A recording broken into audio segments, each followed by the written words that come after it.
on the far side of the moon right now, just see it hanging out there and looking back at the Earth. And Ashley and Caitlin, I know you're back in Canada, but if you happen to be watching too, just wanted to say hi to all you guys. Love you guys, and we'll be heading back your way shortly. Thanks, Jeremy. I hear they are watching, and your family is still here. So thanks for passing that along.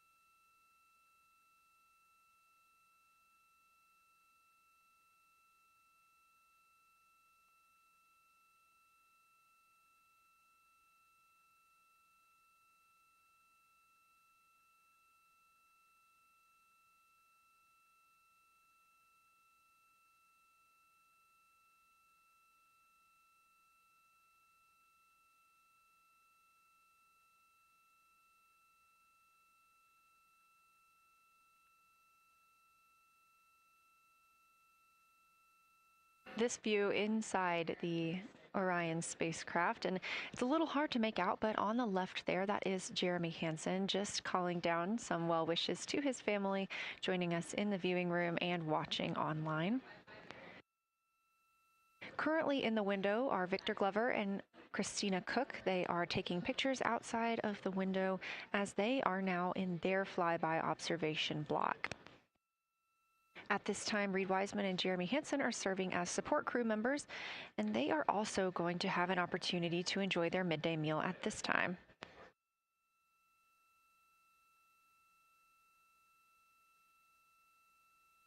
On the lunch menu today for Reed Wiseman and Jeremy Hansen, we have vegetarian chili, salmon croquettes, chicken with peanut sauce, sweet and savory kale, pickled beets, chocolate pudding, barbecued beef brisket, spaghetti and meat sauce, Italian vegetables, butternut squash, candy-coated chocolates, and maybe even a little bit of coffee.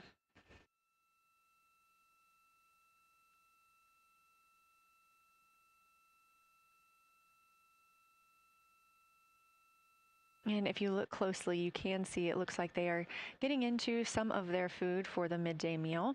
All of the food on the spacecraft is rehydratable. We don't have an option for fresh food as there's not a refrigerated section of the Orion spacecraft. So all of this food can either be rehydrated or eaten straight from the package, just depends on what the food actually is.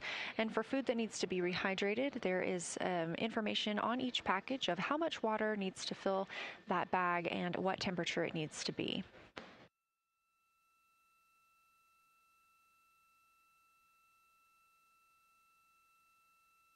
We are now 4 days, 23 hours, and 39 minutes, 40 minutes actually, into the flight of Artemis II, the spacecraft now under 4,500 miles from the moon.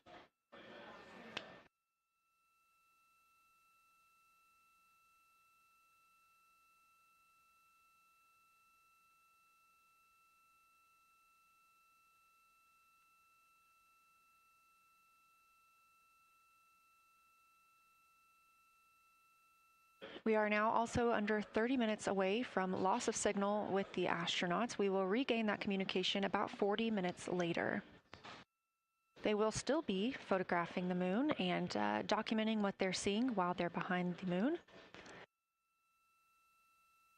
And we especially look forward to potential Earthset and Earthrise views.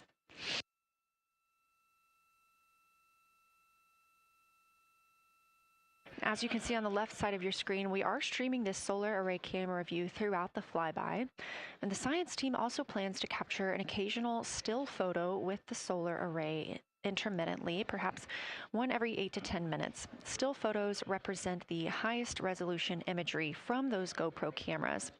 So starting 5 minutes before Earthset and loss of signal, the science team will capture a series of photos, one every 30 seconds, to include Earthset, all the way through 5 minutes after Earthrise and acquisition of signal. In order to capture these frequent photos, the solar array camera that we were streaming will need to switch to time-lapse photo mode. So during this time, the streaming video quality won't be as sharp as you have it right now, but we want to ensure that the science team captures the data that they need during these time frames.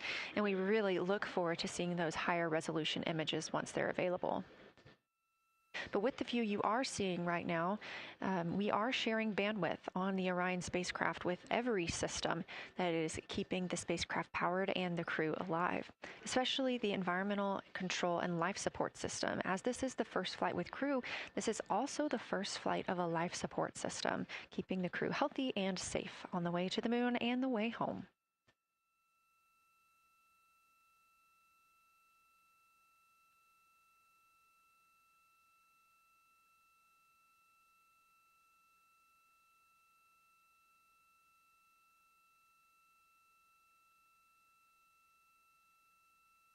On the timeline, we're getting towards the end of the cabin and window team swap period, but it looks like our astronauts, Victor Glover and Christina Cook, are already photographing the moon outside of those windows.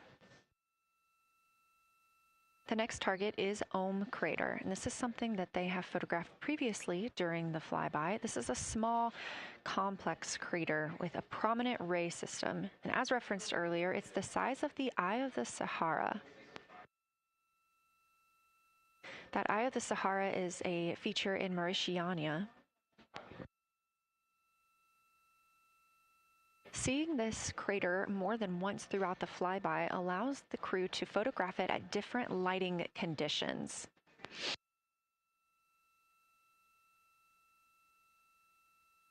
Those different lighting conditions help expose different portions of the target and can help the science team learn a little bit more about how it formed and what it is today.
Again, this view inside the spacecraft as the crew continues photographing the moon outside their windows. They have turned the lights off to allow them to better get photos of the moon, preventing any reflections from coming in from the spacecraft.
We expect the crew to be targeting Ohm Crater for another 6 minutes or so before they move into a discussion of the limb.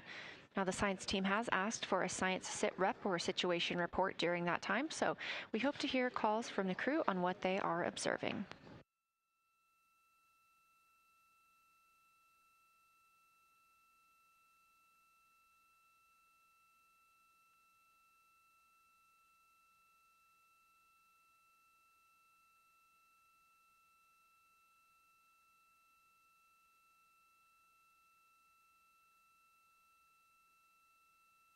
If you've been following along, at the start of the day, we did have much more of the moon visible.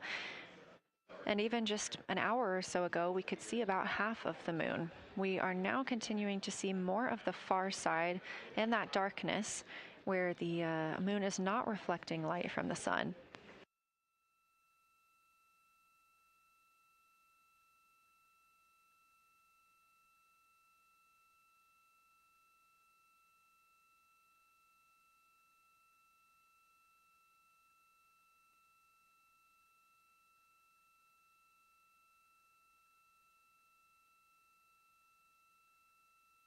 Earlier, we were also able to see some of those darker portions, that old lava flow that we often see on the near side of the moon and that we can all see from Earth.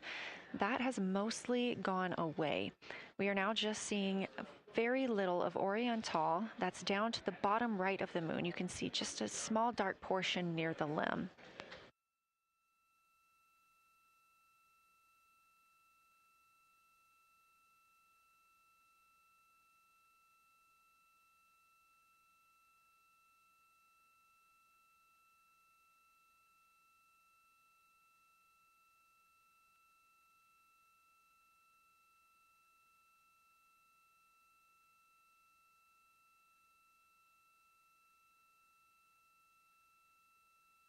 We are now about 18 minutes away from loss of signal with the Orion crew.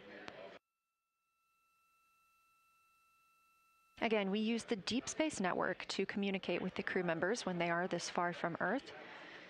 This is the first mission since Apollo when we have had humans on the Deep Space Network.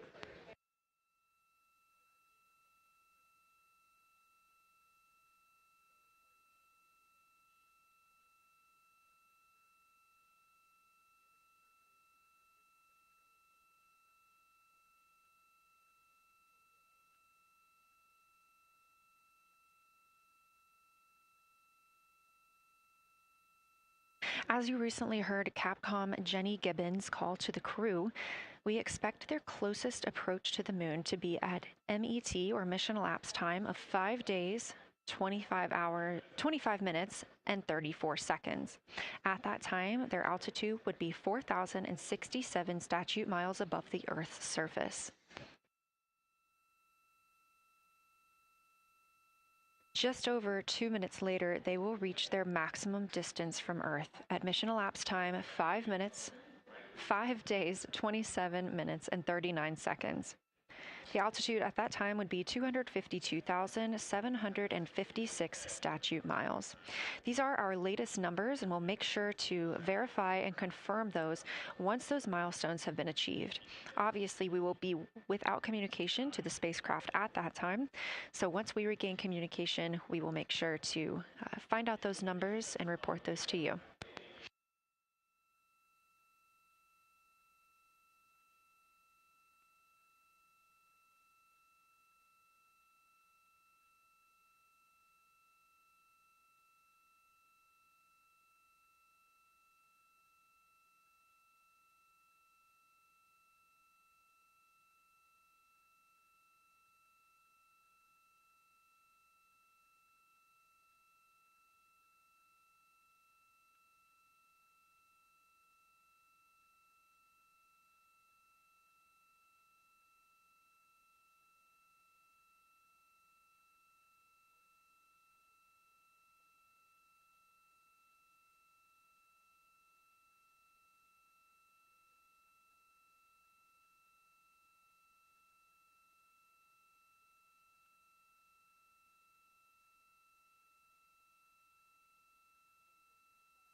Checking in on the lunar targeting package, the crew is now in their discussion of the limb, seeing the limb of the moon, that illuminated part.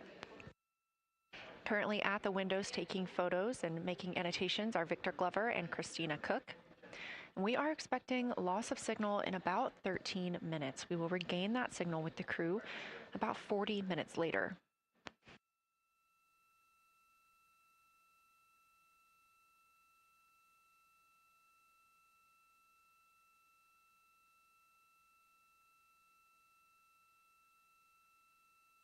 A milestone worth mentioning that this day marks the first time in more than 50 years that humans will observe the moon directly, a critical opportunity to practice how lunar science will be conducted during future Artemis missions.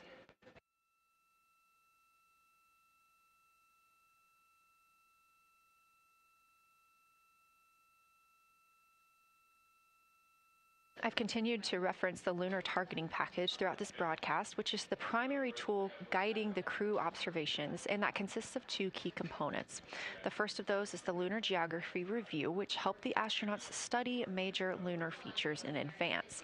That also helped them learn to orient themselves during the flyby. The Lunar Targeting Plan provides a detailed timeline of observation targets, background science context, and specific instructions for the picture the crew should take, and verbal descriptions of what will be helpful to the science team reviewing those pictures later. That's what we've been tracking real time and what the crew is using right now to keep up with their next milestones.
Integrity Houston, 10 minutes till the LOS. We'll take a snappy sit rep from the cabin if you have one.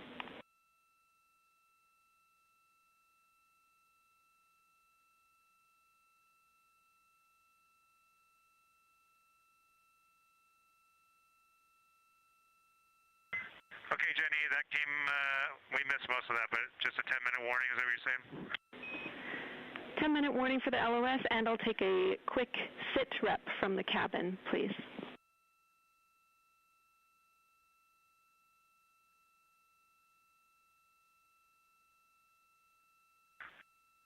All right, cabin is still full of excitement. We've got Christina in window 2, Ike in Victor in window 3. Reed's actually been trying to get some images out of the docking tunnel. We can see the Earth and the moon and part of the moon out of the docking tunnel, which is pretty good. And I'm just grabbing some footage right now with our interior cameras.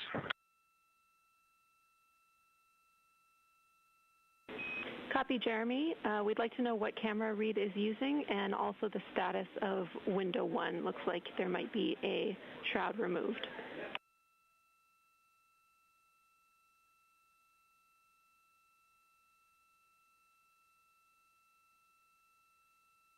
Okay. Reed was using the Z9, and the T-shirt shroud is still on window 1, but we took the camera out of it, so maybe that's what you're noticing. But when I looked in there, I saw a lot of sunlight reflecting around.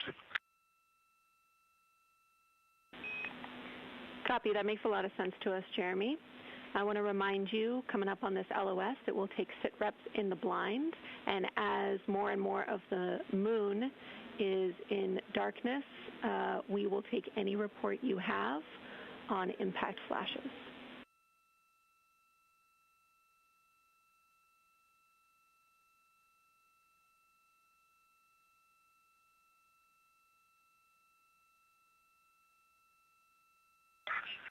All right, Eddie, you have to say again your last. There's a lot of conversation here, and I was on the other side of the cabin, so I missed all of it. Look out for impact flashes, and we'll take sit reps in the blind.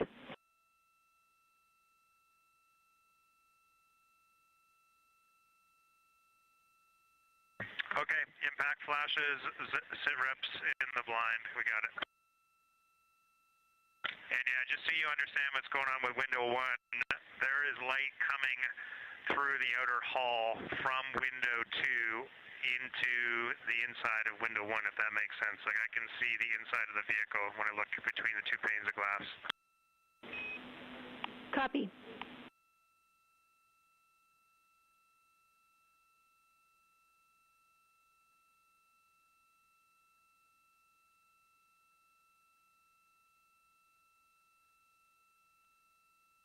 You're getting your first live look at Orion, the moon, and the Earth. Everyone in this picture.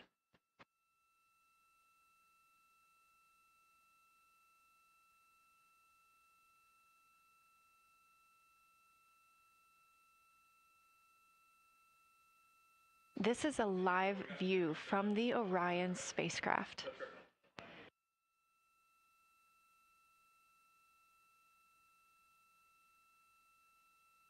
Currently aboard Orion, 4 crew members, Reed Wiseman, Victor Glover, Christina Cook, and Jeremy Hansen. And on the Earth, all of us, all of humanity. You can see the moon is starting to get a little bit dimmer as the astronauts are going to pass behind it. Now 6 minutes and 26 seconds away from that loss of signal. Again, we will be out of communication with them for about 40 minutes until they come around the other side of the moon and we can re-establish contact.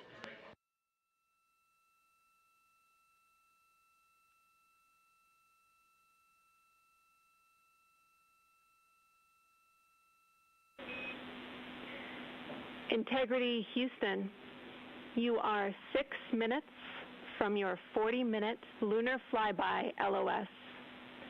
From all of us, it's a privilege to witness you carrying the fire past our farthest reach.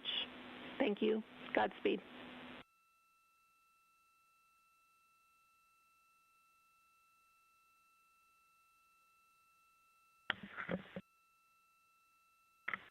Thank you for that, Jenny.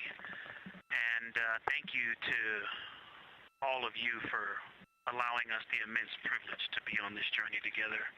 It's quite amazing. And as we go on this journey, thinking about the NASA mission to explore the unknown in air and space, to innovate for the benefit of humanity, and to inspire the world through discovery. And as you've gone along on this journey with us, hopefully we're doing just those things. And as we get close to the nearest point to the moon and farthest point from Earth, as we continue to unlock the mysteries of the cosmos, I would like to remind you of one of the most important mysteries there on Earth, and that's love. Christ said in response to what was the greatest command, that it was to love God with all that you are. And he also, being a great teacher, said the second is equal to it, and that is to love your neighbor as yourself. And so, as we prepare to go out of radio communication, we're still to feel your love from Earth, and to all of you down there on Earth and around Earth, we love you from the moon.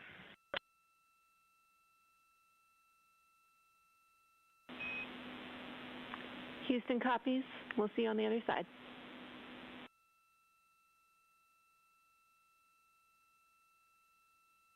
We will see you on the other side.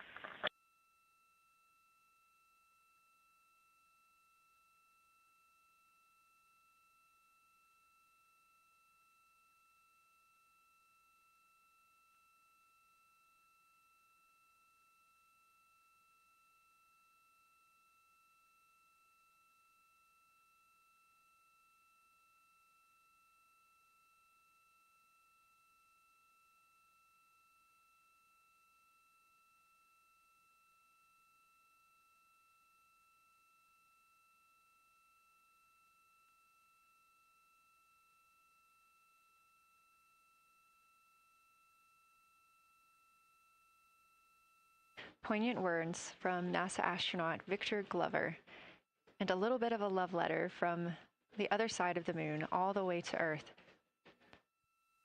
Glover touching on the teachings of Jesus, including to love your neighbor as yourself. We are now less than 3 minutes away from loss of signal with the Orion astronauts. The Artemis II crew will be out of signal for about 40 minutes as they are on the other side of the moon, continuing their work photographing the lunar surface, and they will reemerge, and we will also get this view on the other side.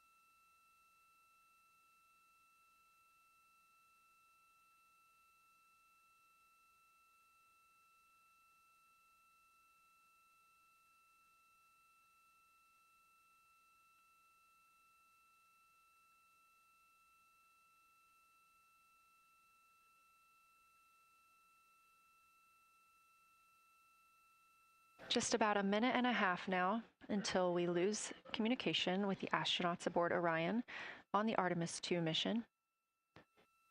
Now 5 days and 6 minutes since their launch on April 1st. Again, we'll be out of communication for about 40 minutes. And this really beautiful view of a crescent moon and a crescent Earth. How great thou art.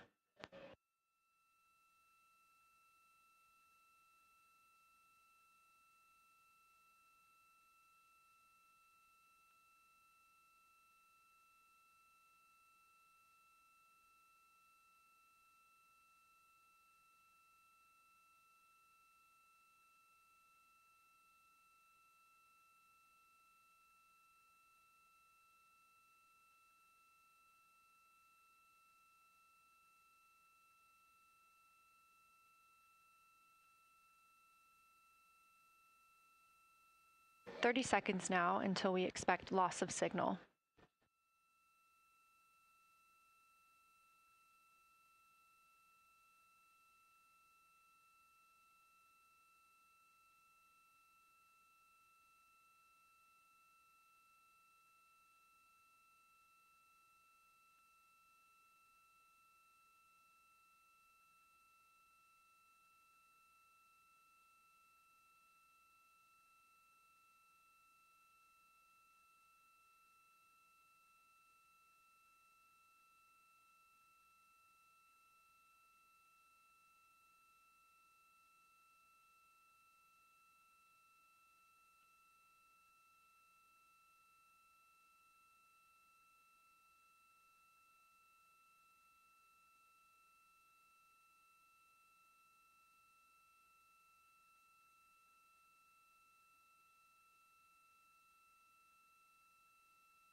And we have confirmation of loss of signal of the Orion spacecraft as it flies behind the moon. We expect to regain communications with them in another approximately 40 minutes.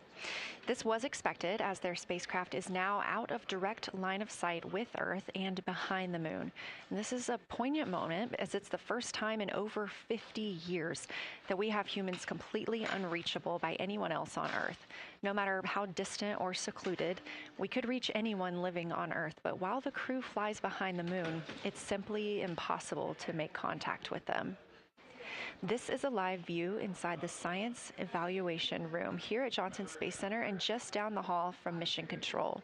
This team has been monitoring the flyby all day as the team has continued capturing targets on the lunar surface. "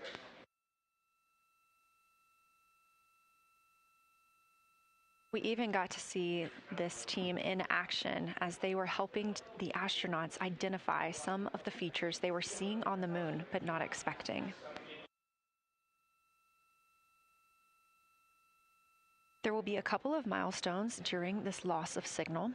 The first will be when the astronauts make their closest approach of the moon at MET 5 days, 25 minutes, and 34 seconds, when we expect they'll be 4,067 statute miles above the lunar surface. Their maximum Earth altitude will be reached just 2 minutes later, at 5 days, 27 minutes, and 39 seconds, when their altitude should be approximately 252,756 statute miles. Once those milestones are reached and we have confirmation, we will report the official numbers.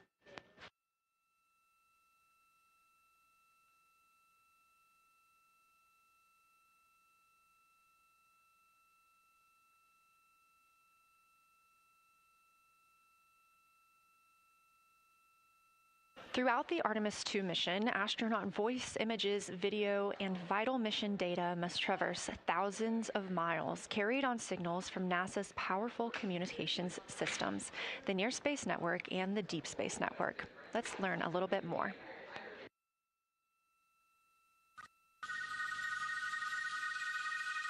NASA's Artemis II will send 4 astronauts around the moon, preparing humanity for a long-term lunar presence and future journeys to Mars. Enabling communication and navigation for this test flight are NASA's Near Space Network and Deep Space Network. With antennas around the world and a fleet of relay satellites, the networks will deliver vital data to and from Earth through all phases of the mission. The networks are seamlessly integrated at NASA's Johnson Space Center in Houston, Texas, where Mission Control coordinates the network handovers. These transfers represent a delicate dance between the 2 networks, exchanging support as the mission shoots toward the moon. On the launch pad and during their early orbit phases, NASA's Orion spacecraft and Space Launch System rocket will rely on communications and tracking services from the Near Space Network. After its translunar injection burn, the Deep Space Network's global array of antennas will serve as Orion's primary communication support during lunar orbit. As the mission journeys farther into space and away from Earth, signal strength weakens and bandwidth is conserved for crew communications.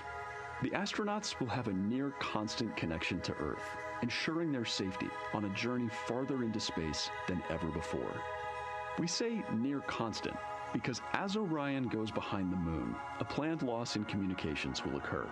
The Deep Space Network will be standing by to reacquire the signal as Orion reappears. The Artemis II mission also provides an opportunity to test new capabilities.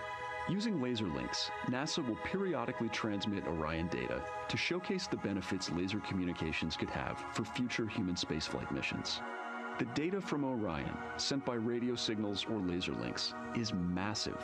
The mission is gathering images, data, and video, while also generating details about mission health and crew voice files. All of that data gets processed here on Earth, where systems compress it for efficiency. In the future, we'll upgrade these systems on Earth so that image and video clarity improve with each moon mission. With the Artemis II test flight, we're evaluating the communications infrastructure that will help carry us into the future as we explore the moon and journey forward to Mars.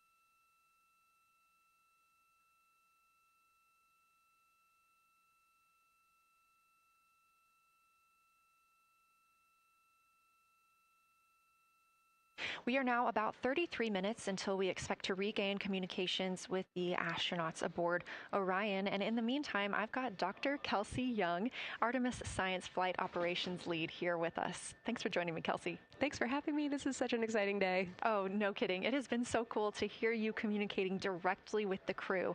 And I know that you have been preparing for this for years, so I am so excited for you and for your team. So just to get into that background a little bit, tell me about your background and what you've been doing on console. My background is as a field geologist. Actually, I studied impact cratering in the field for my PhD, so all these descriptions of impact craters have me just absolutely swooning. How I got into this, though, is, during my PhD, I got an internship at NASA and ultimately never left to integrate science into flight operations. So we developed the Science Officer Console, for which this is the first mission we're supporting. We developed the Science Evaluation Room that's right upstairs, and so it's so gratifying to see this operation structure come to fruition, especially on a day like today. I would have to imagine so. And we've got a great view of the Science Evaluation Room right now. Is there anything that has stood out to your team so far? Absolutely. So as you might have heard in some of the press briefings and content that, we've been putting out, color and albedo were really exciting targets for us. We've heard several amazing color descriptions so far. Just to highlight maybe one of them, we heard about greenish and brownish hues near Aristarchus, which is actually a feature that we can see here from the near side. And those greenish hues could actually tell us something about the volcanic evolution of that area. So you can bet that the science team is going to be prioritizing downlinking those images and the crew audio that we didn't hear that went into those recordings to learn a little bit more. Wow, that is fascinating. I was hearing those colors and very interested just from a personal standpoint, because looking at the moon from, 250,000 miles away, we don't see green or brown. So just hearing that, them being so close and getting to see that, fascinating, and I know very exciting for you. So what are you expecting to see in the upcoming portion of the flyby? The upcoming portion is actually going to be really exciting. So right now, as we speak, while folks in the room are kind of taking their, their stretch breaks and everything, the crew are still hard at work. They still have targets to image and describe during this LOS. But when we come out, the first thing, of course, we're going to hear about is Earthrise. We're really looking forward to hearing about the crew's experience with something that we can connect with and that, Apollo 8 brought us such amazing images from. But then we start to get into describing the Terminator, as well as looking for things like lofted dust, which tell us about the modern lunar environment. Then the vehicle's going to orient away from the moon for an hour and then pivot back for the eclipse observations, which is a whole different set of science observations that we're really looking forward to. It's kind of nice that the crew will get a little break in there, because they have been hitting it hard today with photos and videos and annotations. What are you hoping that the crew sees coming up? Is it that lunar dust? Oh my goodness, that's a hard question to answer. I mean, we've already gotten such great descriptions. I mean, the Terminator seems to just be like one of their favorite things to look at and describe. So I feel like, that was something we were looking forward to. I feel like we've really gotten some great descriptions. So absolutely, I'm looking to the human moment of Earthrise. Lofted dust is an exciting one, and lofted dust will be a target for them in the right around the time of Earthrise, but again in the eclipse period. So I'm really looking forward to seeing. I mean, they've already highlighted just in the course of their flyby so far how the moon has changed, and this is going to be even more dramatic change to go from their end of this kind of lunar illuminated piece of the flyby into the eclipse time frame. And I can tell you they're going to be experiencing a very different moon during that time, and I can't wait to hear what their observations are. Yeah, that's absolutely fascinating, and what an privilege that we get to do that on this mission, because that's not always the case. If we had launched on a different day other than April 1st or 2nd, we wouldn't have gotten to see that eclipse. Is that right? That's correct. April 1st and 2nd. I will say, I was asked a lot in the weeks leading up to the launch, well, what's your favorite day? And my answer truly was, there is no bad day to launch to the moon. We were going to get great science out of it no matter what, but it's a really neat opportunity to, bring the sun into the picture, bring different planetary bodies into the picture while still literally keeping the moon in center stage. Fascinating. So what differences are we looking for at each site? We're hearing a lot of different terms. We're looking at craters. We're looking at mare. What are the differences that you're hoping to see?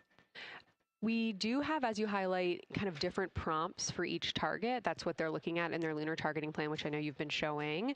And we have even different prompts for the person with the really long lens on the camera versus the people with the unaided eye. And you've heard the crew talk about, oh my goodness, when I go from one to the other, I can really detect different nuances. And that's something that we experienced in simulations, but hearing them actually, see it for real has been really gratifying. But we're looking for different things based on the target. Sometimes we're looking for color. Sometimes we're looking for texture. For the Terminator, we're looking at kind of what texture and morphologies pop out to you and what kind of diversity you see along the Terminator. You've heard, Victor especially make some comments about future impacts for exploration. So already I think that their descriptions in this first part of the flyby have told us something scientifically, but also about future surface missions. Well, it was so interesting to hear Victor talking about he was imagining in his mind's eye being down on the surface and walking around. That was very cool to hear. And when we're thinking about targets, I know some of them are determined based on the launch day because that determines the lunar illumination. So the ones that we're looking at today, how and why were these selected? Such a wonderful question. This really gets at at the heart of some of our really highest priority science questions. Illumination conditions is a big one, right? So, of course, we need the targets that we're interested on the lunar feature to be illuminated by the sun in order to view them. But the timing in which they see them during the flyby enables us to ask different questions. So you heard in the pre-flyby crew conference talking about, well, the same pair, Reed and Jeremy, will get to actually look at Glushko crater twice. And that, looking at it from different illumination angles, allows us to understand that feature better and connect color and albedo with topography and morphology. Then you have other craters where you want to look at it with the sun shining on it obliquely versus straight on, and that tells you something different about the scientific objective that drove the target being on the targeting plan in the first place. We've talked a little bit with the viewers today about what the crew is able to capture in this short time frame of those craters in different lighting conditions. Could take years for something robotic to be able to do based on attitude maneuvers and where the sun is at. So can you just talk a little bit about the importance of having both the robotic operation and having the crew? Absolutely. We definitely don't want to minimize the impact of orbiting spacecraft. Lunar Reconnaissance Orbiter is the one that's often referenced. Data from LRO and its payloads have really been instrumental in getting us, frankly, to this point for Artemis II and future missions. But the human experience, the crew observations that we've already been hearing about, it is such a perfect complement to the orbiting spacecraft data because they are able to have this unique perspective. They are far enough away where they can make these contextual observations. You've already heard it. How many times have we heard the crew and their science sit reps say, if I track this feature from all the way up here in the northern hemisphere down to the southern hemisphere, here are comparisons I can make. That right there is not something we had the ability to do with the Apollo missions, and it allows just literally in the blink of an eye to synthesize observations that it would take, a really significant effort to coordinate with different orbiting platforms, and they're making it like that. Wow. It has been very, very exciting to hear all of their calls so far. And so I've heard they were able to capture every single target so far too. Is that correct? I think that's correct. And I think it's important also to remember that, and I know the science team is anxiously awaiting this, we've been hearing from the crew members who are not at the forward windows, right? Those crew who are, really in the thick of the observations, they are recording minutes-long observations per target on their crew tablets. We will be getting those down starting here in a couple hours, and that's going to contain really meaty science information that we haven't heard live yet, and that's going to form the basis of my conversation with them tomorrow morning, where we're going to have a really deep dive into the science and absolutely nerd out about what they were able to do today. One of the most gratifying things for me today is hearing multiple crew members say, thank you for putting the discussion times in the targeting plan, because when we have had the ability to put multiple brains on a problem, we have elevated each other. And I'm looking forward to them, sleeping on it overnight and then us actually being able to really, truly have an elevated science discourse tomorrow. Well, we're looking forward to it too, and I cannot wait to hear everything that you guys get to learn overnight from some of those audio recordings and just everything that they'll be able to share tomorrow. So, Kelsey, I know you are very busy. You've done a great job today, and thank you so much for joining us for this interview. Thanks for having me. It's such an exciting day. We are now expecting acquisition of signal in about 24 minutes. As a reminder, the Orion spacecraft has flown around the other side of the moon, where they are out of contact with our deep space network.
And we just heard confirmation here in Mission Control Houston that we have reached the closest point of our destination to the moon at MET 5 days, 25 minutes, and 34 seconds.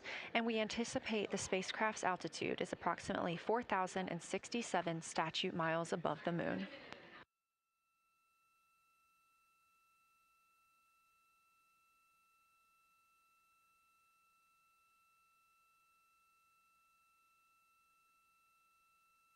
We're continuing to track what the crew is doing while around the other side of the moon. They are continuing to take pictures of the of the moon, the Earth now out of sight. What they are in right now is a crew choice event. The science team has encouraged them to find interesting features on the surface, to take photos of those, and describe why they were interesting. Something else that they'll be looking toward next, just momentarily, will be impact flashes. They've got a few minutes allotted to look at the darkest portions of the moon. They're interested in short-lived flashes on the lunar surface because these would be caused by impact bombardment. After their impact flash targeting, the team is interested in if the crew can see lofted lunar dust. This would only be visible just before Earthrise. Now 20 minutes until we expect to regain communications with integrity and the astronauts for Artemis II.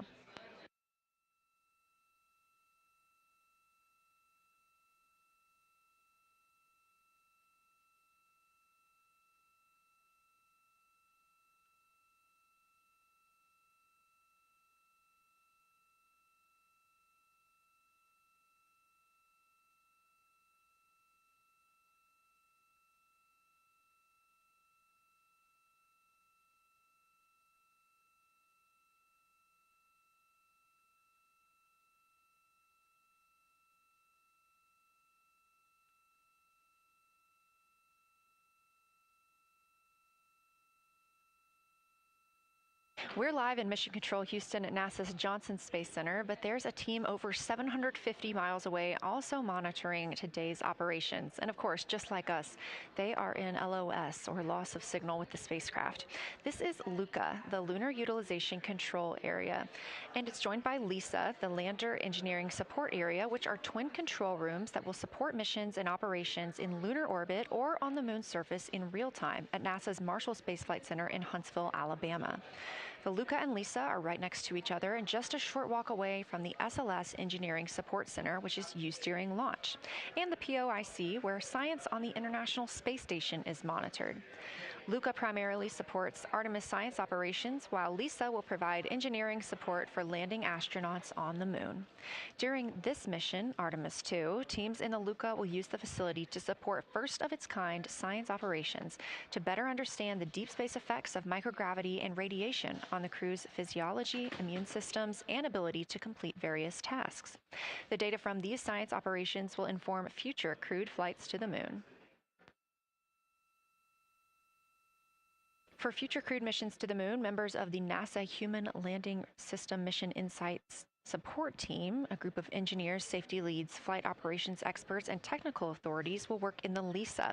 There, they will monitor lander systems in real time and be involved in key decision-making processes throughout the mission. Teams are using the LISA during Artemis II to observe mission operations and using the opportunity to inform and prepare for future crewed landings to the moon's surface.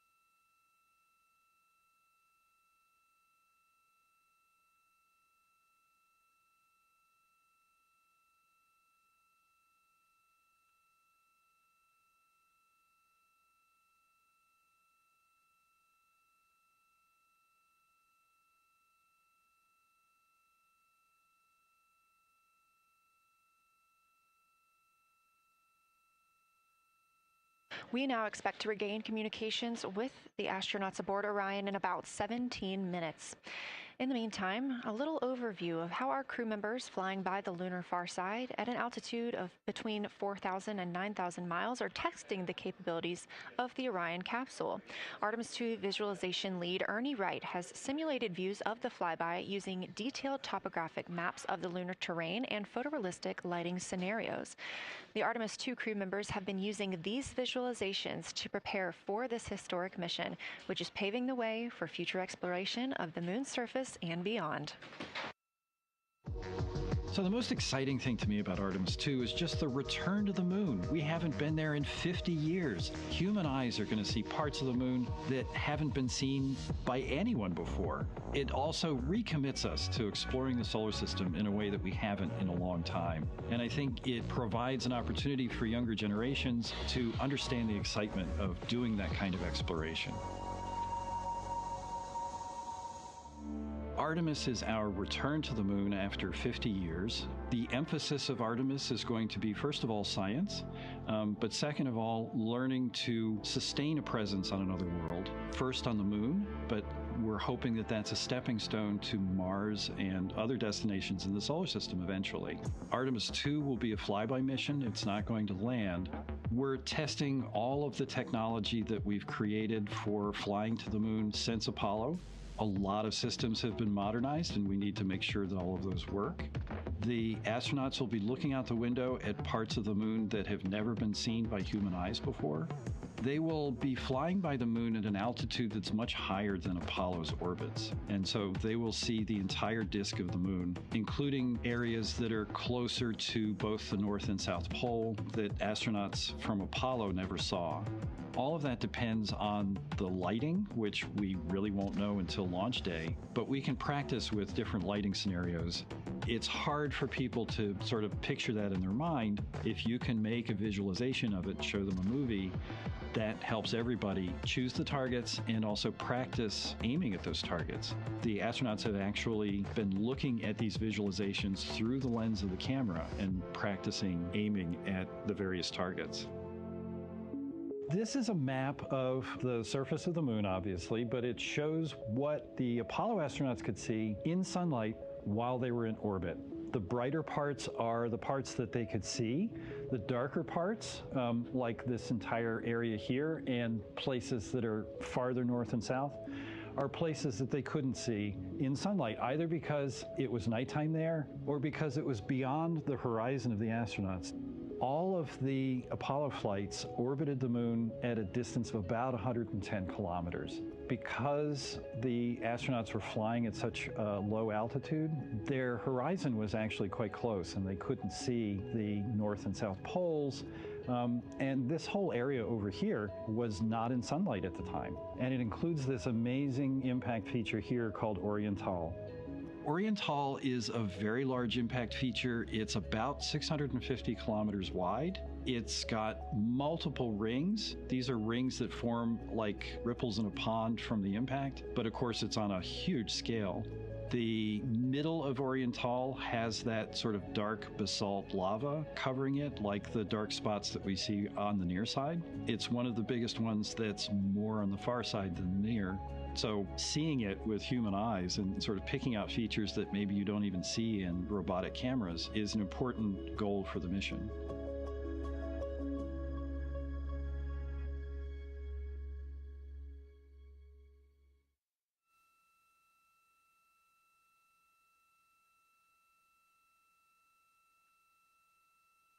This live view in the Science Evaluation Room, or the SIR, here at Johnson Space Center in Houston, Texas, just down the hall from where we're at in the Artemis Mission Control Room. Teams continuing to monitor the flyby.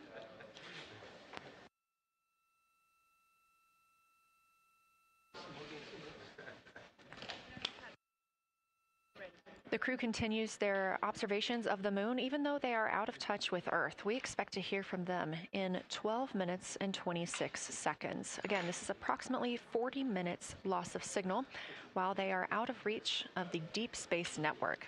Right now, they are imaging or attempting to image lofted lunar dust. Throughout our coverage, we've talked a lot about the science and engineering behind today's lunar flyby, but we also spoke to the crew about what the moon means to them and how they see its place in human history.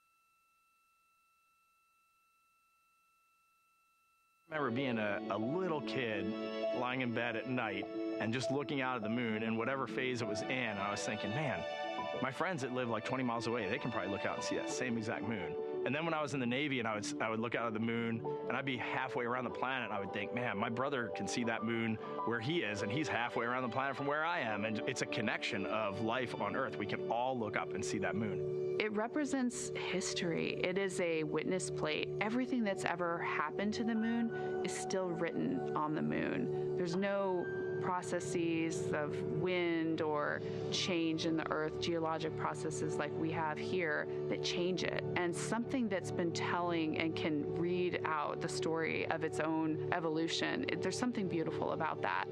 I've also learned from my indigenous mentors that they refer to the moon as grandmother moon. So you've probably heard of Mother Earth. They use grandmother moon because grandmother moon is responsible for the water in their community. The grandmothers, sort of protect the water source, just like the moon moves the water around the planet, affects the tides. It's something that represents something different for each individual culture around the planet.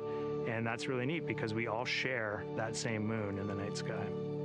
We all have seen the same side of the moon in different lighting conditions our whole lives. And so it seems very familiar to us, but it's also kind of unknown. When we get up close, some of the imagery that we'll get to describe and to share with people will be very unique. And that nature, both of those things being true about this one entity that we all know, just is really special. It's just the epitome of a symbol of both something that's in each of our hearts, but that's also represents exploration and reaching.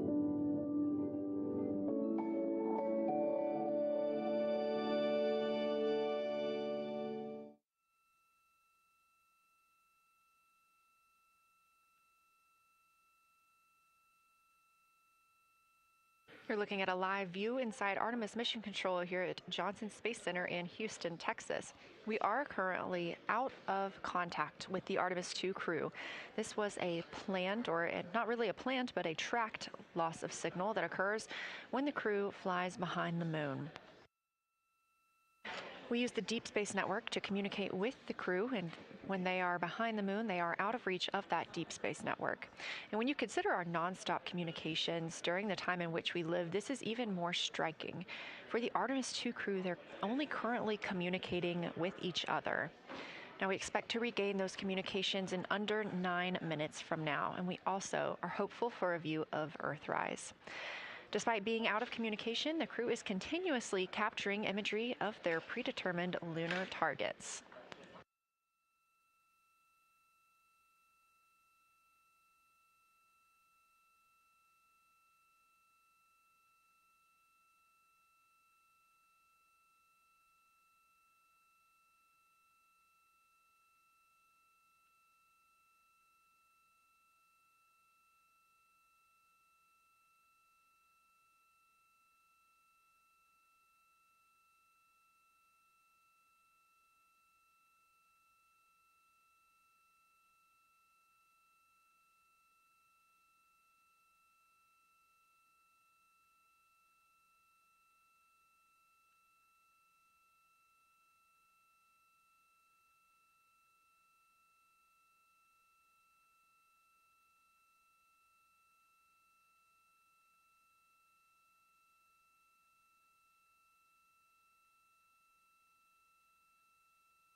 Now about 7 minutes, 25 seconds until we anticipate regaining communications with the Artemis II crew aboard Orion. In the meantime, Artemis II Lunar Science Deputy Lead Marie Henderson is trained these astronauts to capture and document their views of the lunar surface for all of us to enjoy back here on Earth. I cannot wait to hear their voices when they get to the far side of the moon and I can hear them talk about seeing the moon out their window. I try to imagine it now and I tear up thinking about it. Ooh, now I gotta hold on a second. We have human eyeballs connected to wonderfully smart brains our astronaut friends have. They are going to be able to observe the moon in multiple different ways. They can use their eyes, they'll look through their camera and snap pictures, and just looking out the window getting that human experience. But during Apollo, the astronauts were so much closer to the lunar surface. Our astronauts are going to be doing a flyby at a higher altitude, so they're going to be able to see the whole moon as a lunar disk on the lunar far side. That's a brand new, unique perspective that humans haven't been able to look at before. We are doing a lot of lunar geography training with them. They have study sessions and quizzes they can do that are assigned to them. You know, even if you're an astronaut, you still get homework. We actually get in the mock-up. In that enclosed physical space, we have to think through the hardware that they have, the cameras, the computers, their microphones to make these observations. There's 4 windows up front. Through one of those windows, one of our astronauts will be using a Nikon D5 camera with an 80 to 400 millimeter lens. So something that allows them to zoom in really far and actually take more detailed observations of the surface. It's almost like looking through a pair of binoculars as well. It's just like being a geologist out in the field. They're telling us what they're seeing, looking for colors, textures, different morphologies, and comparing the region that we're having them look at to the regions that are around them. We have a science team that is planning the targets that are going to be observed, putting them all on the timeline of how they're going to be observed, and then taking the first look at the data when it comes down. The Apollo astronauts were only on the moon for 300 hours total, and they only went to the equator. That's like going to places that were safer landing sites, and they only saw so little, 300 hours total. And so we have so much more to explore and so much more to learn, and we are the beginning of the next generation that gets to start being a part of these discoveries.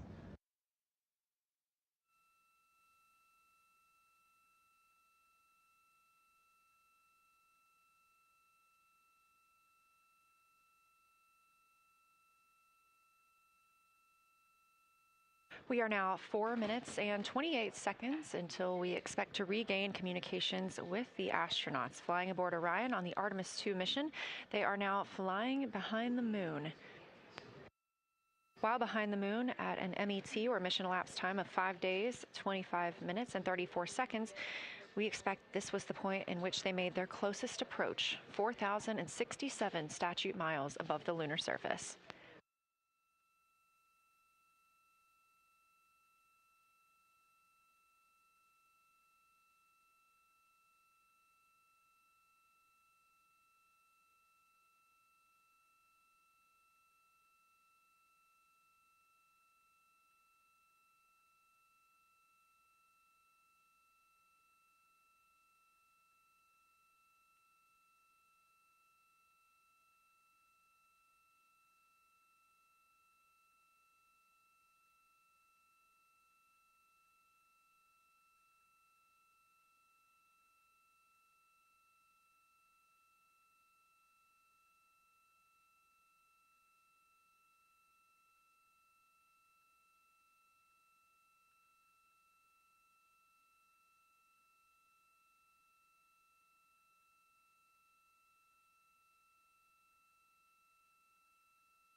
We're live in the Artemis Mission Control Room in Houston, but we are not the only room monitoring today's flyby. As you can see, this is the SIR, the Science Evaluation Room. It's in the same building and just down the hall. It's a multidisciplinary science team supporting the Artemis II crew in real time, including experts in lunar geology, impact cratering, volcanism, polar science, imaging, and visualization. You can see the SIR here. That's the Science Evaluation Room. It's embedded within Mission Control to provide science input during live operations like what we see today. But additionally, the Science Mission Operations Room is a back room that processes data, evaluates imagery, and supports rapid analysis. We also have our science officer, Kelsey Young, here on console today.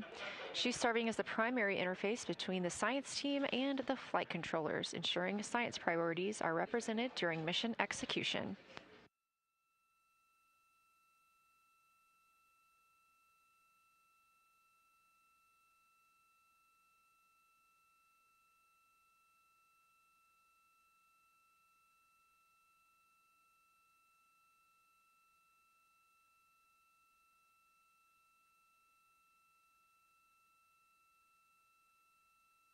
Coming up on 1 minute and 36 seconds until we contact Orion.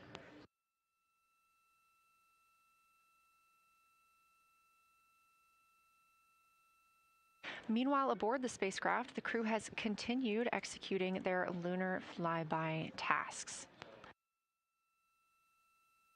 As we discussed earlier today, these activities have been precisely timelined, and this is the fourth of 5 blocks of time during which the crew will be observing the moon from Orion's windows. At this time, pilot Victor Glover and mission specialist Christina Cook are observing the moon at windows 2 and 3. One crew member is in window 2 with a blue shroud over the window, taking photos and using an 80 to 400 millimeter zoom lens, while the other astronaut is in window 3 using their portable computing device, also known as a PCD, to make annotations. And both of those crew members are making audio recordings of what they are seeing. They are wearing headsets connected to their PCDs, and those audio recordings are being sent to the science team tonight. We are not hearing those live. However, we have been hearing quite a lot of great descriptions from the crew who have been serving as the support. Right now, the support team members are Reed Wiseman and Jeremy Hansen. Those team members are providing science sit reps, situation reports, calling down a few times each hour to discuss what they're observing. And even though we're out of contact with them right now, they are still conducting those science sit reps as they'll be available once they come back around the moon. The situation reports include how the crew is positioned, any missed targets, or anything unexpected they saw. They're also including lunar target descriptions, any hardware issues, and their emotions and reactions.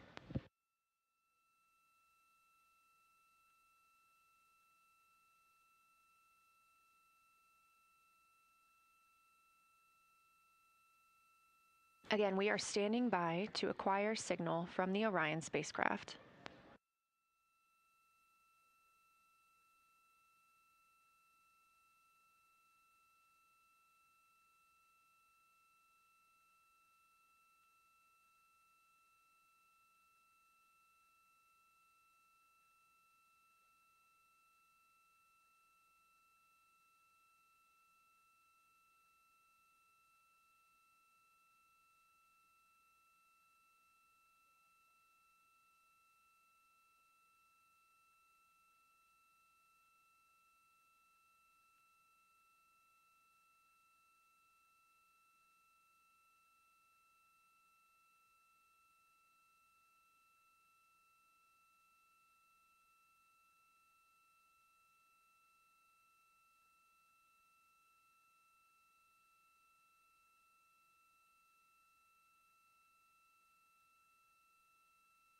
We're in the Artemis Mission Control Room at Johnson Space Center, getting our preliminary contact with Orion, that acquisition of signal coming after a 40-minute loss of signal, during which the crew was flying behind the moon, out of contact with anyone on Earth.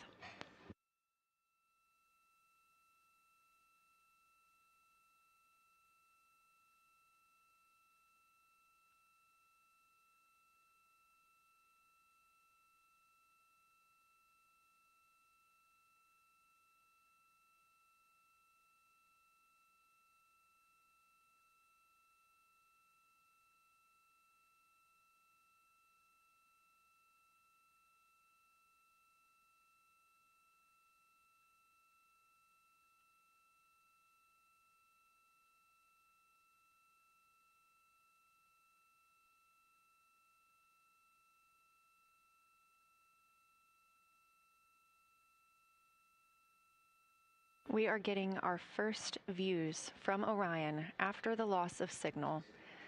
Orion has come back around the other side of the moon, and that little crescent that you see is Earth, over 252,000 miles away.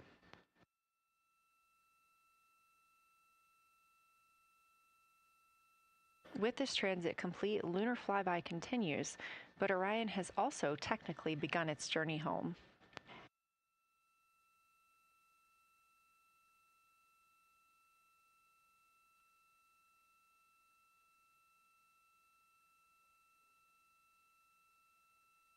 Right now, the crew are getting a few moments to enjoy and take photos of Earthrise for themselves, and we expect to contact them shortly.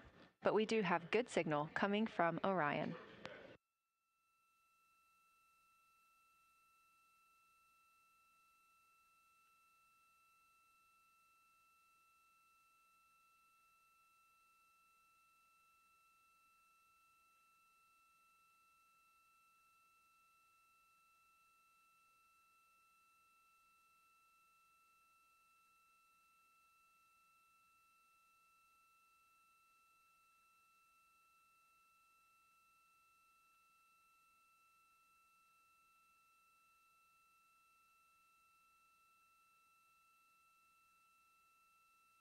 This view from inside the Orion spacecraft, all 4 astronauts now back on the other side of the moon and in contact with us on Earth.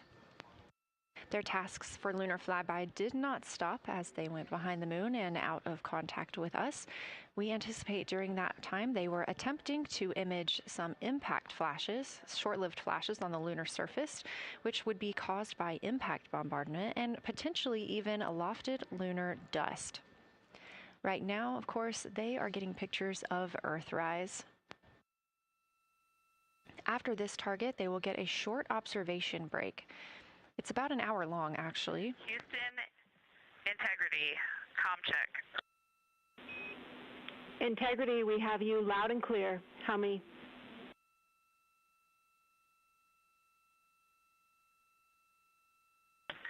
Houston, we have you the same, and it is so great to hear from Earth again.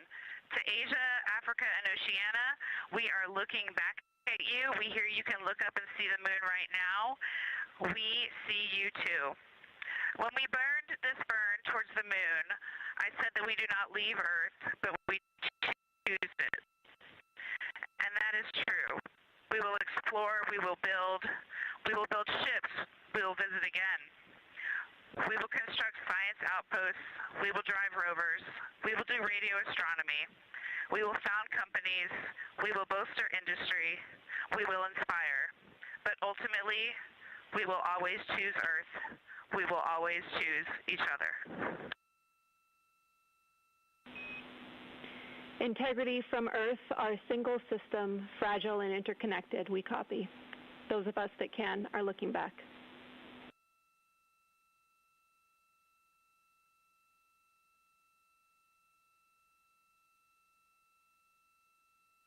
We are happy to say we copy.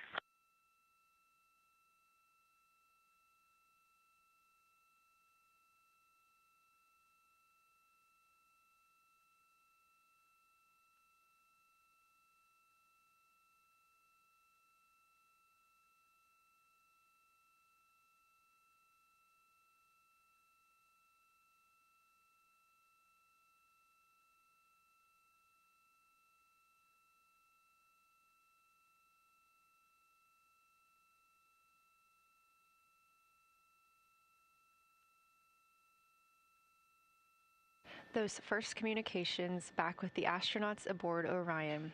Christina Cook calling back to what she said just before translunar injection burn, that with this burn, we do not leave Earth, we choose it. The translunar injection burn served as not only what put them on this trajectory to fly around the moon, but what also committed them to splashing down in the Pacific Ocean on Flight Day 10.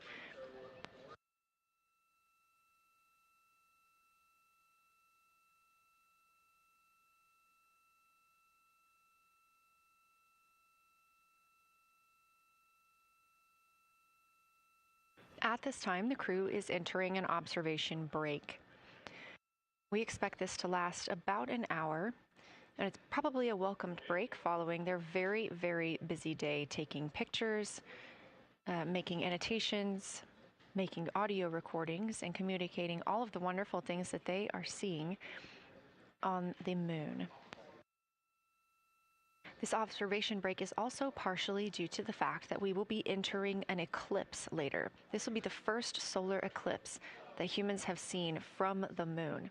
The astronauts will need to wear eclipse glasses for the first 2 minutes until the sun is completely covered by the moon, and then they have additional targets that the science team is hoping that they will photograph. We will have communications with them during that eclipse time frame. Because of that eclipse, Orion's attitude must be changed right now so that its solar arrays are in the sun. This will help it charge the batteries needed to power it through that eclipse time frame. This view on your screen is a visualization. The spacecraft now 4,224 miles away from the moon, and that number will now continue to grow, while the number of distance from Earth, 252,699 miles, will continue to shrink all the way until our crew is back home.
Again, we are MET, mission elapsed time, 5 days and 58 minutes since the launch of Artemis II.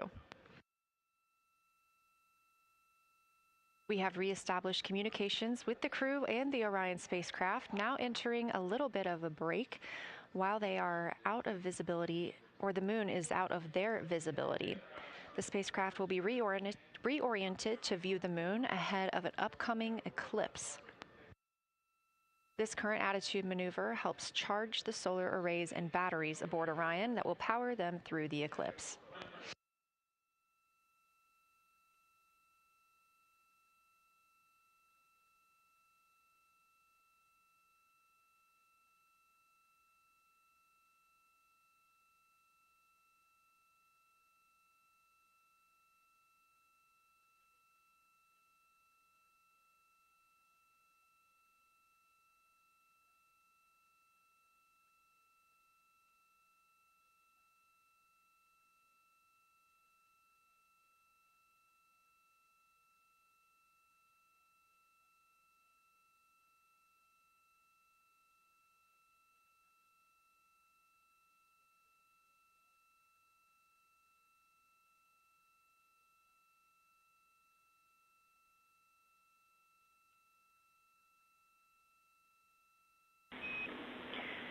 Integrity, Houston. In mission control, all of your flight controllers and your flight director have flipped There are Artemis II patches around. We are earthbound and ready to bring you home.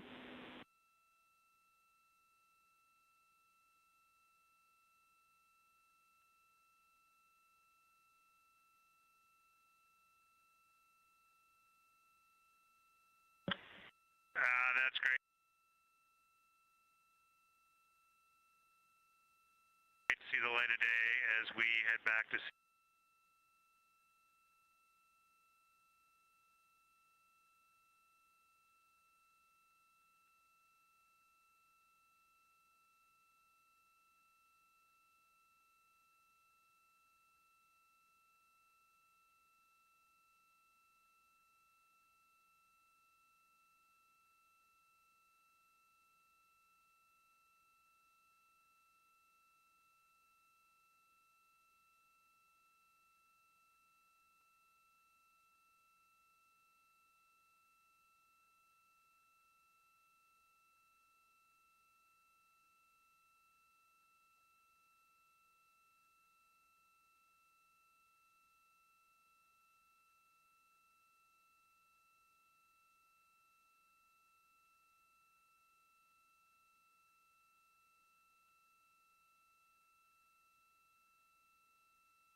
A very special moment just now in Mission Control. Ahead of the crew's flight to Kennedy Space Center and during one of their last sims or simulations here, they visited the Mission Control team in Artemis Mission Control in Houston and brought us each a patch.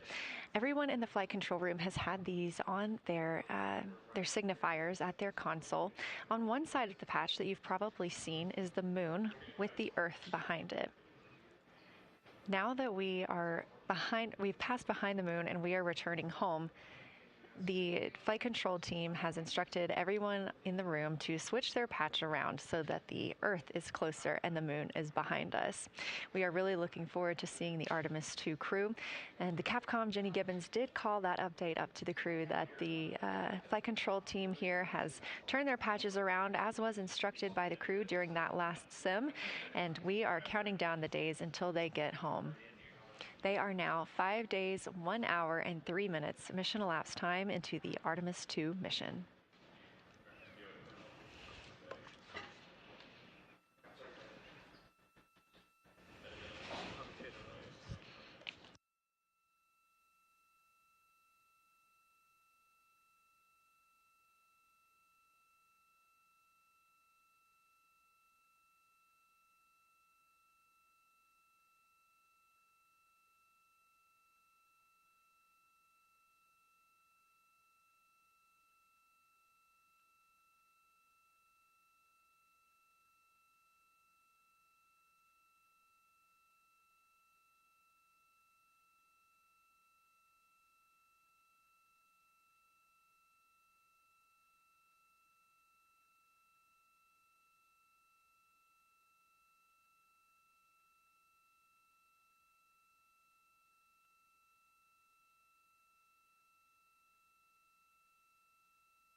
Joining me here in the room, Artemis Mission Control, I have Angela Garcia, Artemis II Science Officer. Thanks for being here, Angela.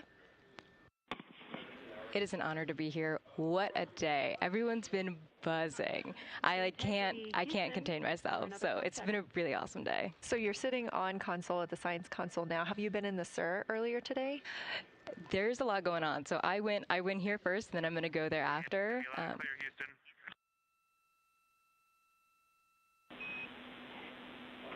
All right, Integrity, we hear you. That was a little clipped, but I think we have a better link now. We experienced some blockage from a solar array. We moved it, and we are in bias tail to sun.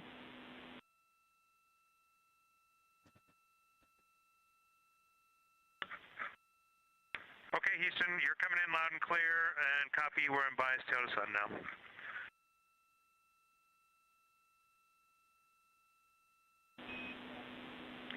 Affirm and Integrity, just so you know, we did not hear your response once we flipped our patches. Jeremy, we heard you call down, but you were clipped, and then we briefly lost comm. Glad we're back.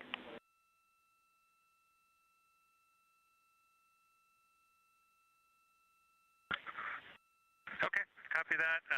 We were just excited that we got to share in that you, the MER, and Mission Control flipped your patches around, and that side of the patch is getting to see the light of day. Thanks for sharing that with us. Our pleasure.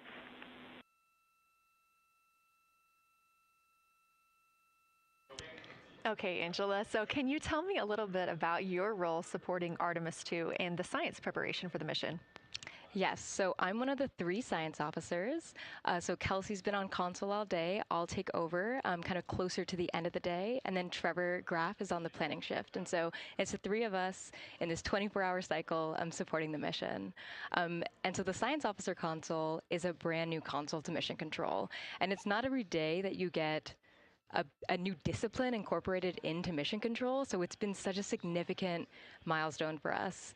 And it's just a testament to like the commitment that the Flight Operations Directorate and NASA have, that they're going to be integrating science and maximizing science throughout Artemis. So it's really exciting. And then the science preparation. So I'm on the operations team, but I'm also on the training team. So all the incredible training and shout outs that you've gotten today, it warms my heart. It warms everybody's heart in the science evaluation room. I promise you that. But so all the classroom training, the field training, the mission simulations, right? We were part of all of it. And, that is what we did to get the crew to be, they are a part of the science team. And they are the forefront, that nice edge. And they're just been doing such a great job today. I know. I imagine that you have to be pretty proud of them. Their reports have been fantastic. So I would like to know a little bit about how you have developed procedures for this crew. What kind of science activities are they carrying out inside the spacecraft? Yeah, so the procedure development has been a unique challenge. I would say the exploration science that we're doing is inherently pretty flexible, and operations is, I'd say, inherently has more structure and rigidity. And so to marry the two and to operationalize the science that we want to get done has been a challenge. But I think we've been able to go through these processes and create good products at the end and have a good plan. And yeah, it's been really great. What was the second part of your question? Just what kind of these science activities that they're performing, which of those have you really had a hand in? Yeah, so a lot of the procedures help organize what the crew is doing in the cabin. And I know we've talked a lot about, what they've been doing, and they've been doing a lot, and it's been a little dark, so I can re-explain what some of those things that they're doing. So the observation blocks are about an hour long, and the crew is organized, the 4 crew members are organized into 2 pairs of 2, the window team and the cabin team. And the lunar targeting package that you've been showing up and that the crew have on their handheld tablets is really the instructions for the window team. So the window team, the 2 crew members are looking out the window. One has the camera with the long lens. One has, they're just looking out the window with their unaided eye, and they're taking these detailed observations. And then halfway in that observation block, they do the window team position position swap. So that's what you've been, what Capcom's been calling out, and they'll switch positions. So each crew member has a chance to have that long lens, and then that's just what the window team is doing. There's also the cabin team where they also have duties that they're doing. We're asking a lot of the crew in this time, and then the cabin team, they have the interior camera and they're taking images inside the cabin.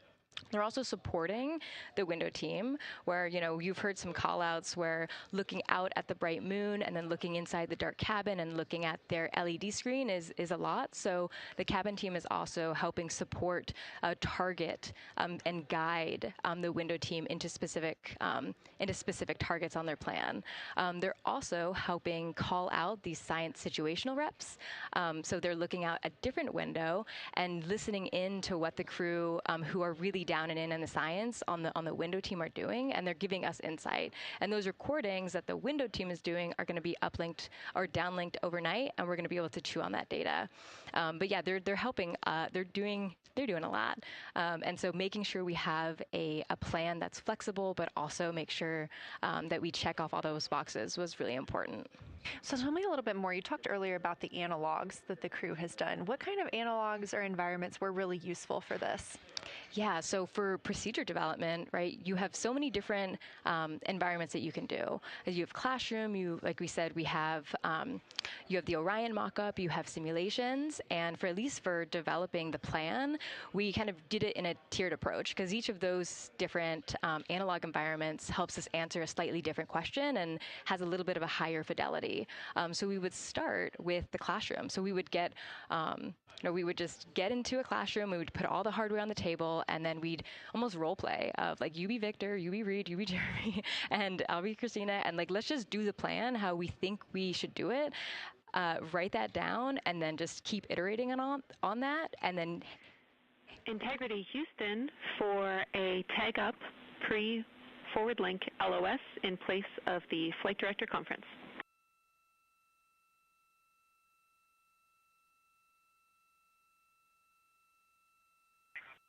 Okay, Jenny, we're ready. All right, crew, I'm going to roll through a couple of topics here. The first two are for timeline. First of all, Reed for your toilet maintenance. It is a shortened toilet maintenance where you do not have to do the oxone changeout. That portion of the procedure is canceled. Victor, you have an HHP stop activity on your timeline. We need you to perform that as scheduled for bandwidth reasons. For your next portion of the flyby, in particular the eclipse, we want to remind you that you can take off the eclipse glasses when the sun sets and you are simply looking at the corona. And then finally, for the D5 with the long or zoom lens, which is set for solar corona, we want to remind you that when you are capturing Earth shine, you will likely have to adjust the exposure. That's all I have for you. Let me know if you have anything for us.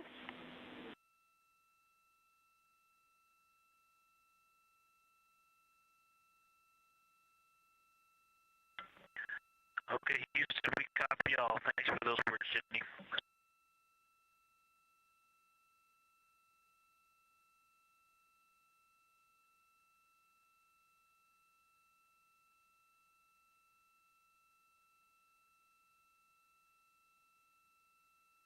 All right, just a quick call up to the crew ahead of a forward link LOS, meaning that we won't be communicating with them, but we will be receiving their communications and data during that time frame. So, Angela, we were talking about analog environments. You were telling me about the classroom and getting in there and pretending who's Victor, who's Reed. Tell me more about this. Yeah, it works pretty well. So you're going to do the plan how you expect it to be, and then once we finalize that plan, we'll give it to a completely new group of people and have them practice it, and then they'll be like, these steps don't make sense, and we'll reiterate on it over and over. Then we'll take it to a higher fidelity environment like the Orion mock-up, and we'll do the same thing because that volume is smaller, the window placement, their seating, what things have we forgotten with this, addition of this environment. And then once we, reiterate on that, we'll take it then, we'll give it to the crew and have them execute off of it during mission simulations. That's the highest fidelity that we can do before we send it to space. So this is the first time we've had to do this because we're a brand new console. And it just sparks so many neurons of like, how are we going to do this for surface missions and integrate this in so many different ways. So excited to have kicked off this process, but there's so much more to come. Fascinating. And I think it was really well thought out too, because each crew member gets an opportunity to do each task. And so you're getting different perspectives and different insights from each crew member, maybe even about the same target, but something that one person sees could be completely different than something another person notices. So we also know that Artemis II has traveled. They're now on their way home, but they traveled farther from the moon than the Apollo missions did. So what makes that vantage point scientifically interesting? Yeah, observations are so fundamental in the scientific toolkit, particularly observations from different perspectives, different scales, and with different techniques. And so we really tried to make the plan to optimize those. There's pros and cons for all those things for this mission. So we really just focused the plan to have all those pros. So in terms of scale, this zoomed out scale, you can learn different things. This different perspectives. So their perspective, as Kelsey talked about, photometry around when they orbit the moon. And then also just their different the different things they're able to observe. Let me talk a little bit about scale, because I think observations at different scales, you can gain a lot of different information. So like, for example, if you were an astronaut on the surface looking at a rock, and you describe at this micro scale. So in training, we kind of talk about observations from micro to macro, or from outcrop to orbit. So looking at a rock at this scale, you can describe its components, you can describe what it's made of and its colors and its minerals, and you're like, okay, and this rock came from this boulder, and it's this part of this boulder, and these are the different things that I'm observing around. It gives me context to this sample, and then you zoom out a little bit more, and you're like, okay, well, I can see that this boulder came from, it rolled from this mountain ridge, or this high ridge feature. And then because I can see the trail that it came from, okay, now let me describe this ridge and different parts in it, and maybe other boulders that I'm seeing. And then you zoom out further of the orbit scale, and you're like, this ridge is a part of this larger crater. So all of those different steps give you different information, and so that's why observations at these different scales and these different perspectives are so important. So this zoomed out kind of far view is this full lunar disk view. It's the full lunar. On Earth, we see the full lunar disk as well, but now we're able to see it on the far side, and we're able to see it, all at the same time, which enables the astronauts to compare very quickly to different parts of the surface. And the color particularly is very compelling, because you can just be able to very quickly compare from 3 different regions. Is it in the same family? Is this actually a little bit different? Compare that to what they see in their orbital data that they have access to on their portable computers, and really just be able to tease out that nuance and information. Yeah, we heard them make a lot of those connections today, and especially the color. We talked with Kelsey about this a little bit, just how exciting it was to hear the browns and greens and things like that. I cannot wait to see those pictures. Yeah. So one last question. We are coming up on the last lunar flyby observation block, and this is when we are going into a solar eclipse. So can you tell me what you're interested in the crew learning during that time frame? Yeah, so the data set. So yes, there's so many things. How to pick one. So I'd say the thing that I'm most interested in seeing is some of their annotations that they're taking. So in this opportunity, it's a very dynamic type of experience, in that we don't normally see this activity. And so being able to have crew observe the solar corona, and then also annotate it in their on their portable computing device is just such a unique thing that humans can give to missions, and also particularly being able to annotate what they're observing while they're talking about it is also unique to being able to have astronauts in orbit as well, because we won't be able to have annotations on the lunar surface because the astronauts will be in suits. They're going to be collecting samples, they're going to be deploying instruments, and so personally, I'm really excited to see some of these annotations and to see how that develops over time, because you've heard a lot of descriptions, and I think when people are describing something that's unique and different, you can interpret it differently. But if you're drawing and you're marking, particularly just going back to like the color provinces, for example, and those boundaries, you know exactly what they meant. And really, I'm just very excited about those annotations. There's been some famous annotations that the Apollo crew have made, particularly about solar coronas and the structures that have, and lofted dust that have given a lot of debate within the scientific community of they're observing this phenomenon, and now it's our job to hypothesize of like why are they observing this, like what is going on. So I think that's just a really cool part of exploration and science, and this beautiful thing that we're about to do. Well, now you've got me excited about the annotations too. I mean, I've been excited about the pictures and the audio, but now don't sleep on the annotations. I am very excited to see these little sketches that they're able to draw out, and we have pictures that they can just draw right on as like this particular thing is different than what we've seen. So I'm excited about that. I'm excited too. Angela Garcia, thank you so much for joining us today, and have a great time tonight on Console. Thank you, and you've been doing a great job, and so excited to see where we go from here. Thank you so much.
Integrity Houston, you have 3 minutes until we go into a forward link LOS. We will be back up with you in about an hour during the eclipse on Madrid.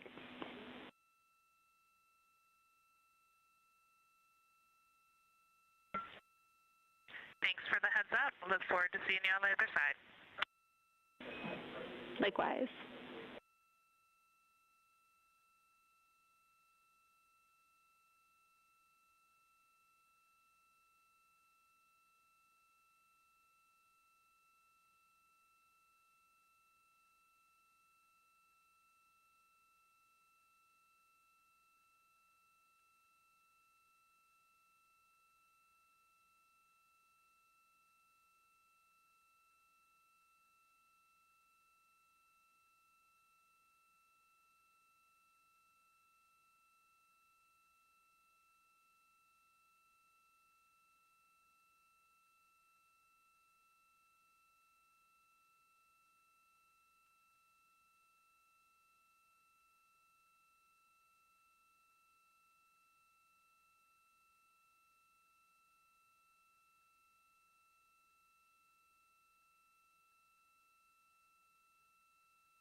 We're live in Artemis Mission Control at Johnson Space Center in Houston, Texas. This a live view from the Orion spacecraft with our Artemis II crew inside.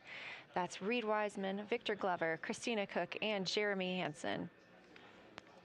We are still live for our lunar flyby coverage. The crew is in a short break while the spacecraft is pivoted away from the moon.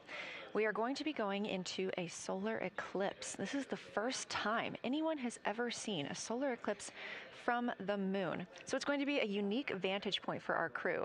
But ahead of heading into that solar eclipse, we need to charge the batteries on the Orion spacecraft. Therefore, we have positioned the solar arrays into the sunlight to allow time for those batteries to charge. We will get back pointed at the moon just in time for that solar eclipse. We are also in a forward link LOS. What that means is essentially we cannot send calls or commands to the crew right now from the ground. However, we clearly get all of their data and communications. The spacecraft is now 4,632 miles away from the moon, and that number will only continue to grow as the distance from Earth shrinks, now 252,523 miles away. Our closest approach to the moon today was approximately 4,067 statute miles in altitude. Our maximum distance from the Earth is suspected to be 252,756 statute miles.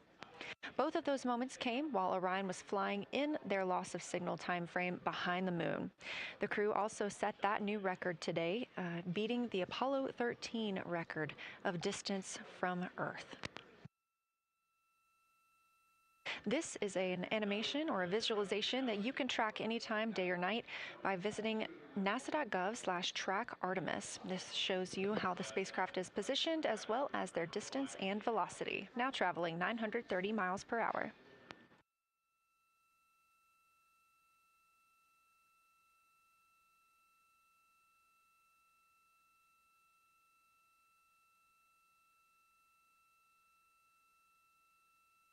During this break in their time today, the crew is working on a couple of other tasks. Some of those include their National Geographic timeline test. National Geographic was selected through a competitive process by NASA to help tell the story of Artemis II. So you've seen the crew with some GoPros inside the cabin, taking videos and pictures, and with other cameras as well. National Geographic plans to leverage its portfolio of media assets, including magazines, social and digital content, and television programming for engagement opportunities. Throughout the flight, the crew has been timelined a little bit each day to film from a shot list provided by National Geographic, and that includes their morning routine, talking with their families, exercising, and just their overall thoughts about the mission. And I cannot wait to see that footage.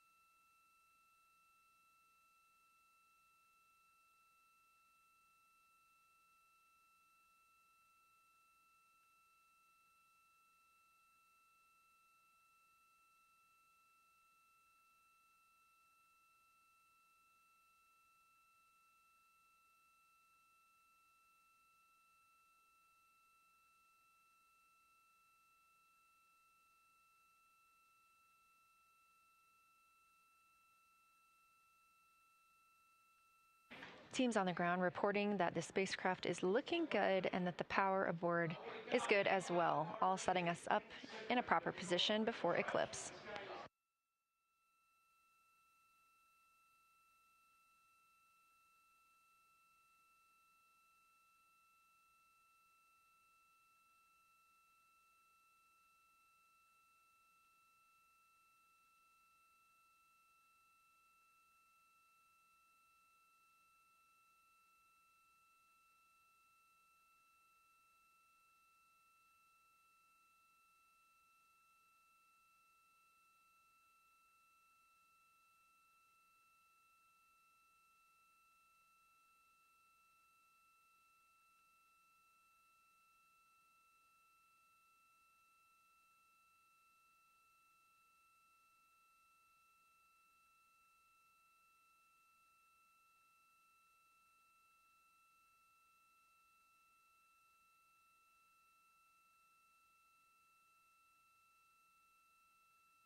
The crew is in a little break during our flyby coverage for today. They will resume their flyby momentarily in about 30 minutes once they get into their observations during that solar eclipse. Now, the moon is our nearest celestial neighbor, orbiting Earth at less than 250,000 miles on average. When our astronauts venture there for future Artemis missions, they'll target landing sites near the lunar South Pole. There, ancient rocks, minerals, and trapped water ice will not only provide resources for human explorers, but they may also contain clues to the formation and evolution of our planet and the solar system. Let's learn more about the lunar South Pole with this video featuring Dr. Kelsey Young, Artemis Science Flight Operations Lead. We learned a lot from the Apollo samples, but we still have a lot left to learn about the moon. The Apollo missions visited only a pretty narrow swath of the moon. All the missions were concentrated near the near-side equator. Really interesting and really critical insights were unlocked with the Apollo samples, but we have so many questions still to answer about the moon and the evolution of the moon. And liftoff of Artemis I. We rise together, back to the moon and beyond. NASA's Artemis missions are NASA's plan to send people to the surface of the moon. We'll be sending people and roving assets and scientific equipment to, among other things, answer a lot of really compelling science questions. Scientists have a lot to learn about the moon. It's our nearest celestial neighbor here to Earth, so what the moon has experienced, we've experienced. Except here on Earth, we have things like plate tectonics, oceans, forests, people that erase the rock record. Whereas on the moon, that whole record of our planet's history, of the moon's history, is just kind of waiting there at the surface for us to explore. The South Pole, which is where Artemis missions are going to target, is specifically interesting for a couple key reasons. We think there are volatiles at the South Pole of the moon that are not present near the equator. Things like water and water ice that are trapped in the lunar regolith, which basically just means lunar soil, that can easily become untrapped from that lunar regolith, and scientists can scoop up and study for return to Earth. The lunar South Pole is a really exciting scientific target, and it also comes with some challenges for operating. For example, the lighting environment will change drastically within the course of one mission, and even over sometimes the course of one spacewalk. So preparing the crew members, preparing the hardware that we're sending to the moon, and preparing the mission control teams is really, really important. The South Pole Aitken Basin is particularly exciting. We think it's one of the oldest and largest impact basins in the solar system. And if we can get the right rock from the South Pole Aitken Basin and bring it back to our labs here on Earth, we can use that sample to constrain the entire evolution of our solar system and really understand the timing of how the moon and our planet and the entire solar system evolved.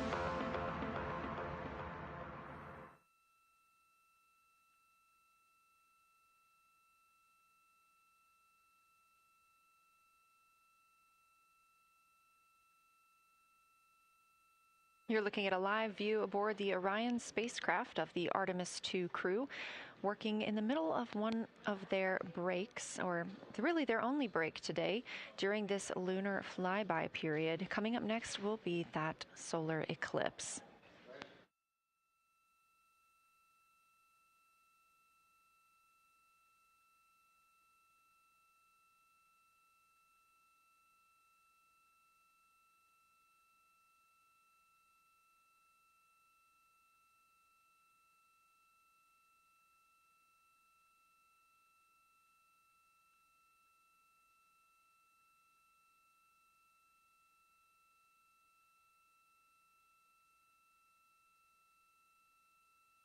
Throughout the Artemis II mission, and of course throughout today, you've likely heard the crew being called with the name Integrity. The Artemis II crew members named their Orion spacecraft Integrity during a news conference September 24th, 2025. The name Integrity embodies the foundation of trust, respect, candor, and humility across the crew and the many engineers, technicians, scientists, planners, and dreamers required for mission success. They said this name is also a nod to the extensive integrated effort from the more than 300,000 spacecraft components to the thousands of people across the world that must come together to venture to the moon and back, inspire the world, and set the course for a long-term presence at the moon. The crew also said that integrity is rooted in a shared core value of NASA, the agency's astronaut office, and the CSA, the Canadian Space Agency.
We are 5 days, 1 hour, and 38 minutes mission elapsed time into Artemis II.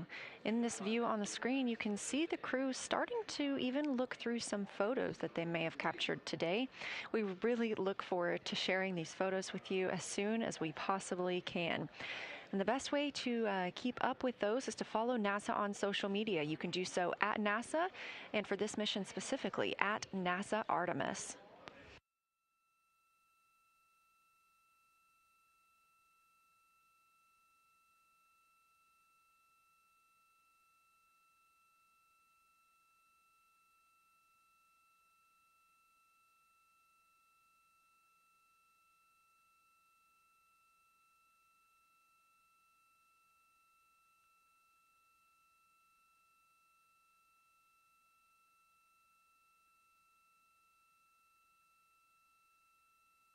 Again, we are in a forward link LOS, or forward link loss of signal with the crew, meaning that we're not able to communicate or send any commands to them right now as they were.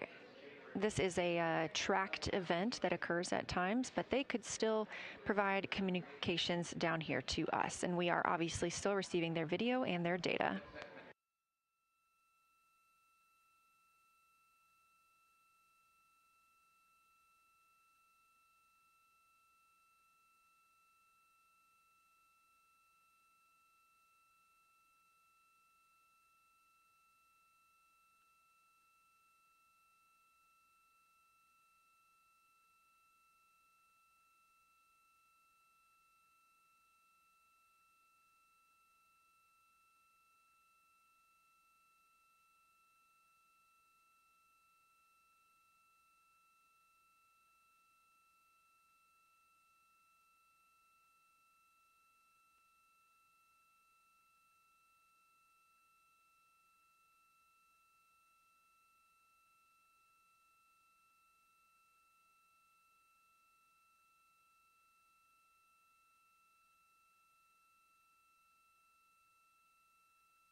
Houston integrity in the blind. High priority PAO activities on Reed's timeline are on PCD1 in a folder imagery for downlink, and then high priority standby imagery for downlink, and then lunar flyby for PAO, and then high priority PAO. Thank you.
This is Artemis Mission Control. You heard Reed Wiseman, commander of the Artemis II mission aboard Orion, make a call in the blind. This means he knows we cannot call back and that he knows we may not receive his call. However, we have good communications with the spacecraft. They just cannot hear from us right now due to a forward link loss of signal. Again, we were tracking that this would occur, and we will regain that momentarily. But that call that came down from Wiseman mentioned some imagery, so we are very much looking forward to getting pictures taken from the moon today. Again, to see those images, make sure you follow NASA on our social media at NASA and at NASA Artemis.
The view on your screen right now is an animation. This is called Arrow, or Artemis Real-Time Orbit website. You can visit this for yourself at nasa.gov/trackartemis, and you can watch as we continue to grow closer to Earth and farther away from the moon. It's all seemed to happen so fast so far, and we're coming up on splashdown now in 3 days, 23 hours and 31 minutes.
This is Artemis Mission Control. We are in a forward link LOS with the spacecraft. We're not able to send commands or communications to them right now. However, they could send them to us, and we do get spacecraft data. This is tracked as we are on the Deep Space Network. This is the network that we use to communicate with the spacecraft now that we are so far from Earth, over 252,000 miles. We are still in our lunar flyby coverage. The crew still have a very important and very exciting flyby milestone coming up when they will see a solar eclipse from the moon, the first humans to ever do so.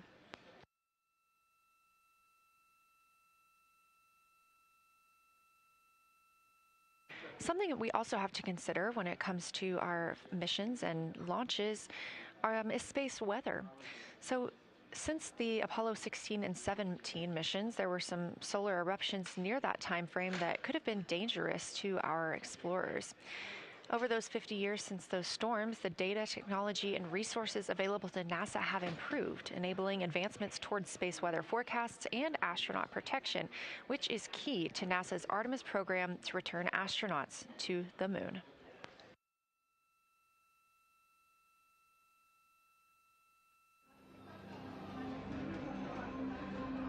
Across our planet, billions of people depend on the invisible networks that connect us to space.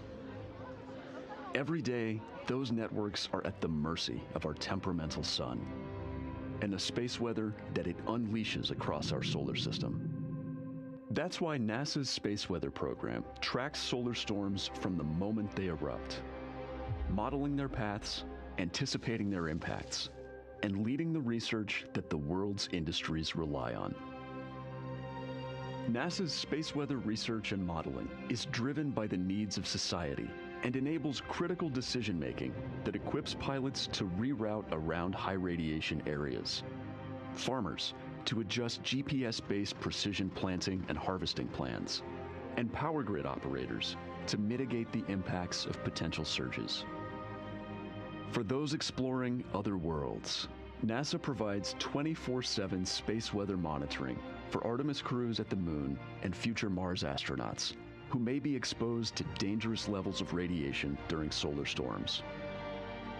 Whether you're a pilot or a passenger, a farmer or a consumer, a power grid operator or energy customer, a satellite controller or GPS user, space weather impacts us all.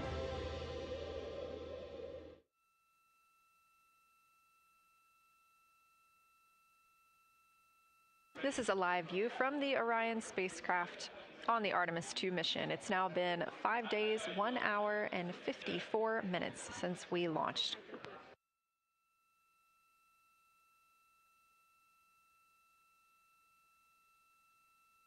We are still in our flyby coverage, and the crew is on a short break right now as we have changed the attitude of the spacecraft to help charge the batteries aboard. We use the solar arrays to gather energy from the sun and store it in the batteries. That way, when we are not in the sunlight, we have those batteries to continue powering Orion.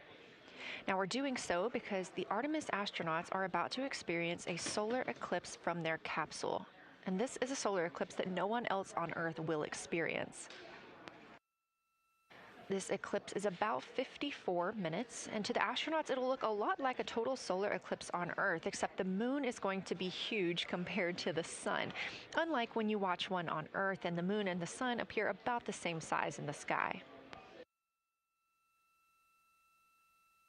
We're interested to learn if they see the outer corona when the sun is fully obscured by the moon. And because of how big the moon will be from their perspective, the total phase of the eclipse will last nearly an hour. The astronauts will see a partial solar eclipse as the moon covers and uncovers the sun, which is before and after totality. So, much like us on Earth, they will have eclipse glasses so they can safely view that portion. The astronauts will also be using cameras to capture images of the corona during the eclipse.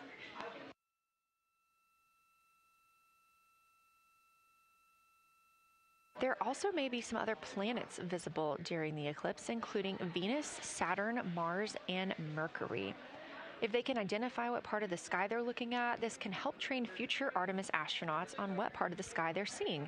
This provides useful knowledge in challenging situations when they may need to rely on that information instead of instruments for navigation and orientation.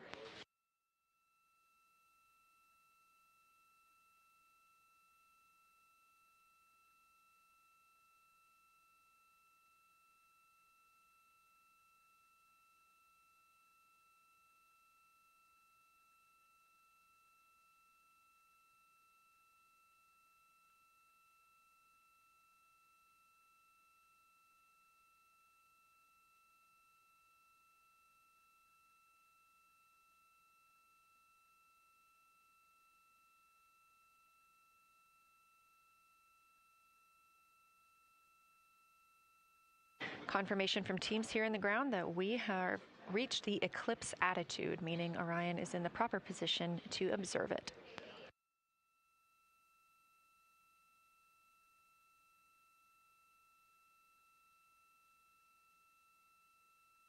The astronauts' break during this observation period is now over, and we are resuming their lunar flyby observations. The first of these is sunset. This is the solar corona that we'll be looking for. It's the outer atmosphere of the sun. The science team is also interested in if the astronauts can see polar plumes. These are thin streamers that project from the sun's north and south poles. Additionally, they're interested in seeing if the crew can witness coronal loops. These are arcs close to the sun's surface. And something else that we've previously mentioned is lunar dust. This is dust from the moon that is lofted above the lunar surface and illuminated by the sun. It was reported visible by Apollo astronauts.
You're getting a live look from Orion as the crew observes a solar eclipse from the moon.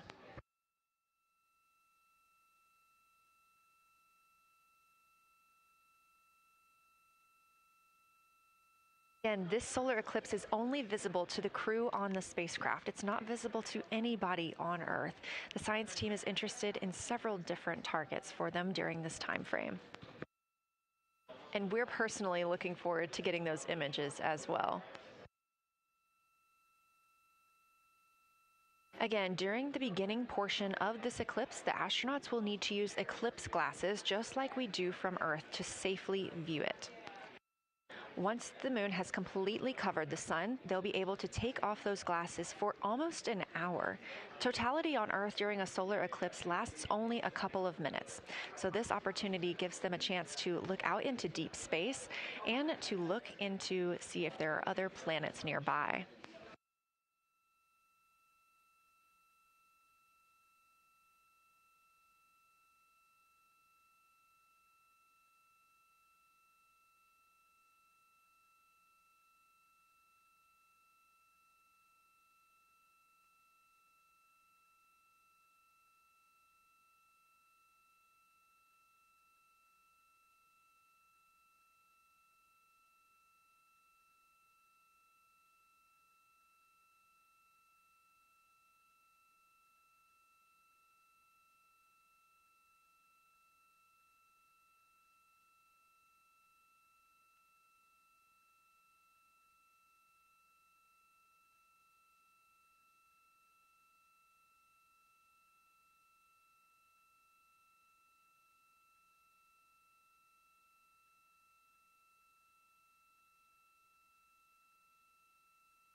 What you're seeing right now is the solar corona. That's the outer atmosphere of the sun. And the science team is very interested in any images that the crew can capture of this. They're hoping that they'll take pictures and describe the visibility, color, and shape of the solar corona as a whole and its substructures, those plumes and streamers.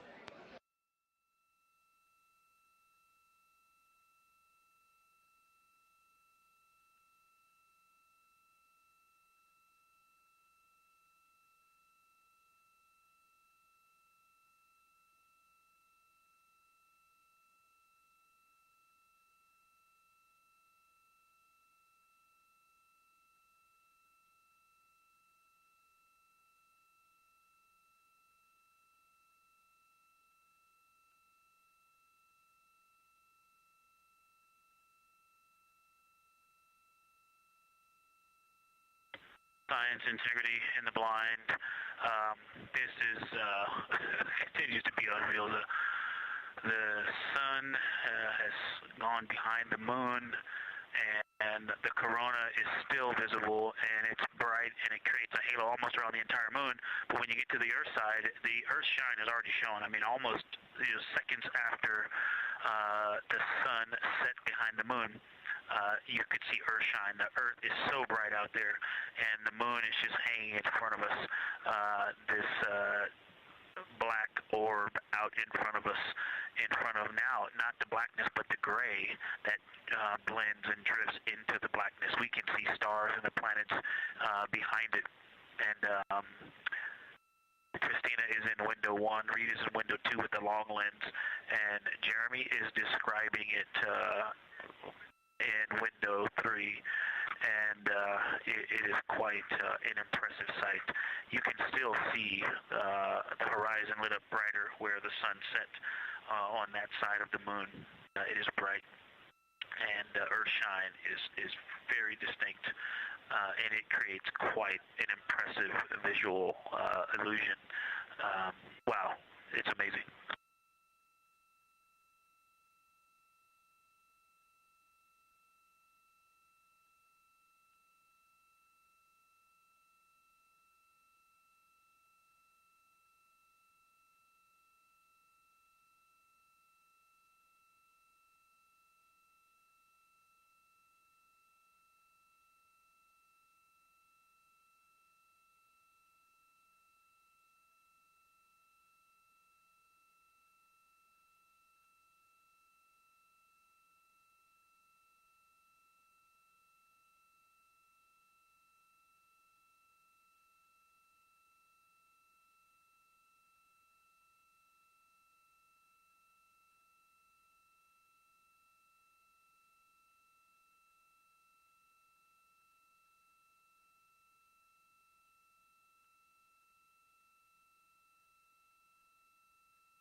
Again, you're looking at a live view from the Orion spacecraft on the Artemis II mission. Orion is now 252,125 miles away from us all on Earth. We're here in the Artemis Mission Control Room in Houston, Texas, and what you had just before we lost that view quickly was the corona of the sun peeking around the moon as the astronauts are entering a solar eclipse for this portion of the lunar flyby. We're now over 5,500 statute miles from the moon. That closest approach today was just about 4,067 statute miles away.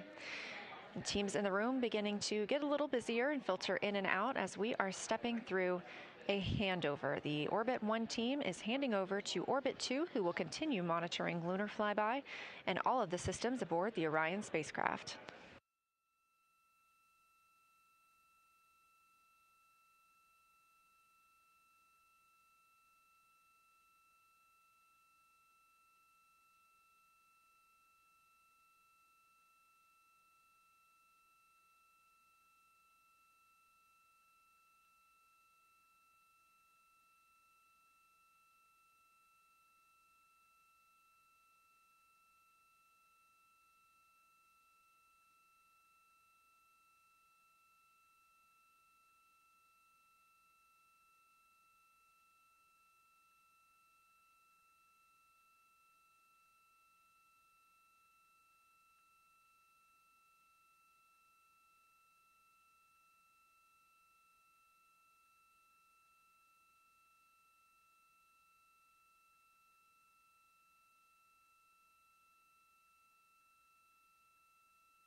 You're getting your last few views of the solar corona as the moon begins to take center stage and completely cover the sun.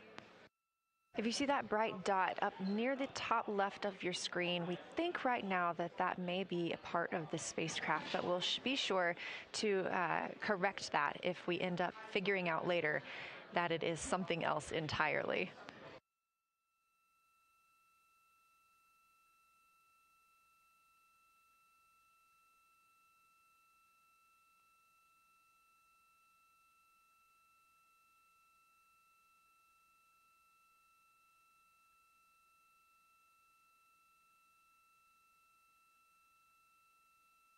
It has been an absolute honor to join you here today for the lunar flyby of Artemis II, the first time humans have flown by the moon in over 50 years.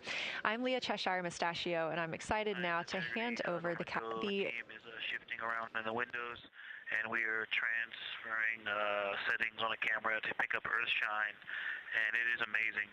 The brightness where the sunset is still bright. I think there may still be corona visible, but that part of the horizon is still lit brighter, and you still have a distinct Earth shine.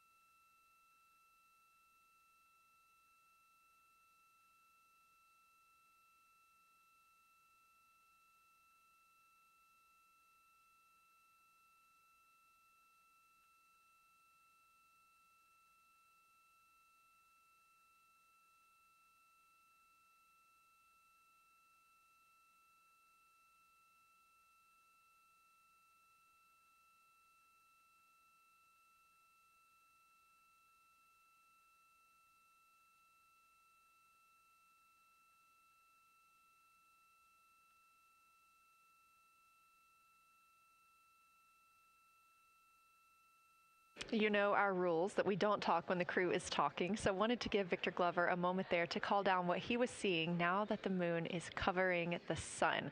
A really amazing time during today's lunar flyby. Again, thank you so much for letting us help tell this story today. I am Leah Cheshire Mustachio, handing it over to my friend Anna Schneider at the PAO console as the Orbit 2 team comes to join us. So thank you so much, and I hope you all enjoy tonight. Anna, you can take it away. Thank you so much, Leah, and it's been a joy listening to your coverage over the last several hours. So as you mentioned, the Orbit 2 team of flight controllers is currently making their way on console and completing a shift handover with the Orbit 1 team of flight controllers. The Orbit 2 team tonight will be led by Flight Director Diane Daly, and she is currently handing over with the Orbit 1 flight director there on your screen, who was Flight Director Jeff Radigan.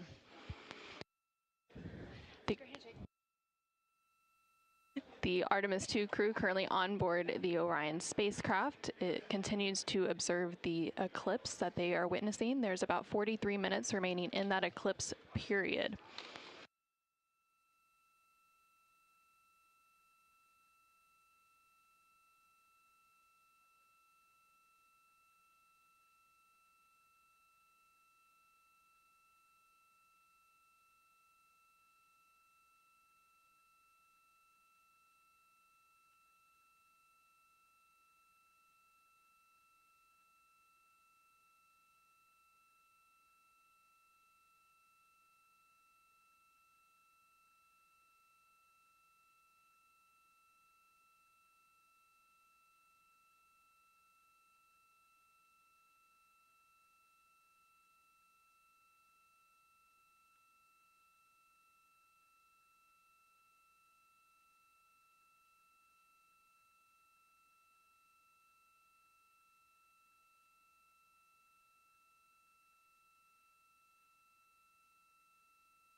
This is Artemis Mission Control. You are currently seeing a live view of the solar array wing cameras on the Orion spacecraft. We spoke with our science team, and they did determine that that dot in the distance is Venus.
science integrity. Let's see, not a huge change in here, just an update. The camera settings for Earthshine are challenging. This one's challenging to capture. What we're seeing, we're just not picking up on the cameras. And after all of the amazing sights that we saw earlier, we just went sci-fi. This has, it just looks unreal. You can see the surface of the moon between, I guess, the Earthshine. I guess Earthshine. You can actually see a majority of the moon. It is the strangest looking thing that you can see so much on the surface.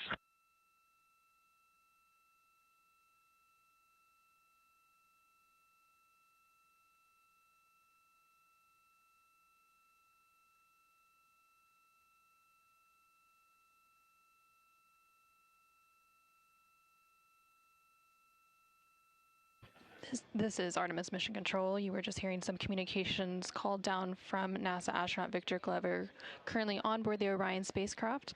They are currently observing an eclipse. There's about 39 minutes remaining in that eclipse period. Currently, we are in a forward link LOS, or loss of signal, so the crew can communicate down with... He's seen 2 meteors, science.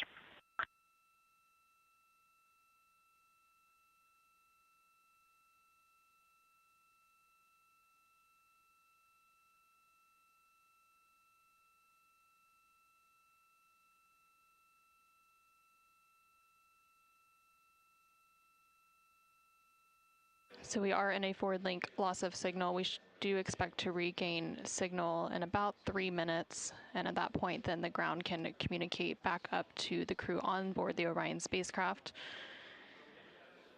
In the meantime, the crew can continue to communicate down to the ground. The ground is just unable to respond, so they are continuing to provide some science observations during this eclipse period. They've made some comments about Earthshine, which is the sunlight reflected from Earth when they come around towards the moon's near side late in this flyby window.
integrity in the blind. The glow around the moon is beginning to become a little bit more even. It's not so much distinct just where the sun set on the moon's horizon as we're flying through this trajectory, and then the sun's going to come up out of the other side. I think it's we're starting to see the glow around the moon get balanced out. I still see Earth shine, and the Earth is very bright out there.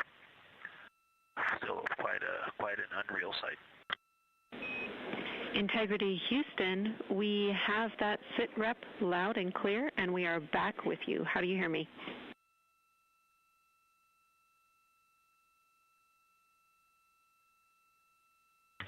Hey Jenny, we have you loud and clear, thanks.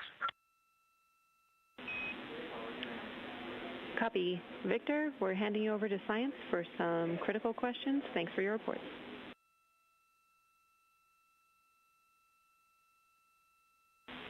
Integrity Science, we were loving your science sit reps in the blind, and it should come as no surprise that we have a number of follow-up questions. First, you mentioned Reed observing meteors. Can you speak to that? Were you referring to comets or impact flashes or something else?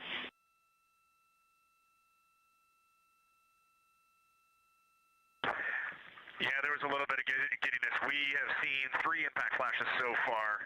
I saw 2, and Jeremy has seen 1. Undoubtedly, Jeremy saw 2, so that's 4 total. Undoubtedly, quick impact flashes. It was not sun glint off of particulate from the thrusters or the purge tanks. It was definitely impact flashes on the moon. And Jeremy just saw another one. Go ahead with your next question. Amazing news. I literally just looked over at the SIR and they were jumping up and down literally. If you could describe where on the moon you saw them, please.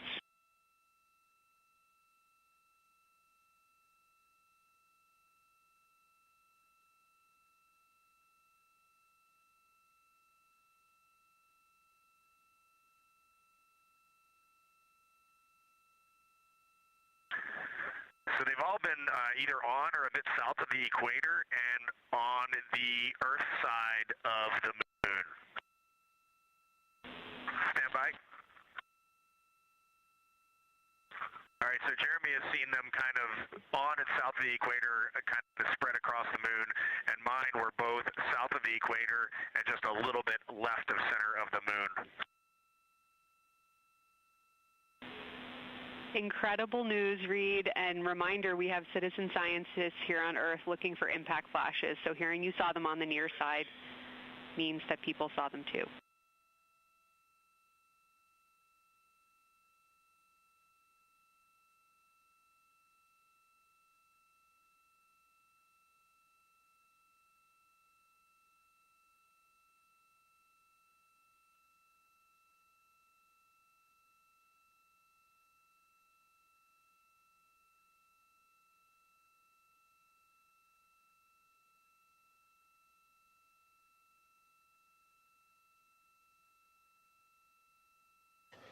This is Artemis Mission Control. We have regained that signal, so the team here in Mission Control was able to call back up to the crew on board the Orion spacecraft as they continue their lunar flyby. Specifically, they are now in that eclipse period.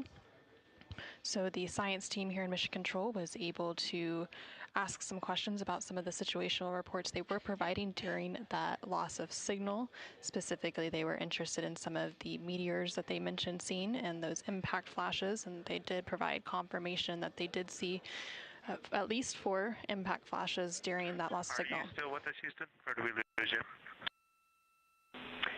Integrity, I hear you loud and clear. How do you hear me?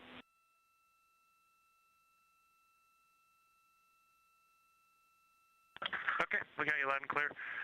One of the other things I wanted to describe, which was surprising to me, but the entire moon is lit up. It's glowing behind the entire moon. I thought it would look, dark against the black sky or deep space, but the sun is lighting up the entire limb of the moon. You can see the entire perimeter of it, and even now with the sun far behind the moon, you can still make out little bits of topography topography around the entire limb, just bumps as you go around it.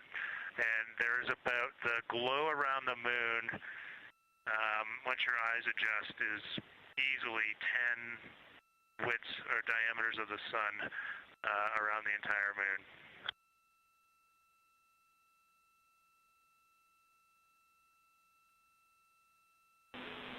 Incredible to hear, Jeremy. Were you able to actually pick out any discrete features on the lunar surface? And if so, how do they look different than when you observe them in solar illumination?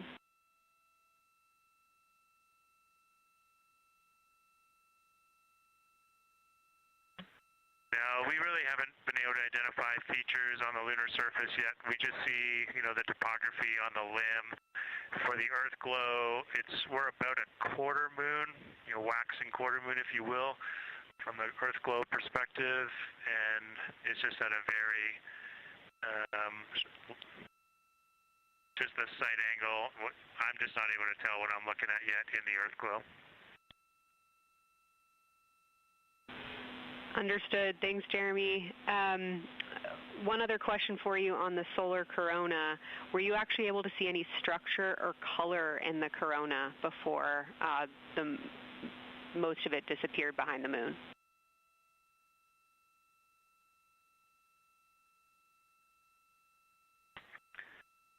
Yeah, I didn't pick out any color, but definitely structure. There were streamers, and they were not uniform at all. For me, the 5 o'clock position, there was just this constant streamer. It would change in intensity and diameter, but it was always there, and it was always at the 5 o'clock position. I only saw one plume, and it came out of basically the 3 o'clock position of the sun. That was very short-lived when I could see the plume. Exactly what we were looking for. Thanks, Jeremy. And a heads up that we, calculated here on the ground about how long you could see the corona for, and we expect it to start to appear again in the next 11 minutes. Thanks for those amazing descriptions.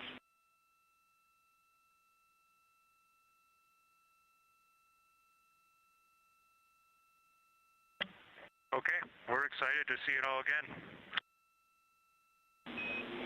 Integrity Houston, we're following along as well. That was outstanding. If you haven't already, just reminding you to swap positions at the windows. And that brief LOS we had previously was due to a data rate change expected.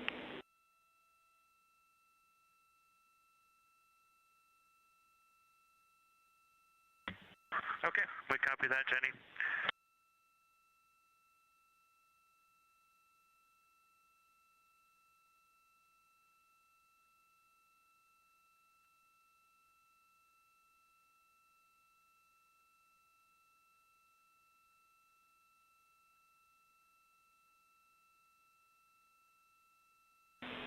Integrity Science, one more request for you. While it's still fresh in your mind, any annotations or sketches you want to make of what you're seeing either around the corona structures you just mentioned or even on Earthshine would be so appreciated.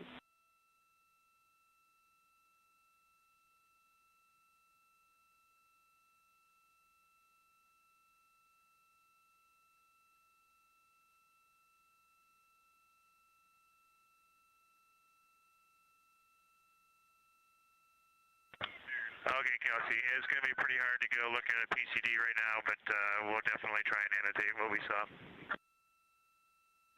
And if the annotations come in the next block where you're cleaning up your documentation, that sounds like a good plan to me.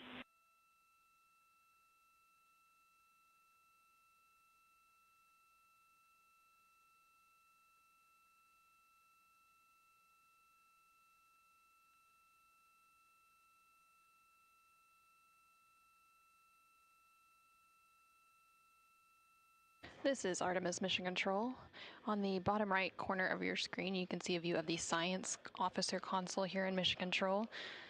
And we've been hearing that communication between the Science Officer. The Orbit 1 Science Officer is Kelsey Young, and she's been asking questions to the crew, specifically CSA astronaut Jeremy Hansen, based on the observations they've been making during this eclipse period. And then in the upper left-hand corner of your screen, you can see a view of the Artemis real-time orbit website, which provides updates on the velocity and the distance from Earth and the Moon of the Orion spacecraft as it continues to make its way back to Earth. The distance from the Moon will continue to increase at this point. So right now, Orion and its crew are about 6,300 miles away from the Moon and about 251,000 miles away from the Earth.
Okay, science, we're getting set up for sunrise.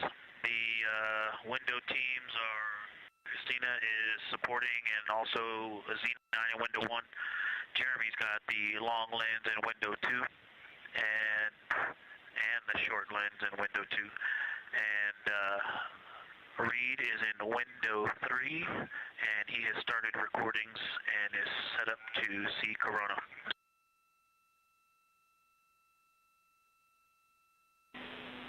Great, SITREP Victor. That sounds like a good config, and we're showing coronal effects start to appear on your video camera. So in the next few minutes, we should start to hear your observations.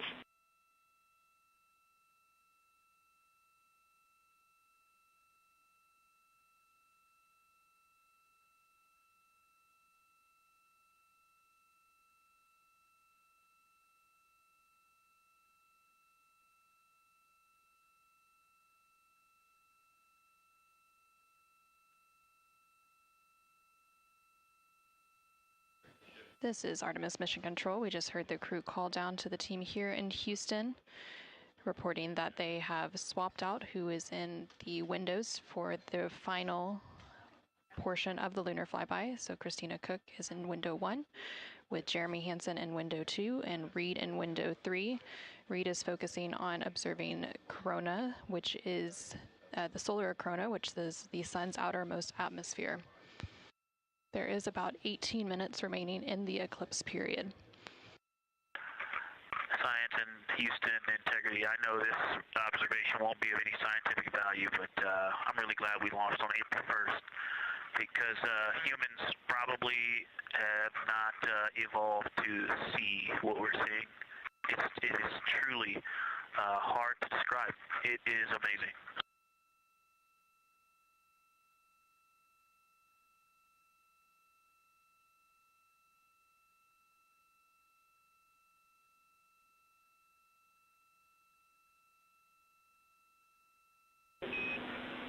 Amazing. Thank you, Victor.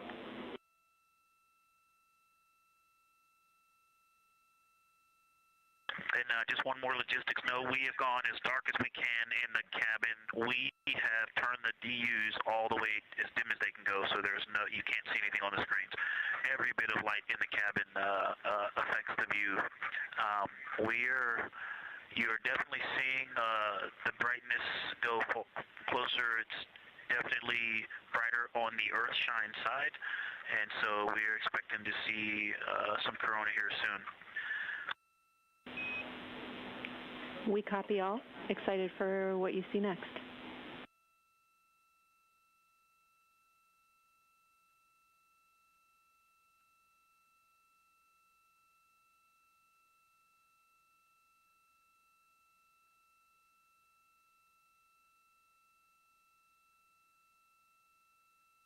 I'm not sure if we talked much about the star field, but we've got lots of stars.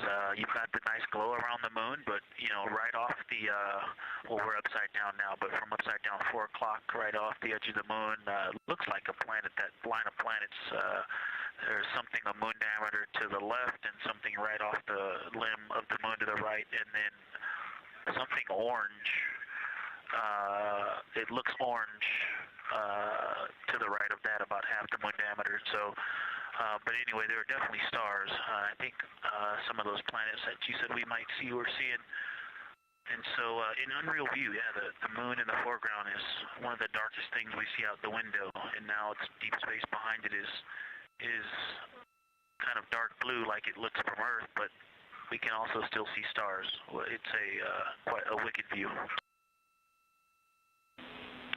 Victor, Like he was doing the best job, and I'm not going to try to add on to what he's doing. It's indescribable. No matter how long we look at this, our brains are not processing this image in front of us. It is absolutely spectacular, surreal. I know there's no adjectives. I'm going to need to invent some new ones to describe what we are looking at out this window. This is just absolutely beautiful and inspiring to hear. And Victor, we suspect what you're seeing is Saturn and Mars. That reddish object is likely Mars. Good opportunity to look to the future of where we're going.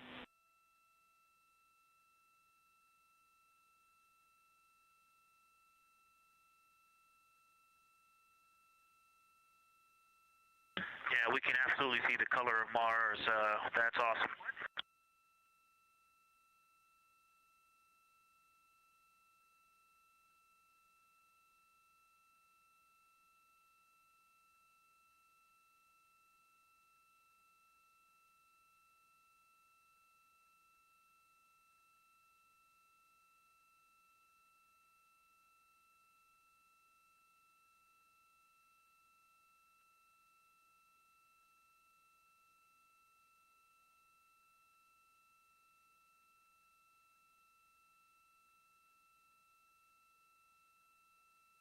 Okay, and from this vantage point, the 4 o'clock on the Earthshine side is definitely getting brighter, still no coronal structure.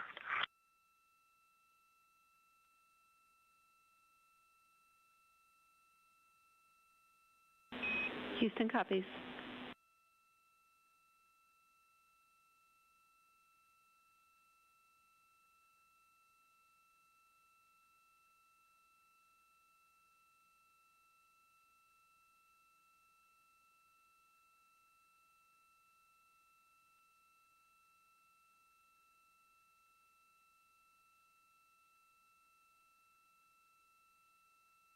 And we aren't able to distinguish which Mare is, but we can clearly see Mare in the Earthshine.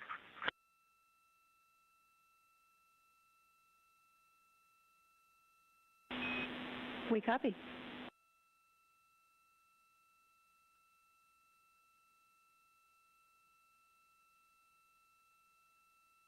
This is Artemis Mission Control in Houston, Texas. We have not seen an impact flash in the last 5 minutes.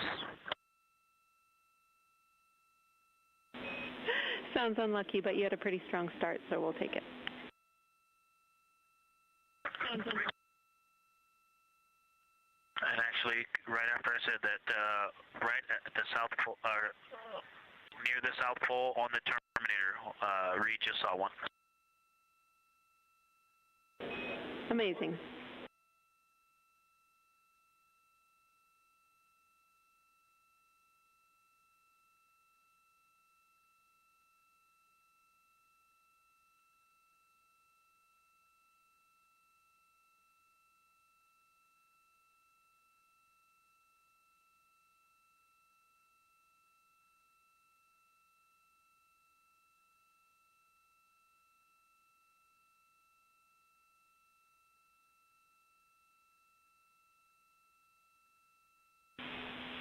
Integrity Science, and as you look around our solar system neighborhood, you should see Saturn setting behind the moon right now.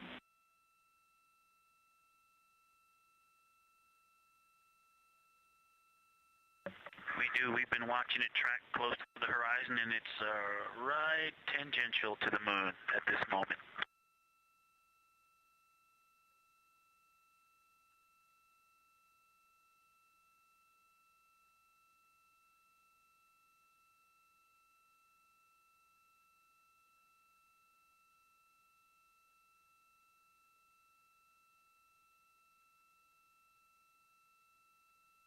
This is Artemis Mission Control in Houston, Texas. We are currently 5 days, 2 hours, and 44 minutes into the Artemis II mission, and we have about 11 minutes remaining in the eclipse at the latter half of the lunar flyby that the Artemis II crew is experiencing on board the Orion spacecraft.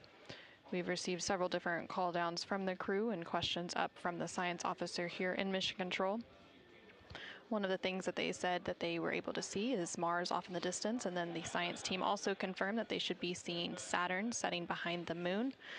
They've also acknowledged seeing several different impact flashes, and these are flashes of lights from meteorites striking the surface of the moon. They've also mentioned the solar corona, which is the sun's outermost atmosphere. Here in Mission Control Houston, the Orbit 1 and Orbit 2 teams have officially completed their handover.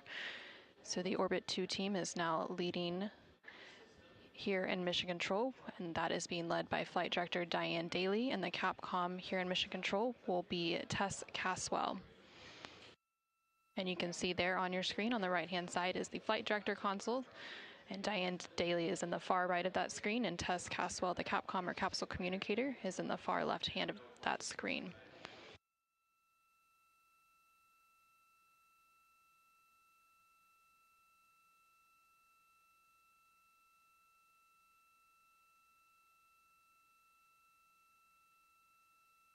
Okay, the light is continuing to grow in intensity.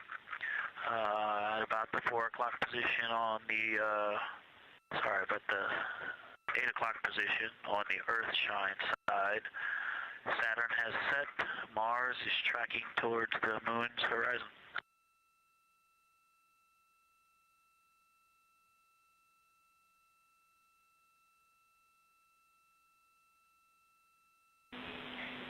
Integrity Science, we copy, and we're starting to see it on the vehicle stream. Looking forward to any coronal observations you can share with us.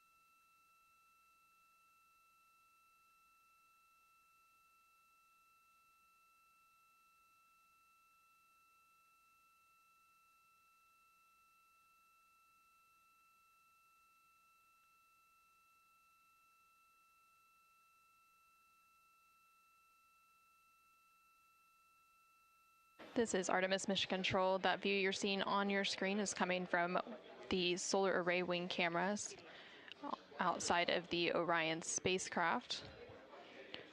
And you can see the light starting to come into view as the solar eclipse period is starting to end. Integrity, still no coronal structure at this time, just continuing to grow in intensity.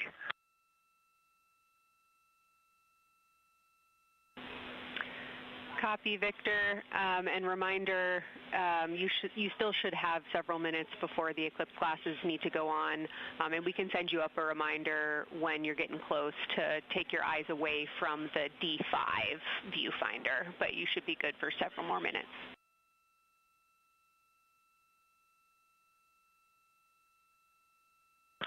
Copy, thank you, and yes, please send up the reminder. Thank you.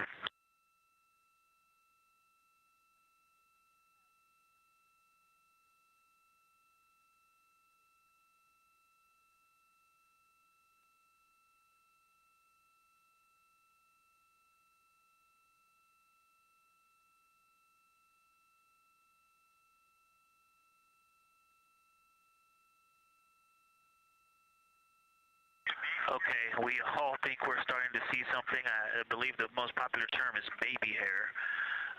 As the light grows in intensity and the horizon on this side becomes very distinct. You can still see Earth shine, even though the sun's brightness is definitely growing in intensity.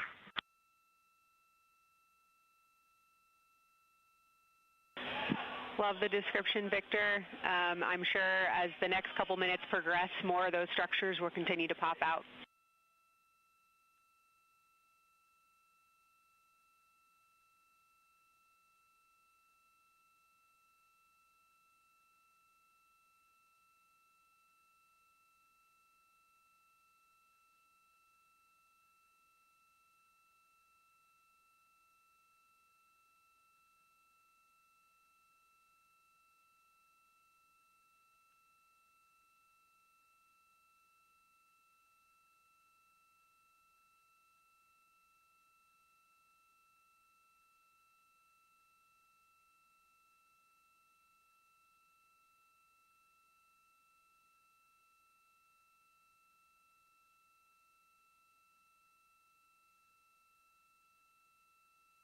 This is Artemis Mission Control in Houston, Texas. The Artemis II astronauts on board the Orion spacecraft are currently observing an eclipse. And to the crew on board the spacecraft, the eclipse looks much like a total solar eclipse here on Earth, except the moon is much larger compared to the sun, unlike a terrestrial solar eclipse where the moon and the sun appear the same size in the sky. We are definitely starting to see structure. That baby hair is rapidly growing out toward the 9 o'clock and the 8 o'clock.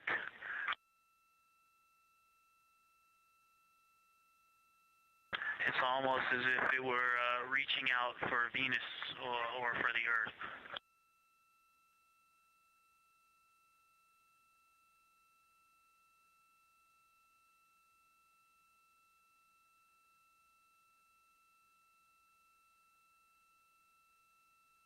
If you've ever seen the spotlight off the top of the Luxor at night in Las Vegas, this looks like what that wants to be when it grows up.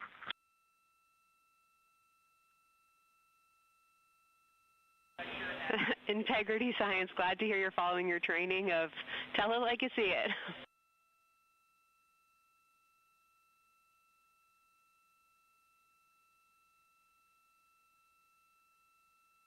So far, it's pretty symmetrical.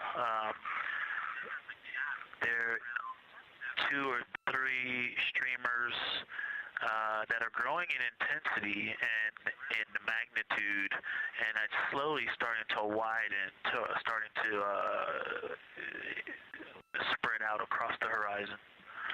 Pretty amazing view.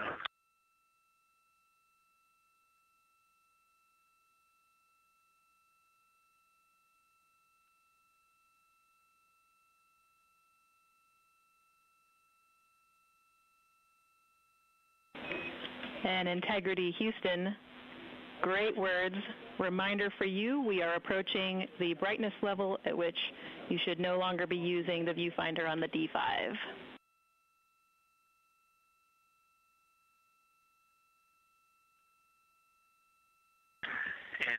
copies, and thanks for the heads up.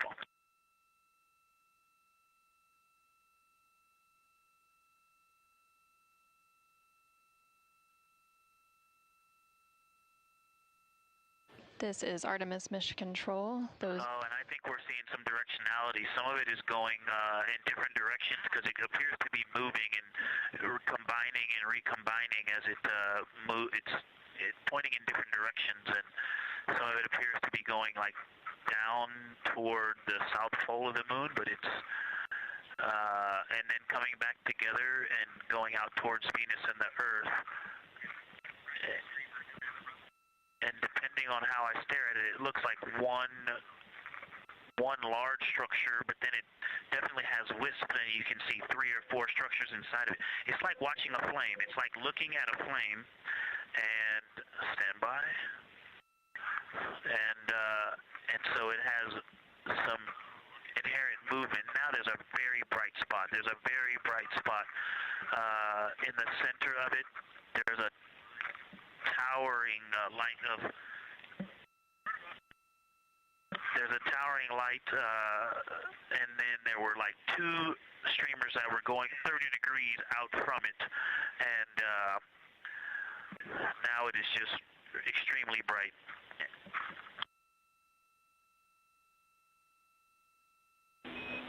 Houston, copies all. Starting to get a little warm.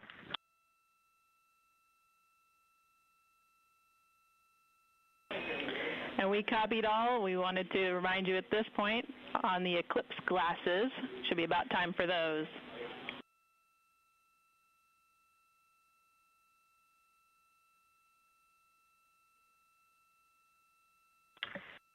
Houston, we copy all. We are in eclipse glasses. That was an absolutely spectacular, magnificent experience.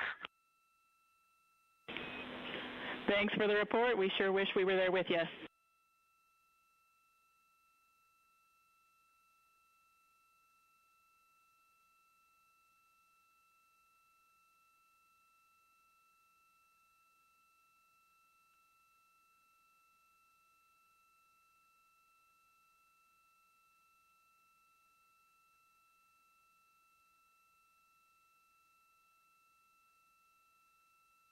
This is Artemis Mission Control.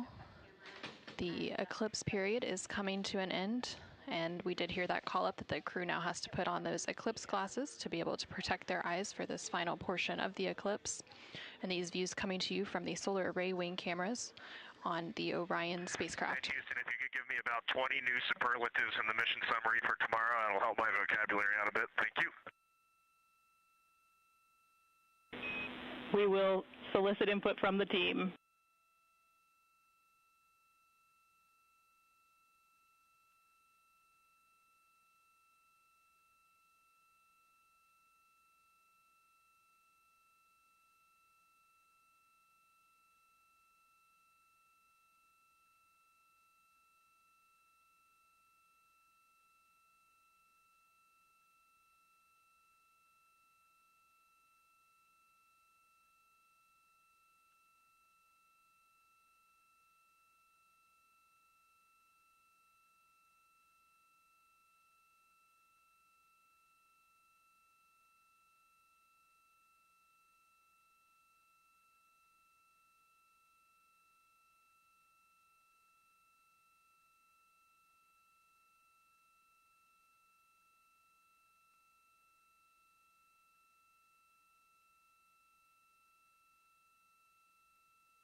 This is Artemis Mission Control. There on your screen you can see a live look inside of the SIR, or the Science Evaluation Room, here in Mission Control Houston, just down the hallway from the Artemis Flight Control Room. Integrity Houston, back with you after a data rate change. Regarding the SAW-3 camera T low caution, no action for you. It just got a little cool during the eclipse.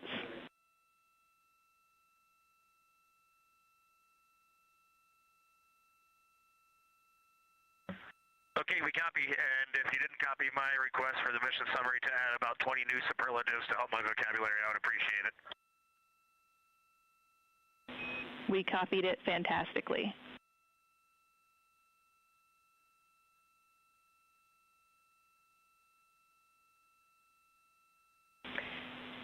And Integrity Science, this is basically wrapping up your fly-by-day observations. I can't say enough how much science we've already learned and how much inspiration you've provided to our entire team, the lunar science community, and the entire world with what you were able to bring today. You really brought the moon closer for us today, and we cannot say thank you enough. And Science signing off, and can't wait to talk to you tomorrow morning.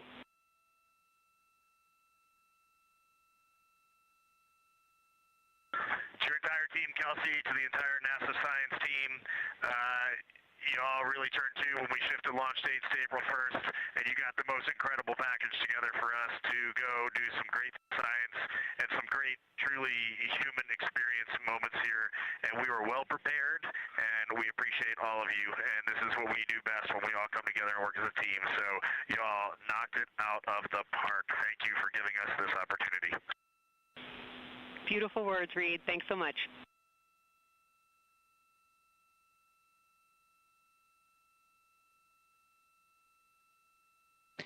And this is Artemis Mission Control. The lunar flyby observation period is starting to come to a close following that eclipse. And there on your screen you can see a look into the Science Evaluation Room, or the SIR, which is embedded within Mission Control to provide science input.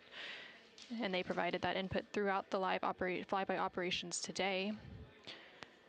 They also have a back room called the Science Mission Operations Room that processes data, evaluates imagery, and supports rapid analysis. And then, of course, we have the science officer on console here in the Artemis Flight Control Room, which you can see a view there on the bottom right-hand corner of your screen. The science officer throughout the flyby operations today has been Kelsey Young, who is the Artemis Science Flight Operations Lead. And then to her left is Angela Garcia, who will be the science officer taking over for Orbit 2.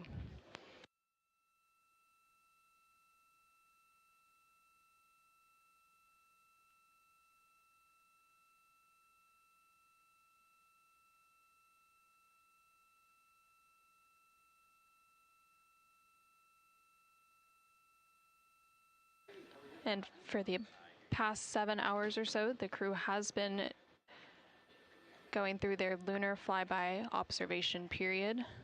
And now they will wrap up that period and complete some final tasks and begin downlinking some of the amazing imagery that they've captured throughout the day, as well as some of the observations that they've recorded. And now on your screen, you're seeing a live look from the Orion spacecraft from those solar array wing cameras. The solar eclipse period ended just a few minutes ago, and during this eclipse, towards the end of the flyby window, it lasted about an hour, and it was when the sun was hidden from view behind the opposite side of the moon from the perspective of the Orion spacecraft and its crew. And during that time, the crew saw a mostly dark moon, and they used the opportunity to analyze the solar corona, which is the sun's outermost atmosphere, while it was visible. And then once the sun was completely out of view behind the moon, the crew looked for impact flashes, which they reported seeing multiple impact flashes, and those are flashes of light from meteoroids striking the surface of the moon. They also looked for dust lofting above the limb or the edge of the moon, along with some deep space targets, including planets, and they noticed Mars off to the distance, and we also saw Venus on one of the solar array wing cameras early on in the eclipse period. The crew also looked at parts of the moon illuminated by Earthshine, which is the sunlight reflected from the Earth when they come around toward the moon's near side at the very end of that flyby window.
Integrity Houston, understand that you are still reflecting upon and consolidating your lunar observations.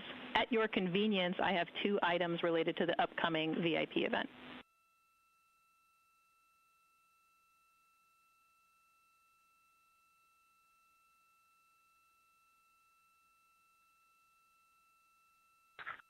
Go ahead. All right, first we wanted to let you know that the message for that upcoming event is on board for review at your convenience. That's message 3.06.04. The second item is that we've seen a couple of video blips in previous events. So during the HDPAO setup activity, we're wondering if Jeremy could please confirm for us that the TS rate is set to 1300 when you get to step 10.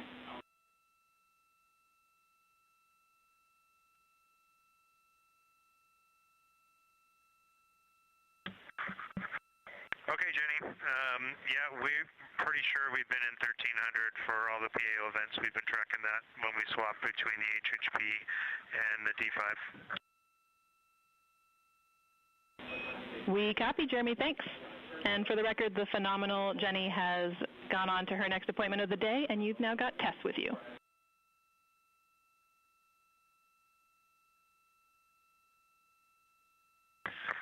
I'm sorry, Tess. Great to have you on board Integrity. No worries. Happy to be here.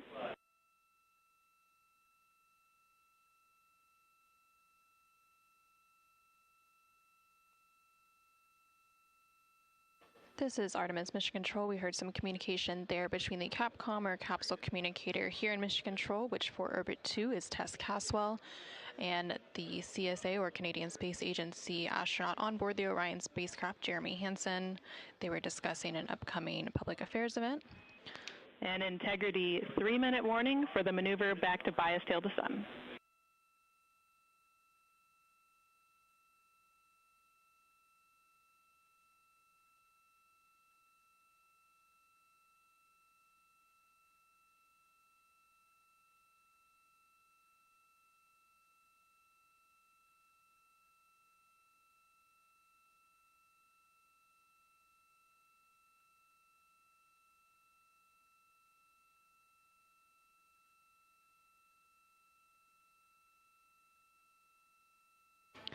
The crew on board the Orion spacecraft recently completed their lunar observation period. It was an approximately 7-hour period of time in which they were focused on several different targets identified by the science team here on the ground that they studied and prepared for ahead of time. And then they also were referencing a lunar targeting package that was uplinked about a day ago with those final targets. Now they are completing some post-lunar flyby activities, so they're working to clean up their observations that they've made and also working to downlink some of the photos that they've taken throughout the day. The science team here on the ground will then work to get as much data as they can overnight, and then there will be a post-flyby conference tomorrow after the crew wakes up. And that's not a debrief, but a science data collection to capture their nuanced experience while they're still in the field and the experience is still fresh. And then, of course, there will also be a public affairs downlink event later in the day.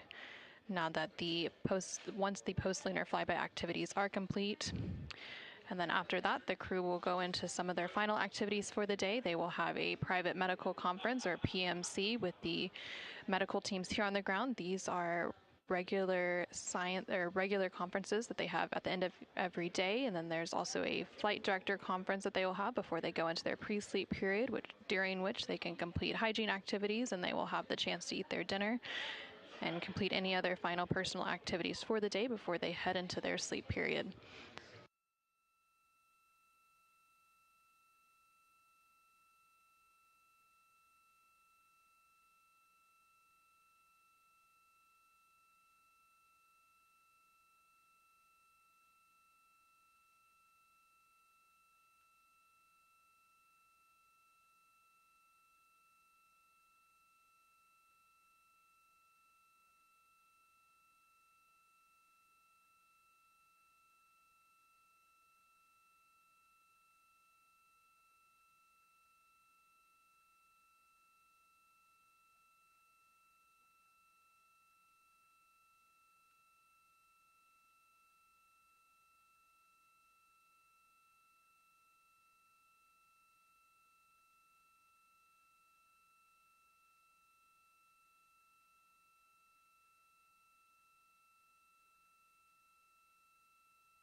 if you're ready for us to start the stream a bit early and to test scene and voice.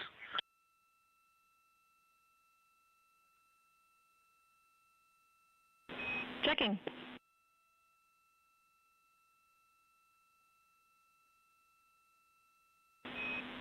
And integrity, affirm. We are go to start the stream.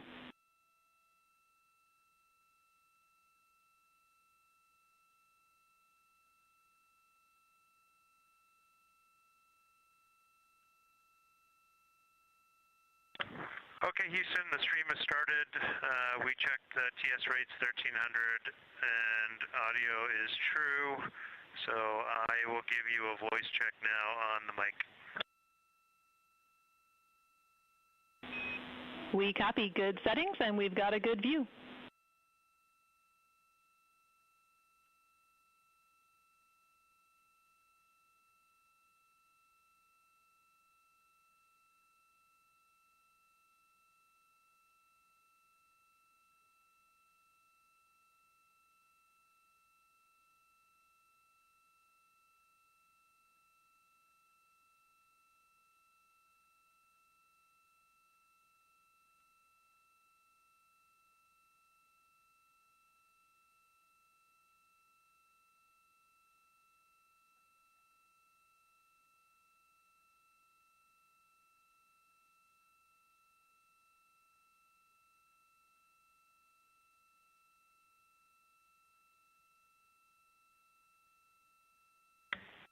In test, I sent an audio check down on the handheld mic. Did you get it? Sorry for the delay, Jeremy. We were talking that a bit, but it was a bit broken, so please repeat for us.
Integrity Houston, we like the scene.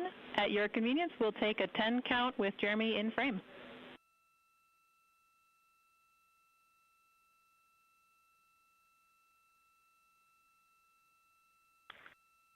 Okay, copy that. Give us 2 minutes and or 1 minute and we'll do that. Copy.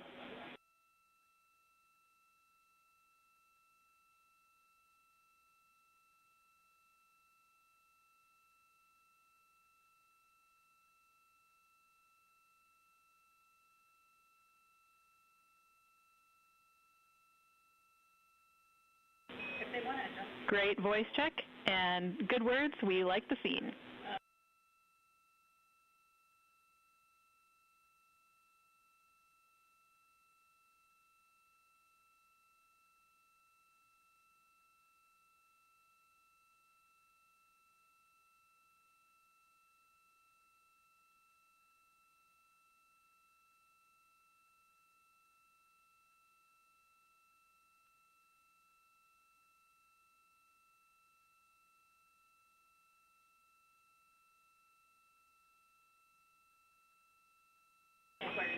And Integrity Houston, we are seeing a black cable going right through the middle of the scene. At your convenience, if you would please move that, PAO would appreciate it.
This is Artemis Mission Control. We're currently 5 days, 3 hours, and 21 minutes into the Artemis II mission following a liftoff from NASA's Kennedy Space Center in Florida on Wednesday, April 1st. The crew on board the Orion spacecraft is currently wrapping up their lunar flyby cleanup activities. They're making final... Houston Integrity, high priority PAO images from the eclipse are on PCD-1 in a so-named folder. We copy, Christina. Thanks.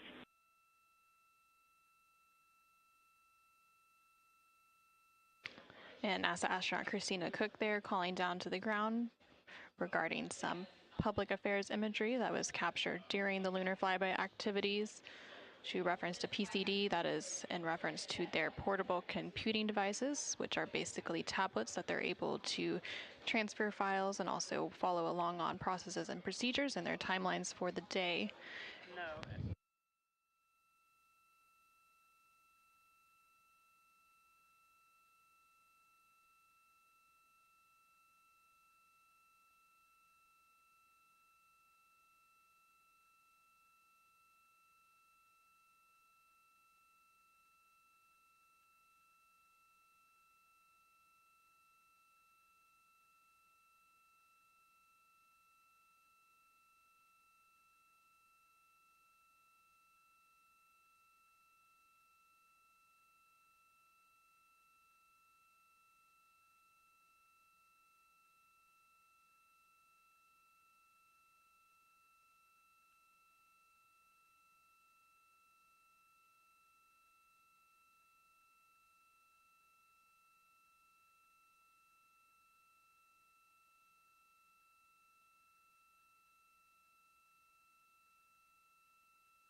This is Artemis Mission Control in Houston, Texas. Currently on console here in Mission Control is the Orbit 2 team of flight controllers being led by Flight Director Diane Daly and the Capcom or Capsule Communicator, who serves as the single voice link up to the crew, is Tess Caswell. The crew on board the Orion spacecraft recently wrapped up their lunar flyby observation period, and now they are completing some cleanup activities and transferring some data and files down to the ground following that lunar flyby. Many of these files will be analyzed by the science team overnight in advance of a post-lunar flyby conference tomorrow once the crew wakes up. The crew is also preparing for an upcoming public affairs downlink event. And then following that downlink, they will have a few final activities for the day, including a private medical conference with their team here on the ground. These are standard conferences that happen at the end of every day. And they'll also have a private conference with the flight director here in Mission Control to go over the vehicle status and any other questions or concerns they may have for the remainder of their flight.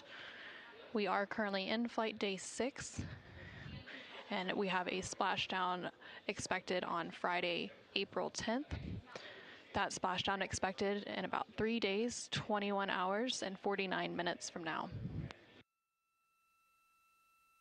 During the lunar flyby, and as part of Artemis II, it marked the first time in more than 50 years that humans were able to observe the moon directly and provided a critical opportunity to practice how lunar science will be conducted during future Artemis missions. The moon preserves a near-continuous record of solar system history that has been erased on Earth, and with no atmosphere, weather, or plate tectonics, the lunar surface retains evidence of ancient impacts, volcanism, and solar activity that scientists can study today. Studying the moon helps scientists understand how planets formed and evolved, how the moon influenced Earth's history, and how the early sun shaped conditions across the inner solar system. The moon also serves as a unique platform for studying the broader universe. The science on Artemis is designed around questions best answered by humans working alongside robotic systems, combining decades of robotic lunar data with real-time human judgment, context, and adaptability. Currently on your screen, you're seeing a look at the Artemis real-time orbit website. You can access this website at any time throughout the mission at nasa.gov/trackartemis. It provides updates on the velocity as well as the distance from Earth and the distance from the moon of the Orion spacecraft and its crew. The crew currently on board the Orion spacecraft includes NASA astronaut Reed Wiseman, who is the commander for the mission, NASA astronaut Victor Glover, who is the pilot, alongside the 2 mission specialists, who are Christina Cook and Jeremy Hansen of the Canadian Space Agency. Currently, the Orion spacecraft is about 250,000 miles away from the Earth, and that distance now will continue to close down ahead of that splashdown on April 10th.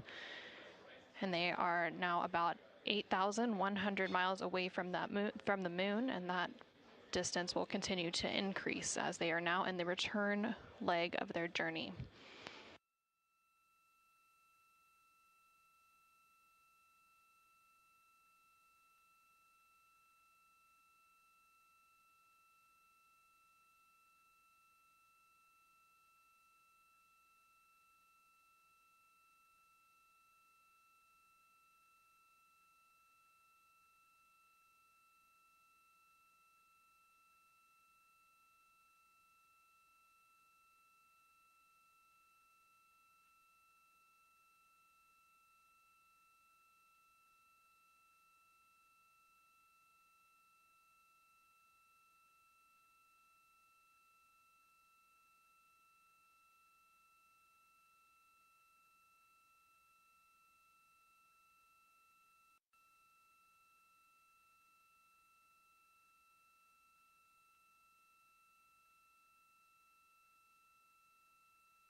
over ARS.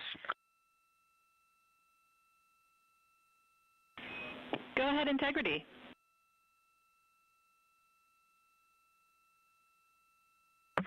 Hey, Tess, great to talk to you. Any chance we could drop the fan speed down for this PAO event?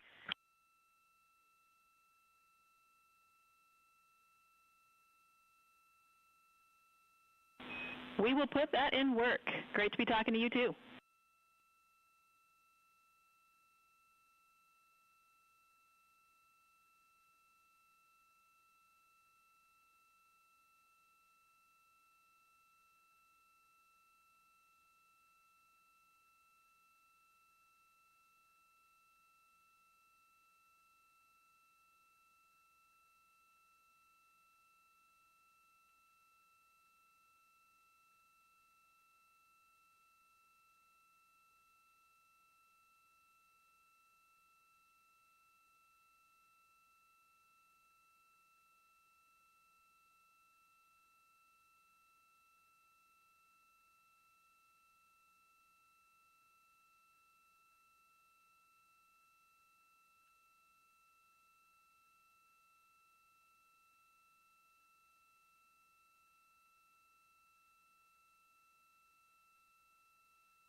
This is Artemis Mission Control in Houston, Texas. We're currently 5 days, 3 hours, and 37 minutes into the Artemis II mission. The crew on board the Orion spacecraft has recently concluded their lunar observation period during the lunar flyby. As part of that lunar flyby, the Orion spacecraft and its crew made the closest approach to the moon at a distance of 4,067 miles away from the surface at approximately 6 p.m. Central Time, 7 p.m. Eastern Time. Now, although the Artemis II mission is a new opportunity to study the moon, teams are also conducting other scientific experiments, including on the crew themselves. Here's a little bit more about the science of the mission. Artemis II is our return of humans to the moon, flying around the moon on board Orion. But along with that, we're doing a lot of great science. One of the exciting things about the Artemis missions to the moon is that science is actually a fundamental pillar of why we explore, why we're going, what we're doing in Artemis. I think it's incredibly exciting that not only are we testing the vehicle, but we're testing science on board. Science where the astronauts are conducting experiments, science riding along with the astronauts. We have astronauts looking outside the window and really observing the lunar surface. It will help us understand the deep space environment. It will help us understand how that environment affects our astronauts, our systems, and life in general. So deep space is a challenge for us because you have to leave Earth's protective magnetic field. Here in low Earth orbit, the crew members are protected from some of the harmful radiation. Going to the moon, they'll no longer be protected, so they'll have a higher radiation exposure. Much like Artemis I, we have so many radiation sensors and detectors that are inside the capsule so that we can fully understand and appreciate the radiation environment for protecting our astronauts. In my hand here, I'm holding a tissue chip model. This is the exact design that it's going to be flying alongside the astronauts. We'll be collecting samples from each of the crew members, and we can make these organ chips out of the astronauts themselves. So every crew member will have their own avatar on board, and then upon return, we can evaluate that deep space radiation environment and what that compares to the astronaut themselves. Not only are they going to help change the course of medicine for the astronauts, but revolutionizing that on Earth as well. We're looking at sleep, we're looking at team dynamics, we're looking at how you interact with the environment. We're also looking at the immune system, so what are the biomarkers? We're using saliva as a method to study hormones and different things in your body that may change during a mission like this. And then finally, how do we function after microgravity, being close to the moon, then returning to Earth? Which will ultimately help us achieve our goal of getting humans to Mars. And then on top of that, we have an opportunity to look at the moon from deep space on the far side for the first time in over 50 years. Having human eyeballs and brains back around the moon is going to unlock a new generation of lunar science discovery. The human eyeball is capable of taking in so much data in just a split second. They'll be able to tackle impact history, volcanic history. They'll be able to look at how the albedo, or kind of the shade and hue of the moon and the color of the moon, can tell us something about how that terrain evolved over time. We're integrating science in ways that have never been integrated into human exploration before. We have a front room mission control flight controller position called the Science Officer. We have a brand new science back room where it's basically our brain trust of lunar scientists and geologists supporting the crews of the future. And Artemis II will allow us to really test how this works so that future missions are really set up for success.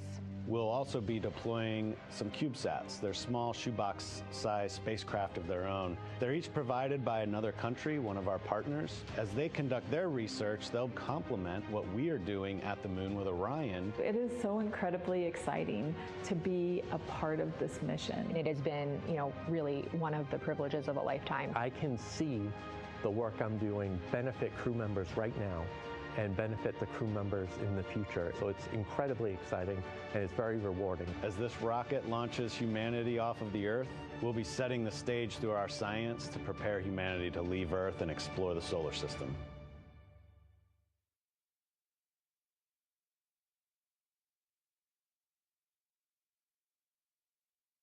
And as part of that, we are going to inhibit cabin leak detection. The edge key manual response is still available.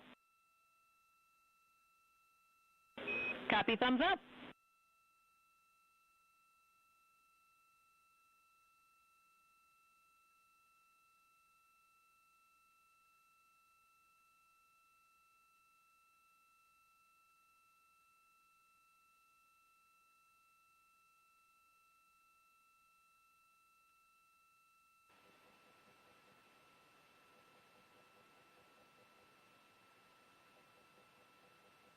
This is Artemis Mission Control. Again, we're hearing some communication between the ground here and the Artemis Flight Control Room in Houston, Texas, specifically the Capcom or Capsule Communicator, who for Orbit 2 is Tess Caswell, and the crew on board the Orion spacecraft, that spacecraft named Integrity by its crew. They are preparing for an upcoming public affairs event, so they are discussing the camera views, which we will see here shortly. There on your screen on the left-hand side, you can see the Artemis Real-Time Orbit website, or ARO.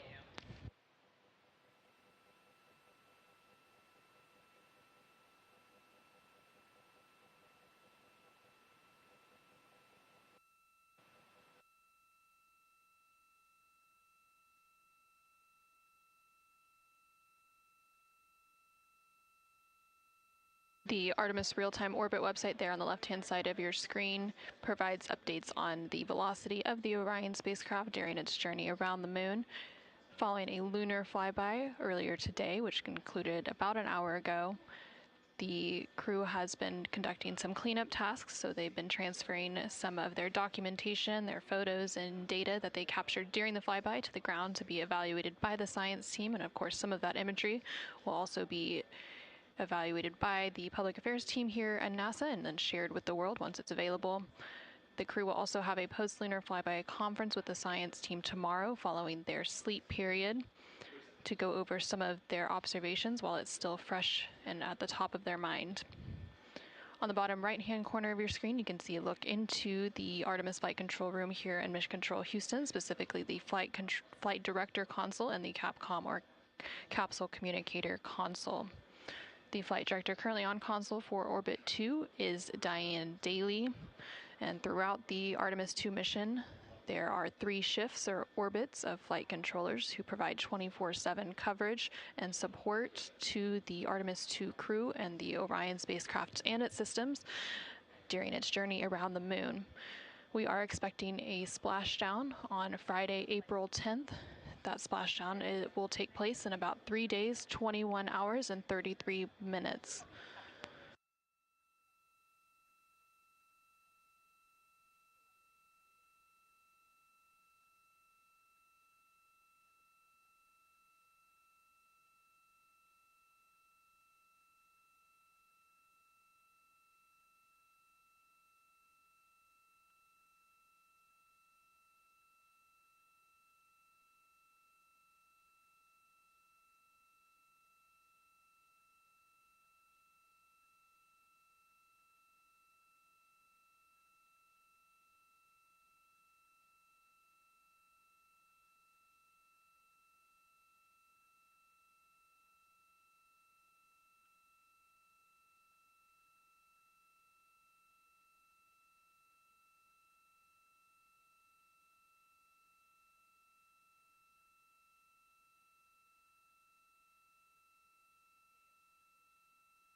During the lunar flyby that took place earlier today, Orion, again that spacecraft named Integrity by its crew, passed approximately 4,000 to 6,000 miles from the moon and provided the crew with a full disk view of the lunar surface.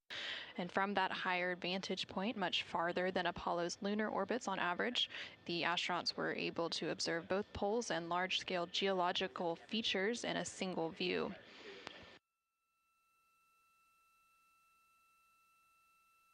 And there on your screen, you're currently seeing a live look inside the cabin of the Orion spacecraft. Integrity Houston, we are 3 minutes out from an on-time start, and we have adjusted the fan speed. We'll take a thumbs up if you're happy with it. Copy, thumbs up.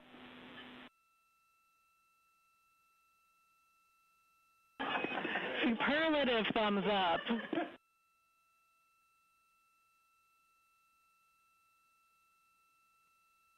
And there on your screen, you can see all of the Artemis II crew members. CSA astronaut Jeremy Hansen just floated out of view behind the camera, but you can still see NASA astronaut Reed Wiseman, NASA astronaut Christina Cook, and NASA astronaut Victor Glover as they prepare for an upcoming Public Affairs Downlink event, which is scheduled to take place in just a couple minutes from now.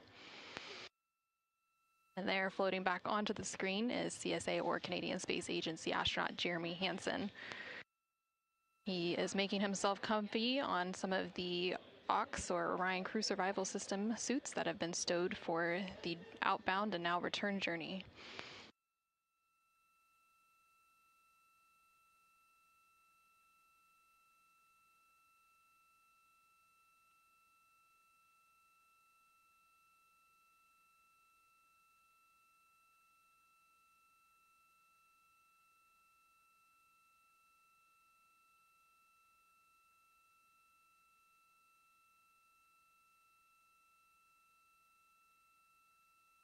Shortly after the completion of these couple of public affairs downlink events, the crew will begin winding down for their day, and they will have the opportunity to eat dinner. Some of the items on their menu today for dinner include chicken with corn and black beans, sweet and sour pork, rice pilaf, spicy green beans, citrus fruit salad, and maple cream cookies.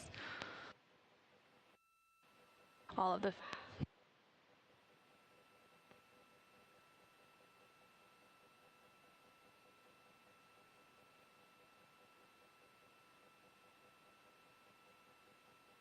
And now we will go ahead and stand by for that public affairs event beginning in just about a minute.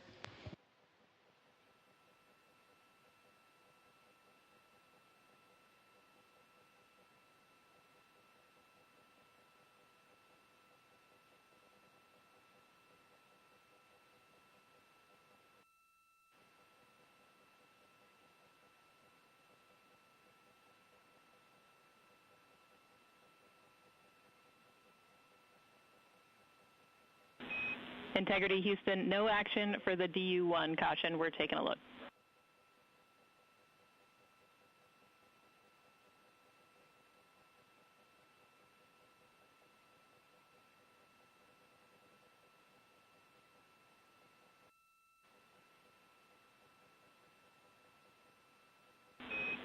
Integrity, this is Houston. Are you ready for the event?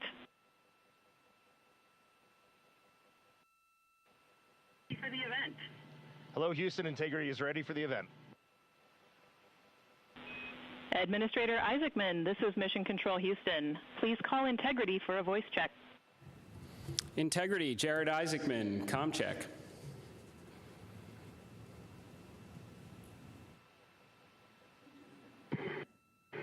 Administrator Isaacman, we've got you loud and clear, sir. How us? I've got you loud and clear. Artemis II crew, we have a very special guest who wanted to be the first person to greet you after your return from the far side of the moon. Reed, Victor, Christina, and Jeremy, it's my honor to introduce the President of the United States of America, President Donald J. Trump. Over to you, sir. Well, thank you very much, Jared, and you are doing a fantastic job. And hello, very special hello to Artemis II. Today you've made history and made all America really proud, incredibly proud. We have a lot of things to be proud of lately, but this is there's nothing like what you're doing, circling around the moon for the first time in more than a half a century. and breaking the all-time record for the farthest distance from planet Earth. Humans have really never seen anything quite like what you're doing in a manned spacecraft. It's really special. I want to personally salute and congratulate Commander Reed Weissman, Pilot Victor Glover, Mission Specialist Christina Koch, and Jeremy Hansen. And I also want to thank the entire amazing team at NASA, headed by Jared, who's a very special guy, by the way, and you all made this day possible, and you've really inspired the entire world. Really, everybody's watching. They find it incredible. I just watched you go to the back of the moon, and people haven't been there in a long time, we can say, but it's going to be more and more prevalent because we're going to be doing a lot of traveling, and then you're going to ultimately do the whole big trip to Mars, and that's going to be very exciting. So you look at, we had no astronaut has been to the moon since the days of Apollo program. The Apollo program was also very special, but that was 50 years ago, and at long last, America is back, and America is back in many ways stronger than ever before. We're the hottest country anywhere in the world. The Artemis crew flew in the most powerful rocket NASA has ever made, ever launched, traveled over 250,000 miles, broke the distance record set by the legendary Apollo 13. And America is a frontier nation, and the 4 brave astronauts of Artemis II are a modern day, you really are modern day pioneers, all of you, and one of them happens to be a neighbor. You know who that is, right? You have a special person over there, a neighbor, and we like our neighbor.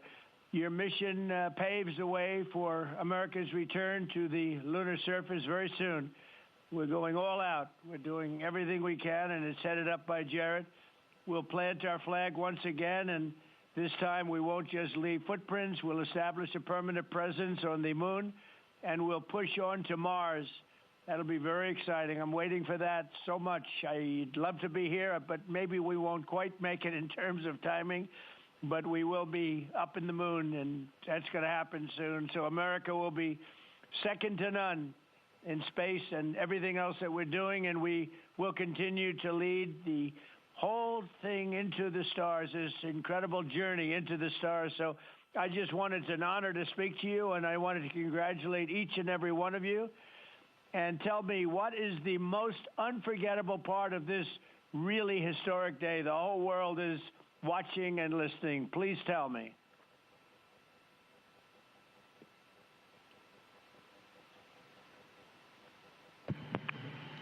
President, this call is certainly special to all of us, and we really have a lot of faith in our administrator, Jared Isaacman, who is with you. We appreciate his leadership in NASA and in the international community. We are doing great things, and we are proud to be a part of.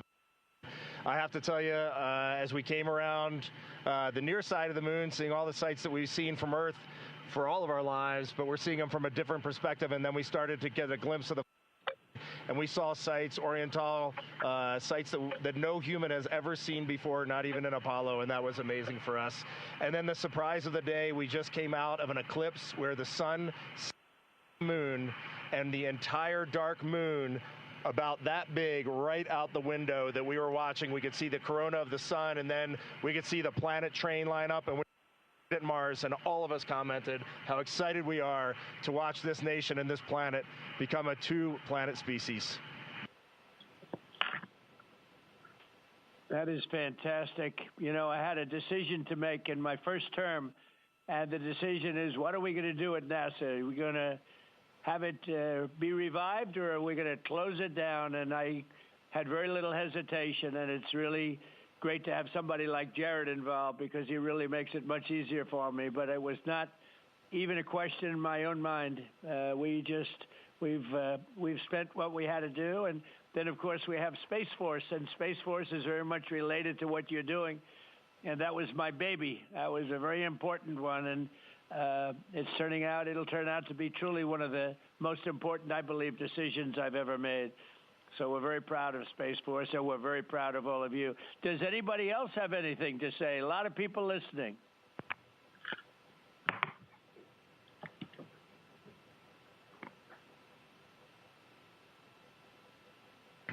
Mr. President, to be here with you speaking about our incredible day today.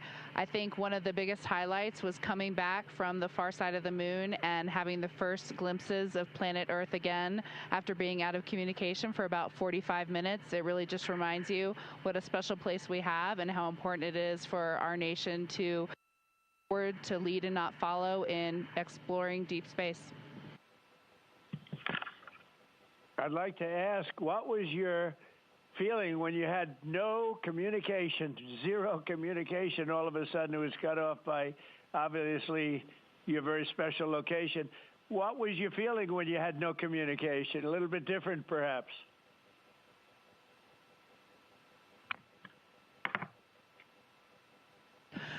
Yes, Mr. President, it was I said a little prayer, but then I had to keep rolling. I was actually recording scientific observations of the far side of the moon. You know, that is actually the time when we were the farthest and the closest to the moon.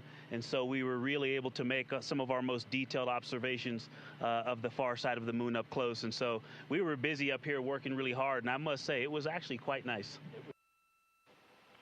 Did you see a difference, a big difference, between the far side of the moon and the near side of the moon? Was there a difference in feel or difference in look? What did you see?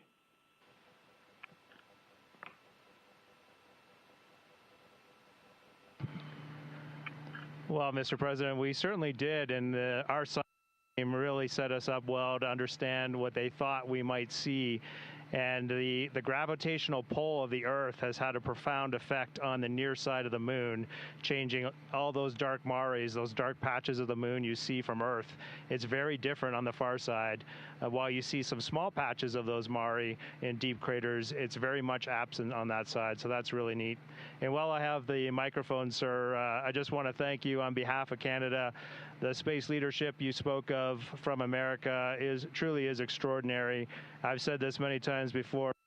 A nation that leads like that and creates and sets big goals for humanity that brings other countries along with it is truly incredible. And I know that's a very intentional, not a necessary decision, intentional decision to lead by example and to allow other countries like Canada to share our gifts and help you achieve these mutually beneficial goals, like establishing a presence on the moon and eventually going to Mars.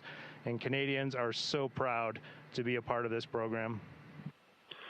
Well, I have to say I spoke to a very special person, Wayne Gretzky, who I think you know, the great one. And I spoke to your Prime Minister and many other friends I have in Canada. They are so proud of you. And you have a lot of courage. I'm not sure if they'd want to do that. I'm not even sure if the great one would want to do that, to be honest with you. But you have a lot of courage doing what you're doing, a lot of bravery and a lot of genius. But they're very, very proud of you.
Administrator Alex, I'm going to just get a quick comm check, make sure you guys are still on the line and we didn't have a handover. I am. Yes, I am. And integrity, and back over to you, Mr. President. Yeah, I think we might have gotten cut off. It is a long distance. It's a long ways. The reception's been great. There's a little bit of about a 9-second delay, but no, I just had a statement for, I don't know what you heard, but I was just saying they're very proud of your brilliant person from Canada on the ship. And Wayne Gretzky is a great friend of mine, and he's very proud of him. And the Prime Minister I spoke to, they're very, very honored that you have a courageous person from Canada. You have a lot of courageous people from Canada, so it was very nice. I'm not sure if you heard me say that, but it was very nice.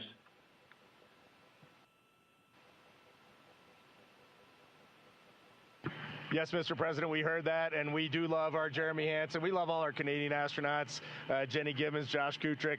They're just great people, and they're such a welcome addition to our Corps. Great. Well, I really look forward to, when we can, I look forward to seeing you in the Oval Office. I'll ask Jared to bring you over, and I'll ask for your autograph, because I don't really ask for autographs much, but you deserve that. You really are something. Everybody's talking about this. And I look forward to having you in the Oval Office at the White House, and we will celebrate your incredible achievements and triumphs. This is big. This is really big stuff. The whole world is talking about it. And if you have the time, I will certainly find the time. I've been pretty busy also, as you know, but I will absolutely find the time, and we'll get together, and I'm going to be giving you a big salute on behalf of the American people and beyond that.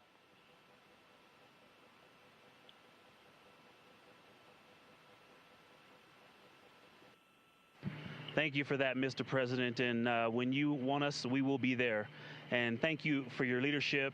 Thank you to Jared for his leadership. Really, thank you for taking the time out today to visit NASA. It's really special for us, but it's really special for the team on the ground. A whole team of people all around the world pulled this off, and we just want to say thank you to all of you for this. It is the thrill and honor of a lifetime to have been on this journey. Today was amazing, but this 3-year journey has been amazing, and it was made possible by the American people and the Canadian people, and we're so grateful to you all. Thank you very much. Well, thank you very much. And Jared, congratulations. We'll see you soon. And I know that you have Mars very much in your mind, so we'll start thinking about that pretty soon, I think. And thank you. Congratulations to everybody. I'll see you at the Oval Office. Thank you for your time, Mr. President. It's been an honor. Thank you very much. Bye. Bye. Integrity. This is Houston ACR. That concludes the event. Thank you. Thank you to all participants. Integrity, we are now resuming operational audio communications.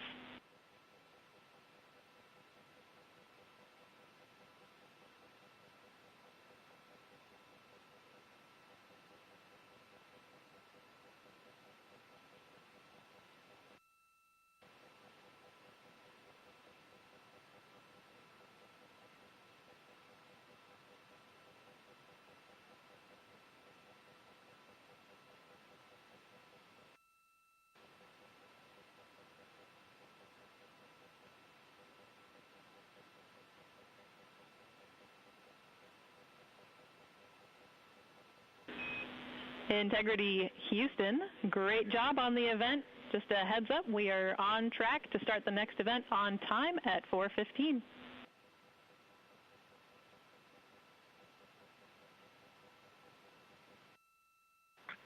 Okay, sounds great. We'll be ready.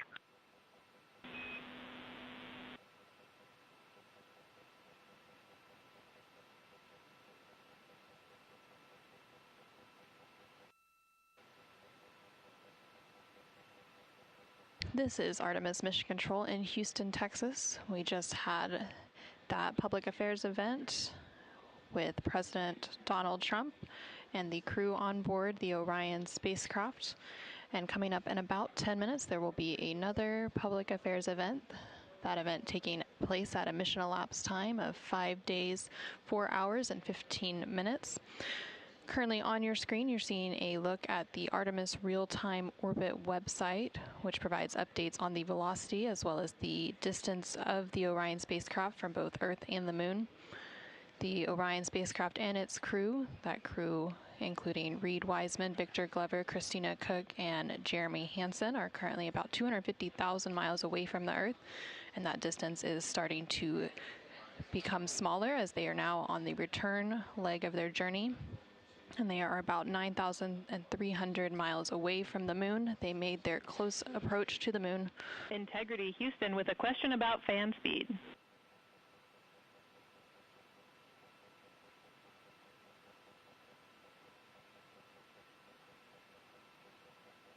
Go ahead. Hey, Reed, we were wondering if this adjusted fan speed is something that you would like to keep going forward, or if it was just a specific change request for the events this evening.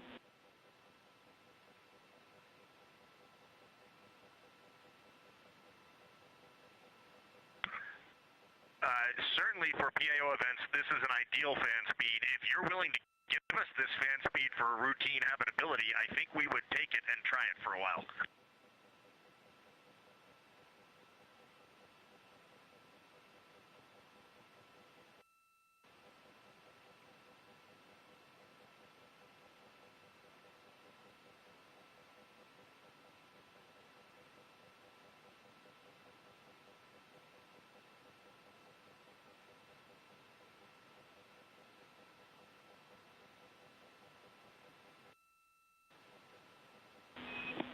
And Reed, we are able to support keeping the fan speed in this config. Happy to keep it here to collect data.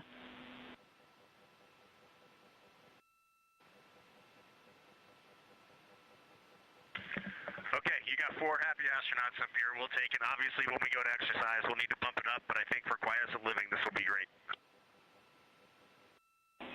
We copy, and we love seeing those smiles.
docking camera.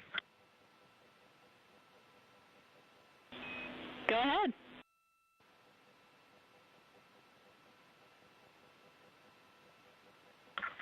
Just want to make sure we have the config you're expecting. I have the dual camera bracket is installed, the window shade is closed, and the docking camera is stowed in its Alpha 3 storage area.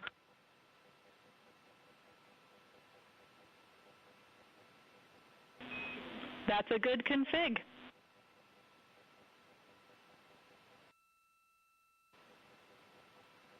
Thank you.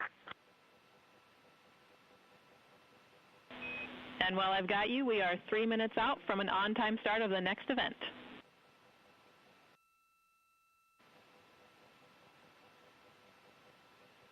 This is Artemis Mission Control in Houston, Texas. You can see a live look of the Artemis II crew inside the Orion spacecraft cabin as they prepare for another public affairs downlink event.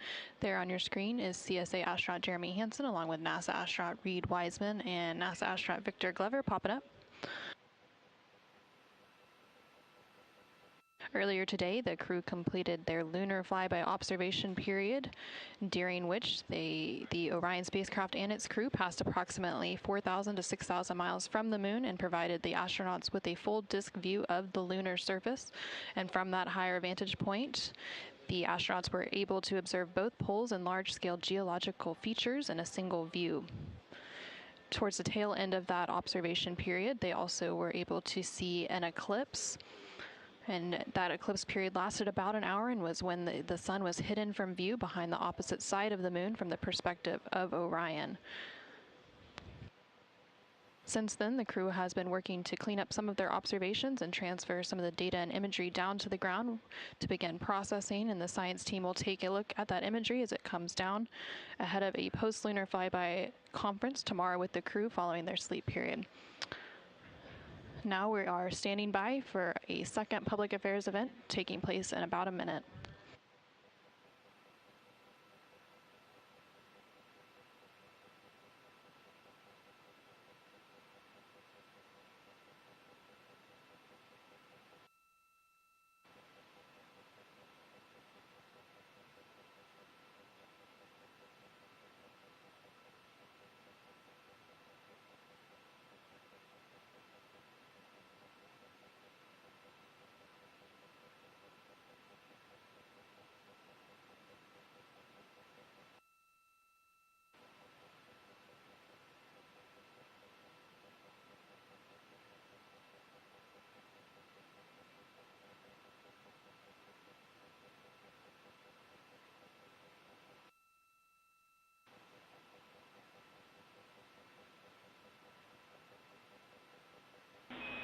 Integrity, this is Houston. Are you ready for the event?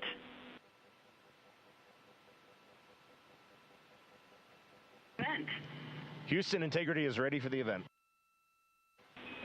Administrator Isaacman, this is Mission Control Houston. Please call Integrity for a voice check. Integrity, Jared Isaacman, comm check.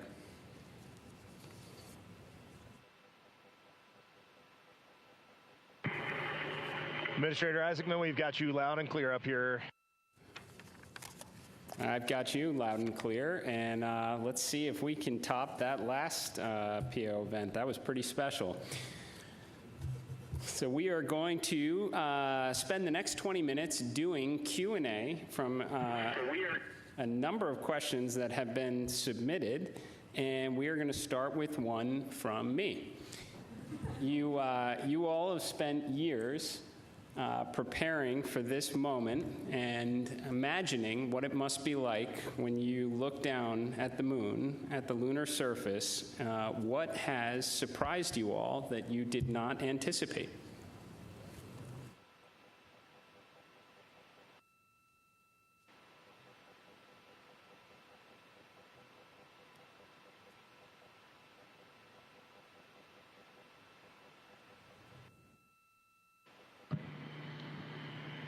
Go ahead.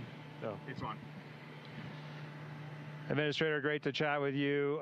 Just something that just shocked me because really using imagery and just the three-dimensionality of it. You know from your experience of seeing the Earth from space how it just seems different, and you look out in depth of things. And when we were on the far side of the moon looking back at Earth, it was just so obvious. You had this sphere out in front of you of the moon and this three-dimensional.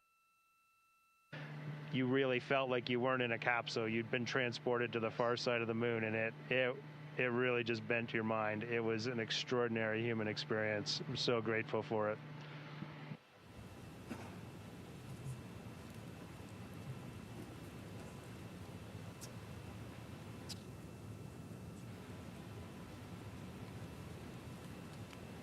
Integrity, Jared, anyone else want to answer that one?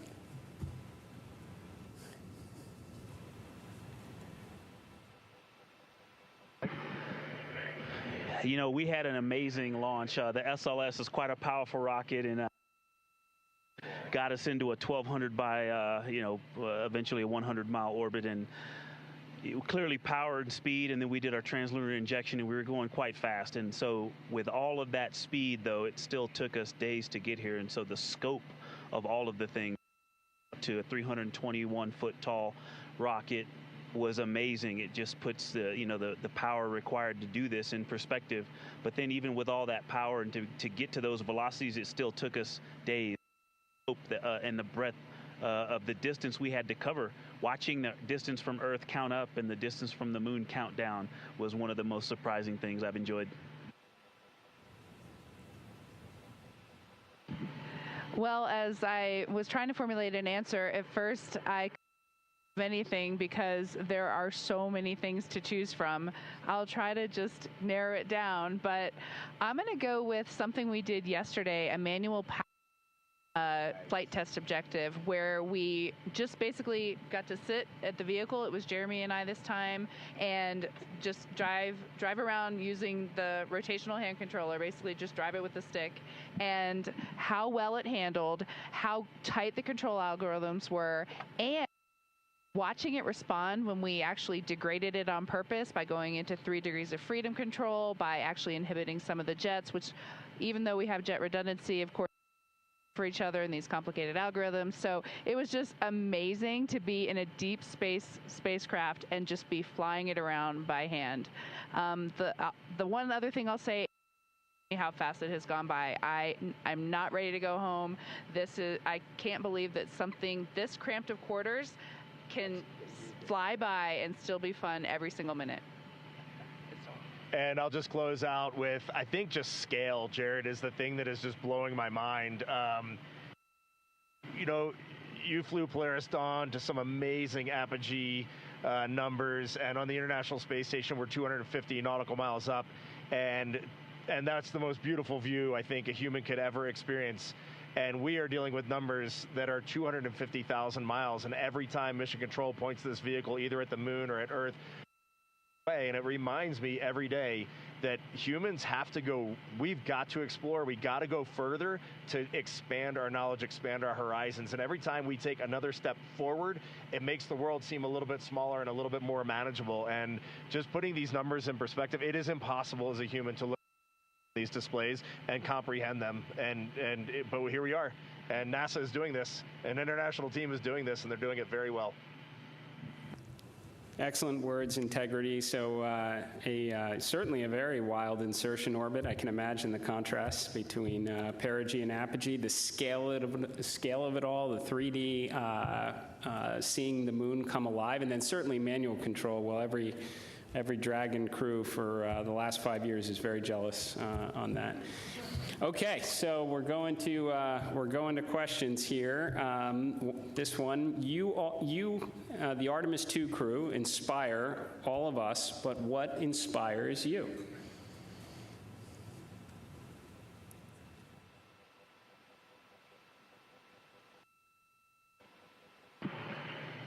I think as you get older, your answer to that question changes a lot. Certainly when I was a young boy and a young man, just seeing an airplane flying overhead, to me, that really lit a fire in me.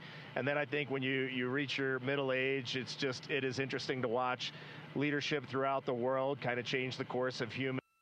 You can watch that unfold. And now now that I'm just a little bit over 50, you'll be there soon. Now that I'm just a little bit over 50, I mean, it all ties back to just family, and you understand just how much the people that you surround yourself with, and that is really every night when you go to bed, that's really what you end up thinking. At least that's what I end up thinking.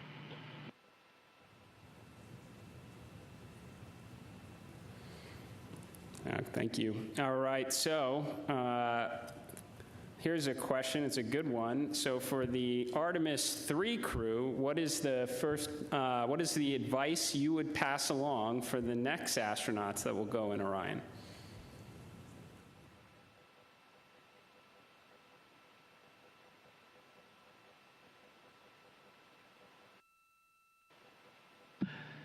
That's a great question, Jared. We've actually been thinking about the Artemis III crew since we were assigned as the Artemis II crew. It was the beginning of how we came up with how we wanted to fly this mission, how we wanted to buy down risk for the program, and values as a crew.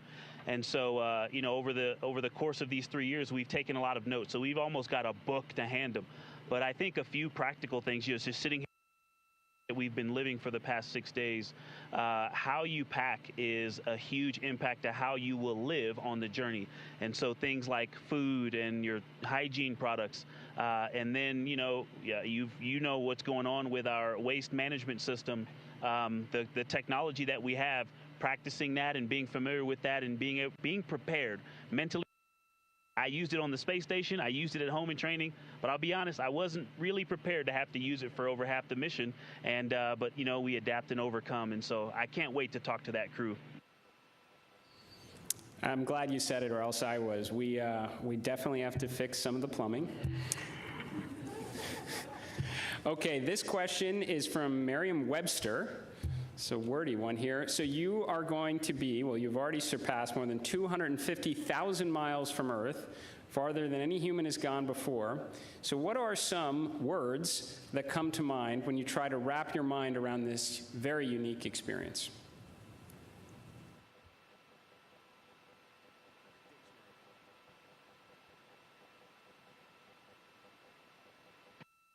I'll be honest with you, the main word, because superlatives just don't do it justice, is humility. We would never be here if it weren't for so many people that came before us, starting with Neil Armstrong, Katherine Johnson, Dorothy Vaughan, civil rights movement leaders. Everyone who worked on this spacecraft. Before we got here in our 3 years of training, we went all over the country and even to our European and Canadian partners to see the people who have put their hands on this hardware, the millions of parts from every valve, to this entire thing, the people that put on harnesses every day to rig it up in the VAB. They all passed the record. We definitely didn't pass the record up here alone. So this is actually very similar to the question the President of the United States asked just a brief bit ago. But during the quiet moments on your journey, when you were out of contact with everyone here on Earth, what were some of the thoughts that tended to occupy your mind most?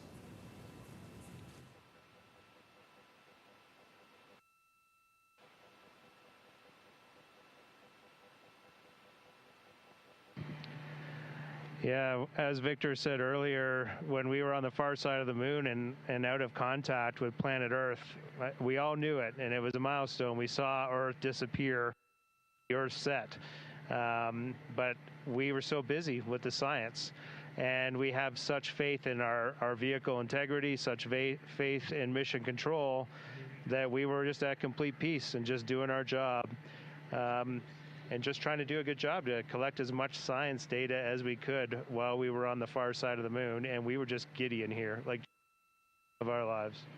He's being a bit humble, but as soon as we went out of comm with planet Earth, we did have maple cookies as we just gathered together for about 30 seconds. Each one of us had a maple cream cookie and then right back into the science. But we had to take a moment to honor that time going behind Earth, and it was going behind the moon and out of touch with Earth, and that was a very surreal moment for this crew.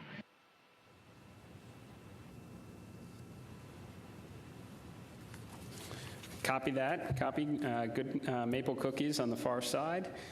And how has this journey changed? How has this journey already changed the way you see our home planet and humanity's future among the stars?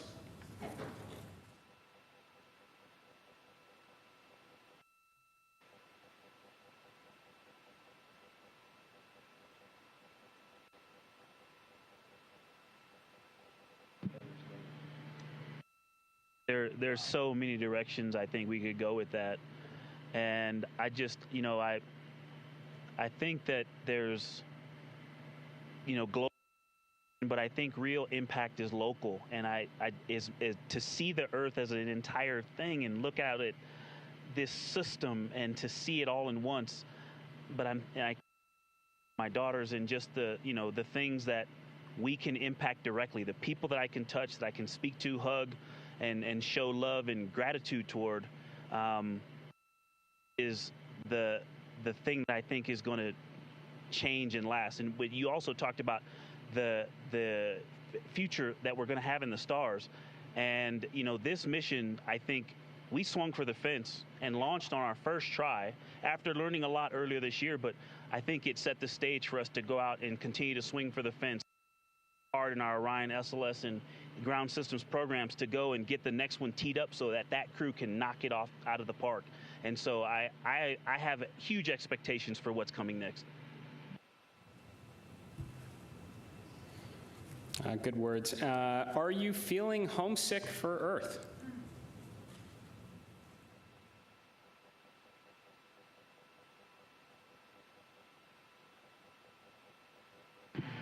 I will tell you, last in my eyes, I did start thinking about getting home. It's not homesickness at all, but the first time probably in 3 years, I let my mind get past the moon and back towards home, and I had to catch myself right there. You're an operator just like we are, and you know that is the place to be when you're up here. We got to look one step ahead. What's next? What's our next burn? How are we setting up our trajectory to get home? And we are going to do that. We are locked in, and we are definitely excited for the second half of this mission.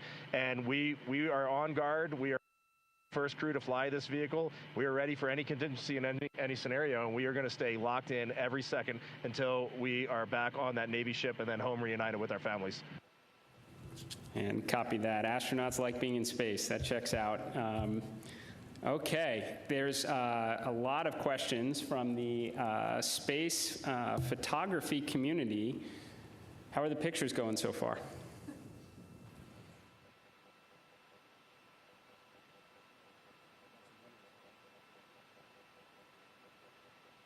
Well, we all love getting our hands on cameras and our eyes behind the lens here, because we're just trying to share the incredible things that we're seeing, and that's obviously the best way we can try to do that. I've been into night sky photography for a long time, and so a dream come true for me. I have thought specifically to that community, the time lapses I've been trying to get, those are a little tougher because we have a very dynamic vehicle. It's not like being on ISS where you can get the city lights below and the auroras and the spinning stars around the North Star. There's a lot going on. So, but what we got to matter is out of this world. When we viewed that eclipse, that was the one time we all said, we literally cannot capture this with a camera. Everything else, I think we've really put our hearts and minds into making sure we understand so that we can bring that home to everyone. But having to set the low light features for Earthshine on the moon while it's an eclipse, that was a new one. I had to dig deep in my book for that one. And thanks for the iPhones. They've been working great. Very glad to hear that, and there are a couple billion people back here on Earth that are extremely excited to look at the imagery you've captured up there. So. Okay, well, I want to thank you all. Integrity. So Reed, Victor, Christina, Jeremy, on behalf of NASA and space-loving people across the world, thank you for taking us with you to the moon. Thank you for your courage. all of your beautiful words that we've heard. You represent the absolute best of us. We are proud of you, and we look forward to welcoming you back safely to the good Earth very soon. Godspeed, and go Artemis II.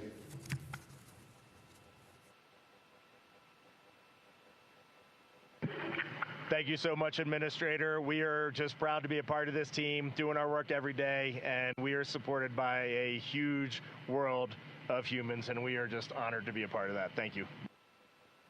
We'll see you soon. Integrity, this is Houston ACR. That concludes the event. Thank you. Thank you to all participants. Integrity, we are now resuming operational audio comm.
This is Artemis Mission Control in Houston, Texas.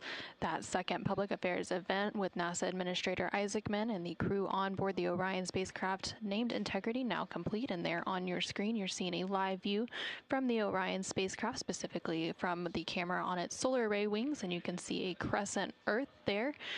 The crew is now officially on the return leg of their journey, and Earth is now their target, with that splashdown targeted for April 10th.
This is Mission Control Houston inside the Artemis Flight Control Room as the lunar flyby coverage is coming to a close. You can see a final look there of the Orion spacecraft and that crescent moon in the distance. The Artemis II crew inside the Orion spacecraft named Integrity lifted off atop the Space Launch System rocket on Wednesday, April 1st from NASA's Kennedy Space Center in Florida. This crew is the first to live and work inside the Orion spacecraft. And about 25 hours after launch, Orion conducted its TLI, or translunar injection burn, which committed Orion to departing high Earth orbit and set us up for today's flyby. TLI also served as the spacecraft's deorbit burn as it slingshot Orion around the moon and set the crew on its free return trajectory, with that splashdown slated for Friday, April 10th. Last night, on flight day 5, the crew entered the lunar sphere of influence, the point at which the pull of the moon's gravity became stronger than the pull of Earth's gravity, and the crew will remain in this lunar sphere of influence until about 12:25 p.m. Central, 1:25 p.m. Eastern on April 7th. Today, the crew spent the majority of their day making science observations and capturing imagery as part of the lunar flyby, during which Orion and its crew passed approximately 4,000 to 6,000 miles from the moon and provided the crew with a full disk view of the lunar surface. From that higher vantage point, the crew was able to observe both poles and large-scale geologic features in a single view, and the Artemis II crew also became the first humans to directly observe certain far-side regions of the moon with unaided eyes. During the lunar flyby, the crew also surpassed the Apollo 13 distance record and made that farthest distance from the Earth during their mission at a distance of 252,756 miles away from Earth. Integrity Houston with 2 updates.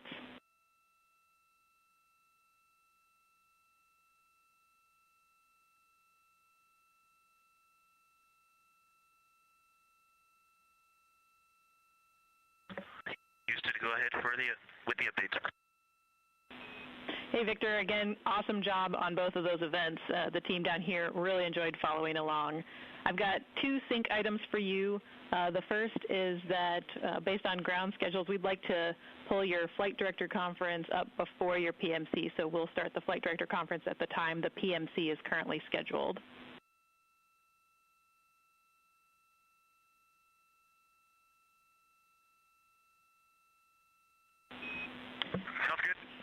And the second item is just following up on the DU-1 caution. We believe this is a recurrence of what we saw with DU-2 earlier in the mission. It's back up and it's ready for you to reconfigure displays as you wish, and I see you have that in work.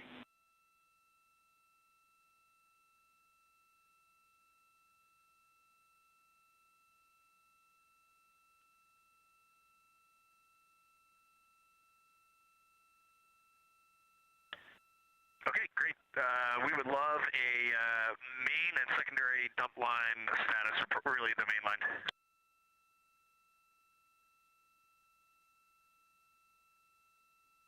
Check-in.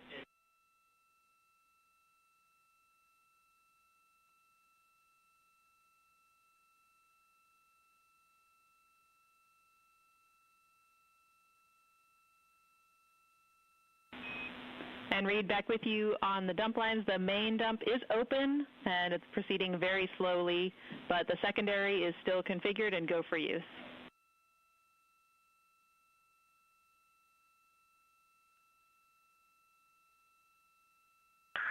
Okay, sounds good. Thank you. And this is Artemis Mission Control. Some communication there between NASA astronaut Reed Wiseman and the Capcom, or capsule communicator, here in Mission Control, discussing some of the final activities on their timeline for the day before they head into pre-sleep and get ready to close out Flight Day 6. So during the flyby period, the Artemis crew and in its Orion spacecraft reached a farthest distance from Earth at 252,756 miles, which was 4,112 miles farther than Apollo 13. And a couple minutes prior to that farthest distance milestone, Orion also made its closest approach to the moon at a distance of 4,067 miles. And at the end of the lunar flyby period, the crew was also able to see an eclipse with the sun hidden from view behind the opposite side of the moon from the perspective of Orion. And during this time, the crew saw a mostly dark moon, and the crew also used the opportunity to analyze the solar corona, which is the sun's outermost atmosphere. And once the sun was completely out of view behind the moon, the crew observed impact flashes, which are flashes of light from meteoroids striking the surface, and some deep space targets, including planets such as the Mars, Venus, and Saturn. The crew's observations during this flyby, along with handheld photography and images from the Orion spacecraft, will form the basis for scientific investigations into the moon's geologic history, the lunar environment, and current processes such as new impacts. At this point in the Artemis II mission, the crew and the teams on the ground have begun or completed 23 of the 27 high-priority objectives for the mission, providing a tremendous insight into the operation of the Orion spacecraft and critical information as we prepare for future Artemis missions. Now that the lunar flyby observation period has concluded, along with the public affairs events that followed with President Donald Trump and NASA Administrator Jared Isaacman, we are going to wrap our broadcast coverage on NASA Plus. Thank you to everyone who tuned into our coverage on NASA Plus, as well as through our streaming partners on Peacock, Netflix, Amazon Prime, and HBO Max. While our NASA Plus coverage is concluding, our 24/7 continuous coverage will continue on NASA's YouTube page, so you can continue to follow our Artemis II crew on their return journey back to Earth. This is Mission Control Houston.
Houston Integrity, we have a science question. We are ready to copy.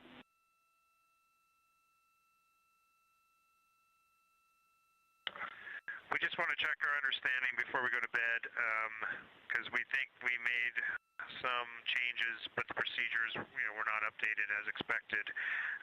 We no longer have to transfer any of the audio recordings on our PCDs or any notes we made in OneNote. That you will just go into the applicable locations and pull that stuff down from where they are originally created.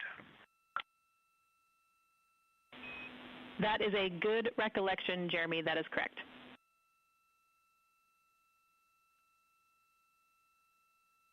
Okay, so we are transferring photos into 4 science folders on all 3 PCDs.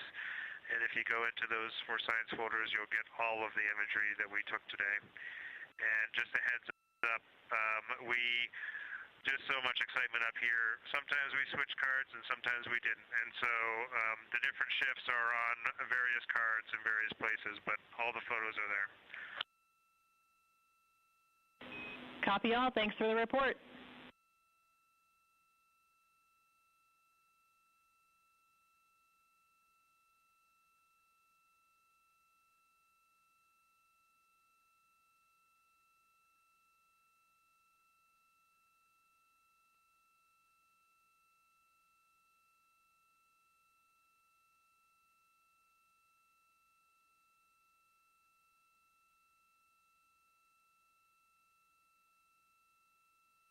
This is Artemis Mission Control in Houston, Texas. We're currently 5 days, 4 hours, and 52 minutes into the Artemis II mission. You just heard some call down from the crew on board the Orion spacecraft, and you can see a live view of the exterior of that Orion spacecraft there on your screen. They are working to downlink some of the imagery that they captured throughout the lunar flyby today.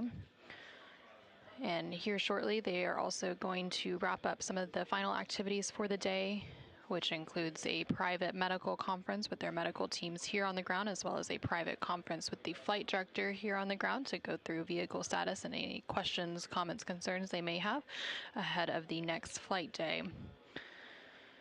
After those private conferences are complete, they will then enter their pre-sleep period. During this pre-sleep period, the crew has about 2.5 hours to decompress for the day. They can also complete any necessary personal activities and hygiene activities, and it's also when they have an opportunity to eat their dinner. The meals provided to the crew throughout the mission are from the Space Food Systems Laboratory here in Houston, Texas. That team works closely with every human spaceflight crew, both on the Artemis missions as well as missions to the International Space Station ahead of launch, to taste their food and go through their standard menus and what they will expect, as well as some training on how to use the food warmers, as well as how to rehydrate some of that food. Some of the food that the crew may be eating for dinner tonight includes chicken with corn and black beans, sweet and sour pork, rice pilaf, spicy green beans, citrus fruit salad, maple cream cookies, as well as shrimp cocktail, Turkish fish stew, Caribbean chicken, mashed potatoes, cauliflower with cheese and butter cookies.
Integrity Houston, OE2 is configured for your conference with Mr. Ratigan.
This is Artemis Mission Control. You are currently seeing a live view of the Orion spacecraft. This view coming to you from one of the 4 solar array wings or SAWs. They each have cameras mounted to them that provide these live views. And in the distance, you can see a crescent Earth. That, of course, is now the destination for the Orion spacecraft and its crew now that we are on the return journey leg of the mission following today's lunar flyby. We are targeting a splashdown in the Pacific Ocean off the coast of California on Friday, April 10th. That splashdown will take place in about 3 days, 20 hours, and 13 minutes. The crew is wrapping up their 6th flight day. They are currently in a privatized conference with the flight director here in Mission Control. They typically have a private conference at the end of every flight day. Following this, they will have a brief private conference with their medical teams here on the ground, and then they will head into their pre-sleep period, and that will wrap up their 6th flight day as part of the Artemis II mission. Going into the 7th flight day, they will have quite a bit of time off duty, but they will complete a post-lunar flyby conference. During this time, they will have the opportunity to discuss their lunar flyby observations with the science team on the ground, while some of that is still fresh and top of mind. And then a little bit later in the day, there is the opportunity for a RTC-1 burn. This is a return trajectory correction burn, should it be needed, and it will allow, it would be a short thruster firing to allow the Orion spacecraft to fine-tune its trajectory on the return leg. And then in the second half of the day, they will work on a radiation sheltering demonstration.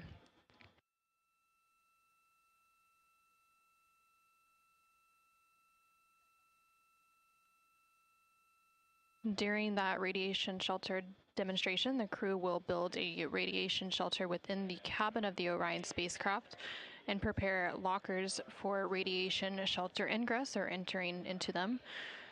On missions to the moon through the Artemis program, astronauts venture beyond Earth's protective magnetic field.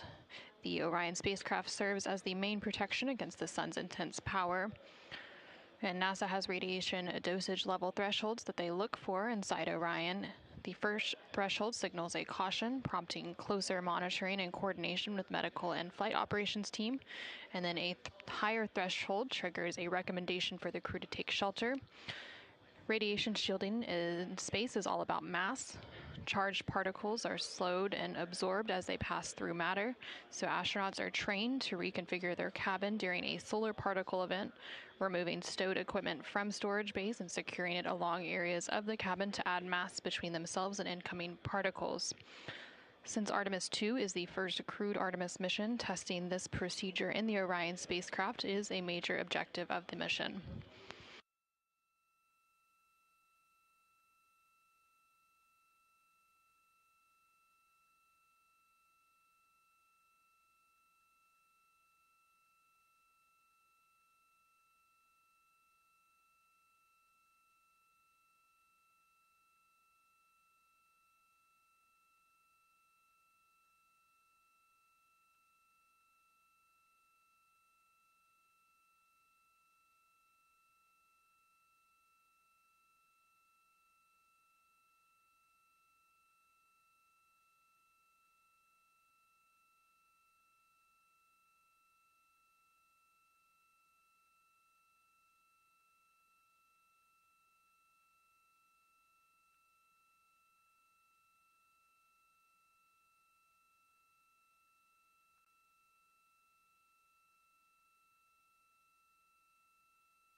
This is Artemis Mission Control in Houston, Texas. We are currently 5 days, 5 hours, and 19 minutes into the Artemis II mission and counting.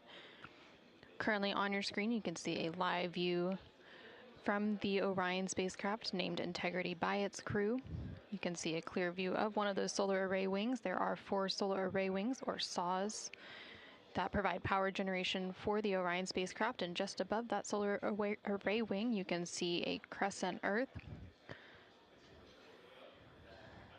Currently, the Orion spacecraft is about 11,900 miles away from the moon, and that distance will continue to increase now that we are on the return leg of the journey.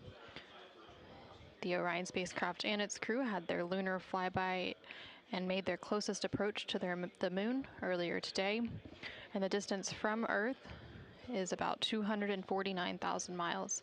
We are expecting a splashdown on Friday, April 10th, on Flight Day 10. That splashdown in the Pacific Ocean off the coast of California in about 3 days, 19 hours, and 57 minutes from now. Currently, the crew is wrapping up some of the final activities for the day, and then they are about to enter their pre-sleep period. That pre-sleep period will last about 2.5 hours, after which they will go to sleep. They typically have an 8.5-hour sleep period, and then they will begin Flight Day 7.